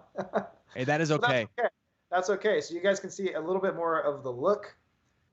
Because those are not the identical promo card of each other. That's for sure. Man, these cards just look fantastic. I'm really happy with the new frames. I'm really happy with how well it fits for My Hero, the CCG specifically. Yeah. Knowing that you're getting it is a different CCG within another system. So universes, and I can't wait to see people that are huge My Hero fans come in and then hopefully leave, or not necessarily leave, but grow into the standard environment as a whole for universes when they find out that this greater game, this bigger game above My Hero, the CCG, and My Hero Academia card game is going to include Mortal Kombat and Cowboy Bebop and Street Fighter, Darkstalkers, and Yu Yu Hakusho, and all these other great brands. Red Horizon. Like, yeah, I mean, I usually don't talk about my own brand because I'm too humble, I guess. I don't know. You should flex on them. I should. I really should be promoting it. But typically when I'm giving a list of stuff, it's a list of licenses. So I just kind of, it's in my brain to do that. But yeah, there's another look at a couple of, at least you got the names there. You get to see some more artwork. You know that that's a slam for sure. For sure. Confirmed. You got that slam. So yeah, there's a little bit more for you, for our CCG fans. A lot of hype, a lot of characters revealed. We did seriously just blast through that stuff. So we talked about quite a bit. So let me hear the speculation from your side one more time on the My Hero. What's it going to do for the game, for the community? And are you looking forward to playing in this format versus standard, or are you going to play both? What are you personally going to do? Well, I know you gave me a lot of work as a content creator, right? Because now I gotta double up what I'm doing. I gotta keep track of standard. I got retro I gotta deal with. Now I have to deal with My Hero because I gotta build everything under every symbol, right? I'm so excited to play in the My Hero format. I'm so excited. Yep. Again, no diversity planned at all for the My Hero format at this point. It will be the format with no diversity. You'll have diversity still in standard. I think we're going to have enough characters that are relevant in this that it won't matter, to be honest. You might see a couple fanboys playing the same character or a really powerful character at a given time. But in our CCG historically, I think our meta is healthy enough that you are just not going to see a ton of mirror matches unless people just decide to not be creative. Like, if there's a hive mind as a whole that just decides that they don't want to play other decks, that's up to them. Because you should be able to be competitive with most decks. Yeah, I completely agree, and that's something that I'm excited for. The My Hero format is Jasco makes like 99% of their characters really that top tier beautiful. There's some that get slipped through the cracks, but normally every deck is playable. Just not every deck can be like that tip top percent, you know. And one thing you can imagine in My Hero in particularly. You're going to see a lot more versions because the cast, yes, it's a huge cast. There's like over 200 known characters that people would be interested in possibly playing. So that's a big character pool before we even get into like the no diversity. But there's also a bunch of main characters that are probably going to show up over and over throughout the whole series of the game. And stacking. So when your character may not be up to snuff, maybe you don't think it's quite there, but then like 1-2 sets later, now I can stack, and now my character suddenly is really, really good. And maybe we planned that because we have so many sets in playtest at once. For sure, I'm excited to see how the future. Like I got 1.5 million questions, and I know I have to temper my expectations. How many sets is my Hero gonna have inside of a rotation, or like inside of a standard rotation set? Standard currently has 10, right? I can concrete say we have not nailed down the size of My Hero format's optimal set size. Yeah. It's going to be, I mean, at least 4. It might be as big as standard with 10. I can't tell you right now. We're going to see how it plays out. I do want to make sure that everyone's cards stay viable and legal for at least a couple of years per card. So I don't want anything like. Ultimately, we plan on rotation, right? We expect this game to be around for a very, very long time. So we would do a one set in, one set out rotation at a certain set size. And there's, this set in particularly is pretty big because it's the first one. So we have to make sure there's plenty on the table for people to play all the different play styles and all that stuff. You're going to see a lot of characters. That's for sure. A lot of well, you talked about bonus rares inside of packs, right? But what about the card rarities? Shane, by the way, from Twitch says, what about the card rarities? Anything changing and are extra rares greater than ultra rare? All right, here we go. We have common, uncommon, rare, and ultra rare. Standard that we've always had, right? And we also have box toppers, the exclusives that come in starter decks or turbo boxes or rival decks or whatever you want to call them. And then we have promo. Additionally to that, we're going to have extra rares. I don't know if that's going to be the abbreviation because ER stands for emergency room, so I might come up with something else. Sure. But XR. We're going to have extra rares, and these are cards that are already printed as another type of card, so they're not technically like above ultra rares. I don't think they're more of a collector's item. They're more for you to bling out your deck, and I can't tell you how many are going to come in a box yet. That's fair. That's for my printer to decide how hard it is for this to work. What about for these extra rares? Is any card on the table, or is it just commons and uncommons? What are your? Just about anything is on the table at this moment. Now, I think ultra rares probably won't get an extra rare because they are already full arts. Okay. For several of them, but there could be every now and then you might see alternate versions of different rarities. It's definitely not off the table for anything to be an extra rare. I love that. Man, there's just so much going through my head. Tim, give me a thumbs up. Should I? You know what I'm thinking. Thumbs up or thumbs down? Do I tell him about the other thing? He's thinking thumbs up. Okay, we do have another rarity. Okay. Well, all right. Go on. Oh, don't tell it. Never mind. Don't tell it. He said no. Thumbs back down. Ooh, dodged a bullet, I guess. All right, thumbs back down. So, never mind. We'll just you speculate what I meant by that. There's another rarity. Okay, I'm gonna shots out of a cannon. There's a secret rare. There's less than a common. So if we can go a secret rare all the way to the top, we can go less than a common. It's half a card. You get a ripped half a card in your pack. Seems bold, Jasco. Seems bold. What about these plus ultra packs, right? Are there going to be unique cards inside the plus ultra pack you can't find in your regular standard set? Every card currently in plus ultra packs are unique to the plus ultra pack. And so with that, how many cards are you planning on having in those packs? Man, I can't remember off the top of my head. I should just know this, but it's been like about a year since I've looked at the spread. Okay. For Series 1 specifically. I think it was 12 or 13 different cards that will be available for that 3-month period. Okay. I believe. Don't quote me on that because it could be more, it could be less. I have actually no idea at this point. That's totally fair. But it could be like 13 cards in a pack is fantastic. Yeah, I don't want to just lie to everybody because I'm just remembering what I think it was. That's fair. Yeah. It's not 4, right? It's not 4. Yeah. It's not a little baby number. Let's talk about game mechanics. So we have the checking system, blocking, attacking is all the same. What about keywords? Are we keeping all the keywords from standard universes? I'm actually not going to get into that. The keywords are the same. The game system is the core at the core the same. Mm-hmm. So you won't have anything that's going to not be recognizable. Now there may be cards that are exclusive to the My Hero Academia format. That are not. There's a good chance that there's some cards that just won't be playable in regular standard. And those cards could have their own unique keywords that aren't in the rest of the universes. You mentioned mechanics. Before I go into mechanics, I do also want to say that we're immediately. So we're looking after Series 1. Approximately 3 months later will be Series 2. So you can already get ready for that. And in the design process on our internal sets, we've planned and we're working to design and have everything ready for the first 4 series ready to go for you guys on launch.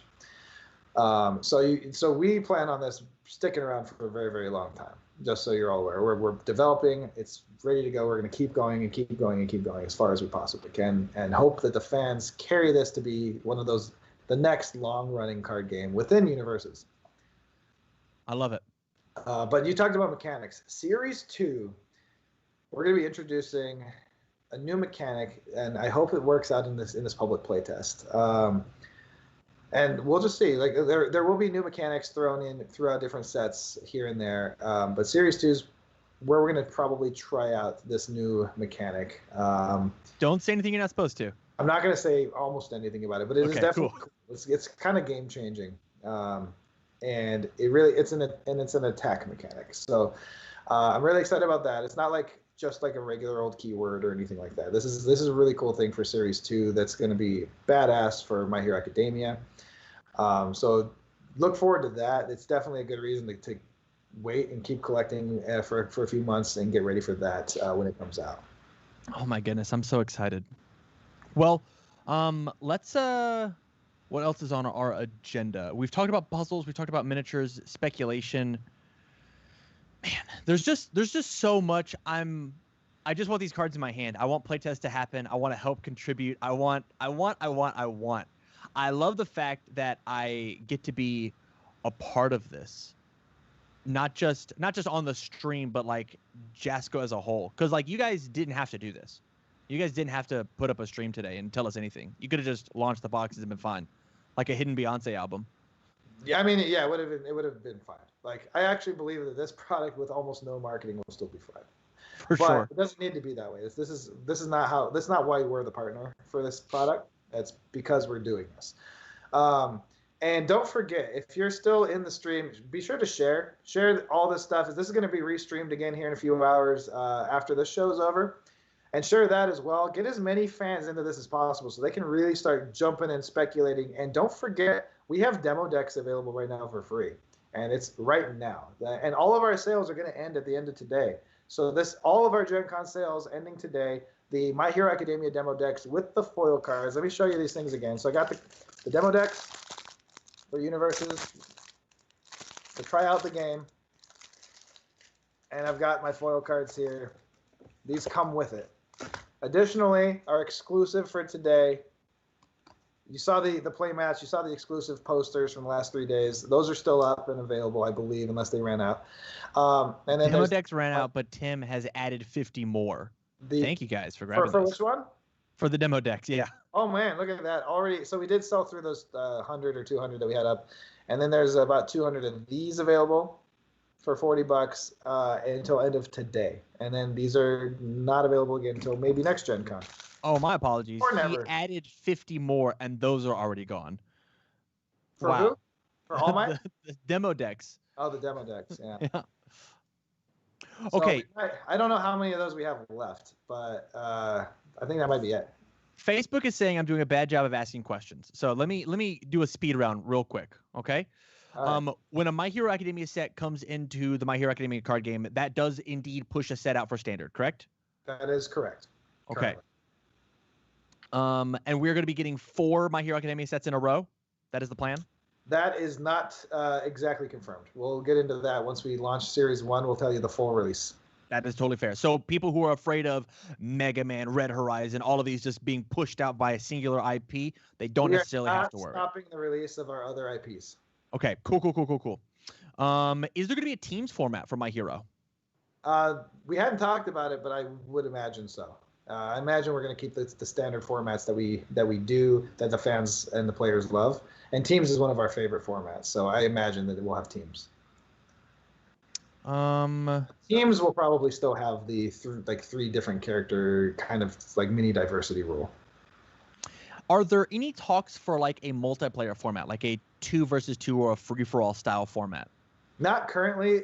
We've had them in UFS before Universes. And we've had I think we called it Double Dragon. Double Dragon's really cool, where you play 2-on-2 and you can block for each other and swing in and reversal for each other and that kind of stuff.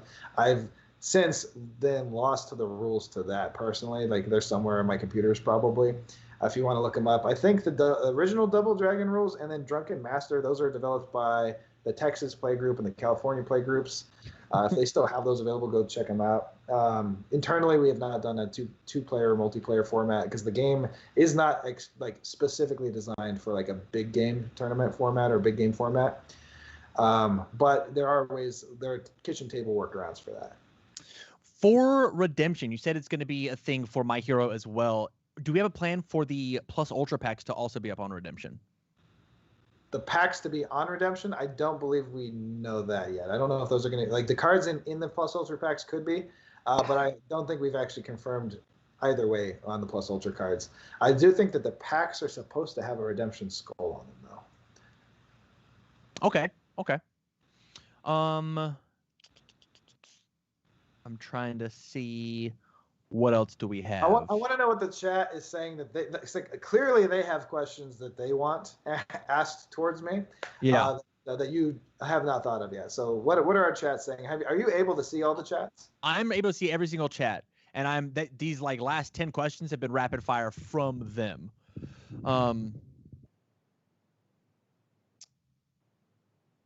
I hope we haven't been confusing about anything. Obviously, there's a lot of information given out today, and we'll be pretty clear on things. We have a whole new website for My Hero Academia, the CCG, that's being built behind the scenes.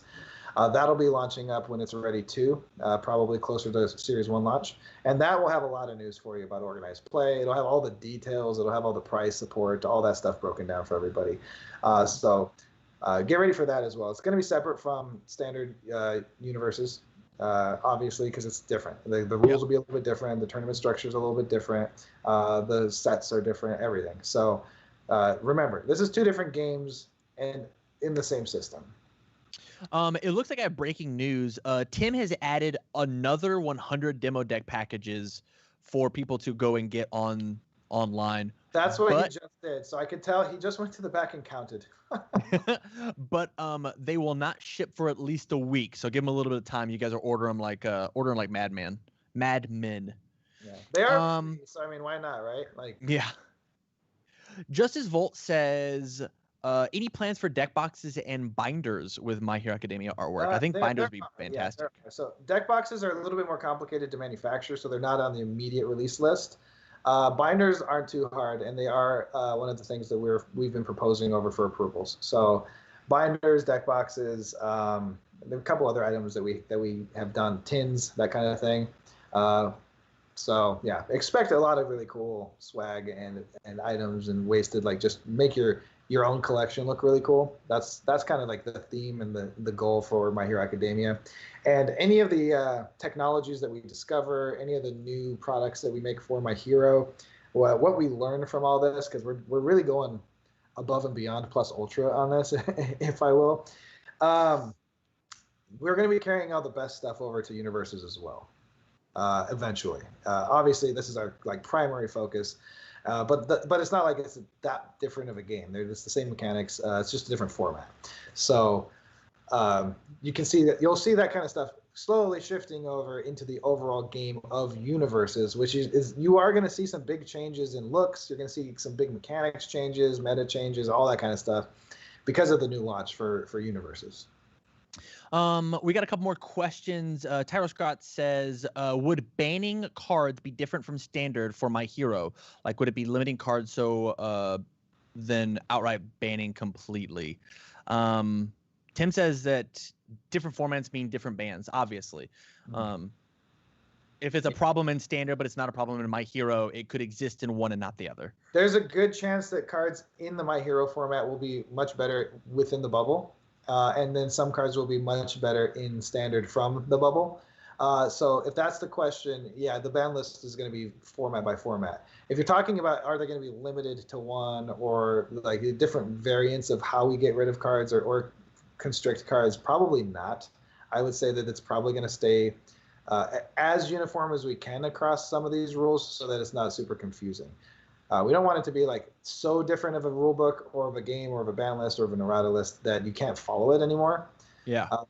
So that's not really in our intention. And limiting cards in our game not really the best way to solve some stuff, to be honest. You draw so many cards that, I mean, if you need a card, you can get the card. Tim Smith and admittedly Tamron Cardwell say, will content creators have an option to get previews of cards to help promote the My Hero Academia set? So giving content creators and or premier stores early access to stuff is definitely always on our agenda for one of our promotional and marketing strategies. How we're going to do that is going to vary set by set or series by series. But I wouldn't put it off the table. In fact, if you want to get on that marketing list, sign up for the newsletter first, and then you're going to want to reach out to probably the PR team or the OP team. Organized Play might be better to help you out on that, but they're not going to be in full swing until the end of this year. So you might get slow responses for the time being. Will My Hero Worlds be the same way as Standard Worlds, and you can push that to any other events? How separate are these events going to be? They are not in the same building or at the same time. Okay. I mean, they could be in the same building, but very, very unlikely, and probably not at the same time. These are unique events for their own proper game. So they're going to get their own attention. I actually don't think we would even have time to run both. I agree.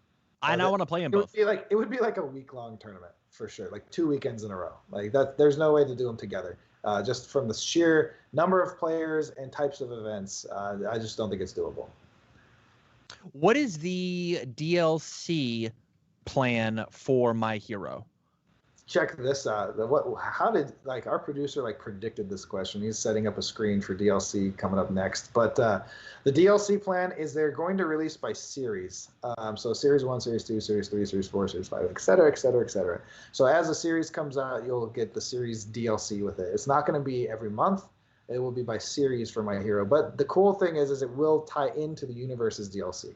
So that means you can expect every quarter, basically every 3 months, or give or take. It depends on how often the set's released, right? But within, I guess, mixed in between the regular DLC, you'll have these DLCs as the official DLC for both formats, which means it might be a little bit bigger of a print run than the other ones. That's fair. With another question from Twitch, are the playmats from last year's Gen Con available for purchase? No, unfortunately, those were only allowed to be sold or given out at cons, and they are out. They gave us a limited quantity that we were allowed to produce. That could change. We might be able to get them back through approvals for a more mass release. But yeah, I mean, I think this is the only one I even have. I don't even have the whole cast personally right here. I might have them somewhere in the office. I love this mat, though. It's on my desk every day and downstairs where I work in my home office. I wish I could say better news for you on those. They're so cool. But I guess eBay is the way to go at the moment, unfortunately. Yeah. Or go to your CCG communities. Go to the UFS community in North America. They might be able to get them there. We had them available at Worlds, whatever the remaining stock was. And those sold out in the first day. I think the Dragon Ball Super community was literally right next to us within a big event, and between our two communities, they were just beaten up. Yeah. So, yeah. And I will also say on that note, because I've talked about this before, if you have a My Hero Academia playmat that doesn't have that Jasco Games logo and then the official licensing from Shueisha, Toho, and Funimation on it, those are actually illegal worldwide. You have a bootlegged product. If you show up to any of our events with bootleg products, we'll have to give you cease and desist and report you. So do not come to any of our events. Don't show anybody those things. Don't go into stores because they will be reported. Those are illegal. Support the official licensor. Do not support bootlegging. Agreed. Can't stress that enough. It's actually contracted by us. We have to report these. What's DLC? We have a question. I guess we didn't jump super crazy into it. If Tim wants to bring up the image. So DLC stands for deck loadable content. So just like in a video game, you can get these expansion packs every now and then that companies will release that give you new characters and new swag and new costumes and that kind of thing. In the CCG, the DLC is essentially the same thing. We give you a new look at 4 new characters at a time, that they get a new signature attack and a new signature foundation. Typically, sometimes it could be a different card type, but it comes with 2 copies of each, and it adds new abilities to the game every time a new DLC comes out with a series. So it's a way to expand the character selection without having to come out with a full booster set for you, just to change up the meta a little bit and to get those into your card pool. And we want as many characters as possible for My Hero in the game. So we want to try to, release them through DLC, promo cards, obviously through the set, and plus Ultra Packs. So expect a lot of characters. We want, because there is no diversity and the cast is so big, you're going to hopefully see your favorite character sooner rather than later. Last big question I have before we jump into our trivia.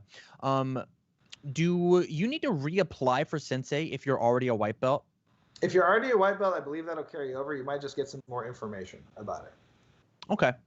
And you'll probably be getting a guidebook on how to be a Sensei in the future from the OP team, because it's going to incorporate a lot of demoing, obviously, and how to demo and how to interact with your local players. I love it.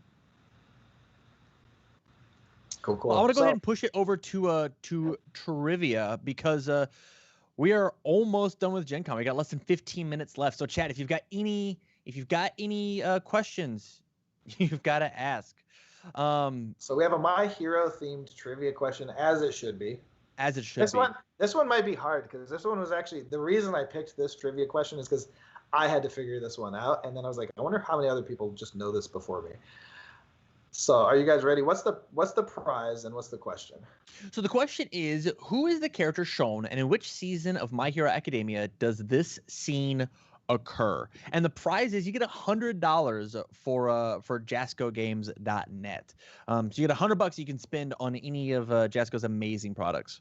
There happens to be a exclusive All Might that would fall in the category of under $100. certainly is. So who is the character? I need both the character and the season that we are from. So the character's name and the season.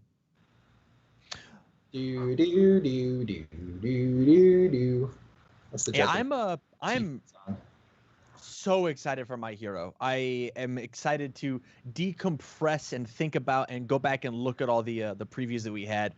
It was a whirlwind today. It was a whirlwind.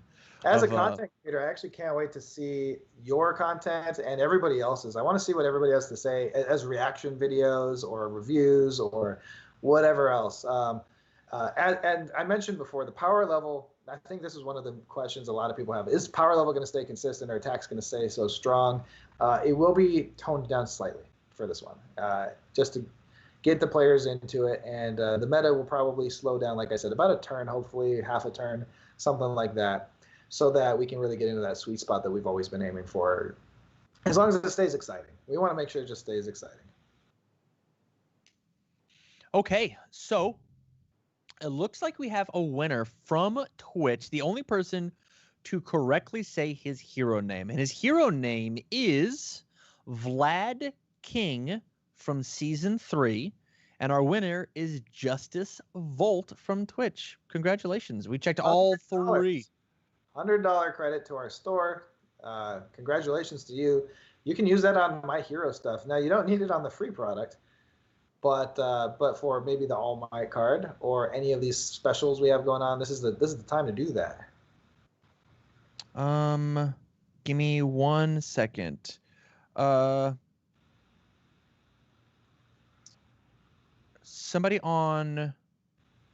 Somebody just said, hopefully Tam will chime in, and I didn't read an initial question on YouTube. What is I think it's something about Playtest. Sirius105, hit me with the question again for me, please. Yeah, this has been a really good Gen Con. This has been a fun experience for me. I want to remind everybody about the amazing deals that are happening. I don't know how long. When is Gen Con quote unquote officially over? So today's the last day of Gen Con. I guess that's up to our producer what time zone the day ends. I mean, it could be midnight Eastern, because Gen Con technically is Eastern time, or we could do midnight Pacific, because that's where we're based off of. That kind of makes the most sense to me to just end at midnight our time. But we do want to sleep, so how about midnight Eastern? It's been a long week for us. I think midnight Eastern is totally fair. If guys go to the Jasco website, go to Looking Glass, find out the amazing deals that we have. This is your last chance. This is everything we got. We don't have a surprise mystery bonus. We are all surprised out from all the amazing things Jessica got to show us about My Hero.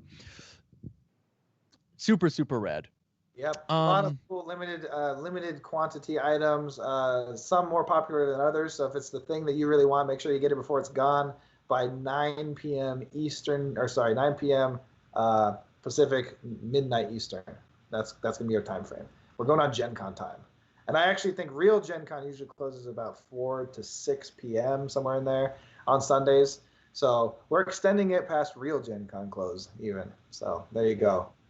Okay, so before we close, because I want to make sure that everybody's as satisfied as we can. Remember, we got like 200 people in this chat. Sirius said, asking about the set DLC release schedule for not just My Hero. That's been talked about quite a bit over the past couple days. The plan is for all of the most recent, the stuff that we have already previewed, like Cowboy Bebop and Mortal Kombat and so on and so forth, to just continue out for their universes. Set 1 is all on schedule, correct? As you take a drink. So I mean, it's been a readjusted schedule, so I guess on schedules, up to interpretation. But yes, it's going to be according to the current schedule of continual DLC releases, continual set releases. And then he also says, is the playtest pack going to be available for the UK? I would assume so. Absolutely. It'll be available worldwide. You're more than welcome to jump in, and we'll put it up on our website and social media, so it's really easy to access.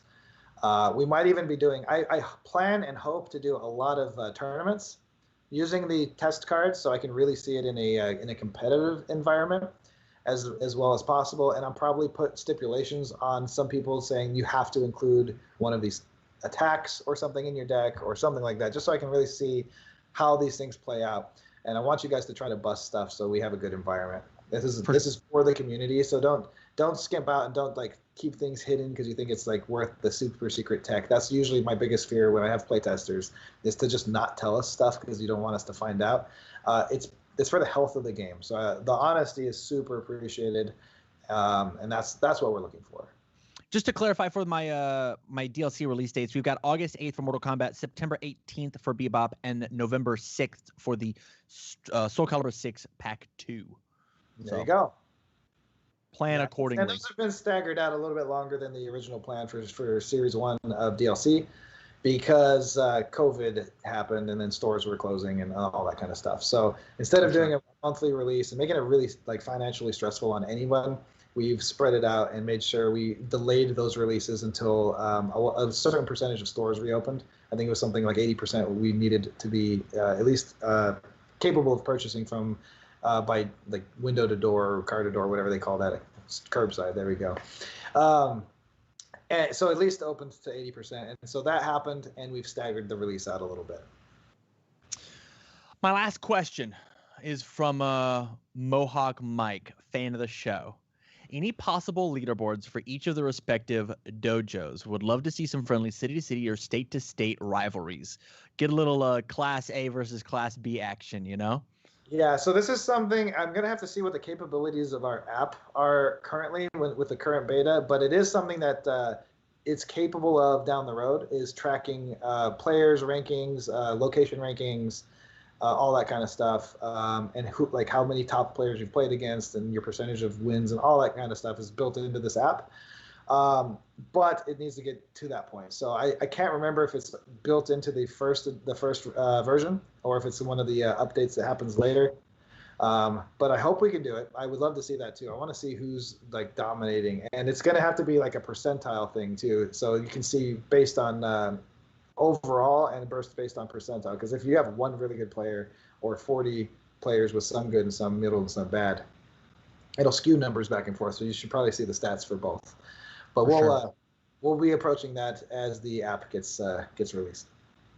So everybody at home, thank you very much for joining us for Gen Con 2020. Kind of a strange one, but we made it through. Remember, we have deals happening for the rest of the day until midnight Eastern time. Make sure that you go back and you rewatch all of these VODs, and more importantly, you share these VODs out with anybody who's interested. Maybe you didn't get a chance to see it before, but let's try and make My Hero the biggest, most amazing card game. Just like with All Might, we're trying to push to the #1 card game. And I'm gonna give you guys a throwback to our other exclusives before you go, because they're not just sales. There's 4 items that are available for this convention. There's the All Might card that you see below. We have the playmat from day 3. That's the puzzle fighter artwork from Street Fighter, exclusive to this convention. That might be popping up here shortly too. And then we have 2 different foil exclusive posters. One of them is of Alice in Wonderland from Zenoscope, from Grimm Fairy Tales. Artwork done by Art Germ, the famous artist. The second foil poster is Buffy the Vampire Slayer. It's the same artwork that you see here in the exclusive framed puzzle. Also foiled. All 4 of those items are exclusives until our end of sale at 9 p.m. Pacific, midnight Eastern. What is that? 16 o'clock or 18 o'clock Germany. Sure. I'll trust you. Yeah, so they're 9 hours ahead of us. So yeah, sure. Well, that means it's like 17 o'clock UK probably. Anyway, that's when the sales are ending. So, any last minute shout outs before we call it a day? Oh, I did that completely backwards. I added the 12 when I didn't. So I'm completely wrong on the European times. It's going to be sometime in the morning. All right, fair enough. Well, I've been Tam from TCG University. Jason, thank you so much for having me out for my first Gen Con. Absolutely. Don't forget to like, subscribe to TCG University, the channel, and our channel as well. We don't really push our channel very well. We should. We do live streams every single week, just about, with the exception of holidays. This coming Friday may not be a live stream for the Joffice, just so you're all aware. It could be either pre-recorded or skipped, because we just put a lot of time and effort into telling you like literally everything.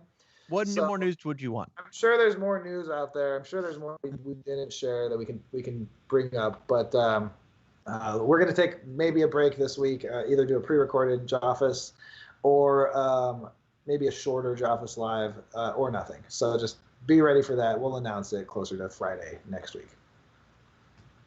From all of us here at TCGU and Jasco Games, stay learned. This has been fun. Thank you all. Thank you for everyone that made this show possible. Special thanks to all of our guests, to Tim Freelieve, our producer behind the scenes, David Hanold, Nicole Cepeda, and everybody else here at Jasco Games, our organized play team, Alex and Alex, for getting that set up and ready to show you everything about organized play. And that's it, Gen Con Online 2020. It's a wrap. Thank you all for coming. Thanks for joining. And don't forget to share.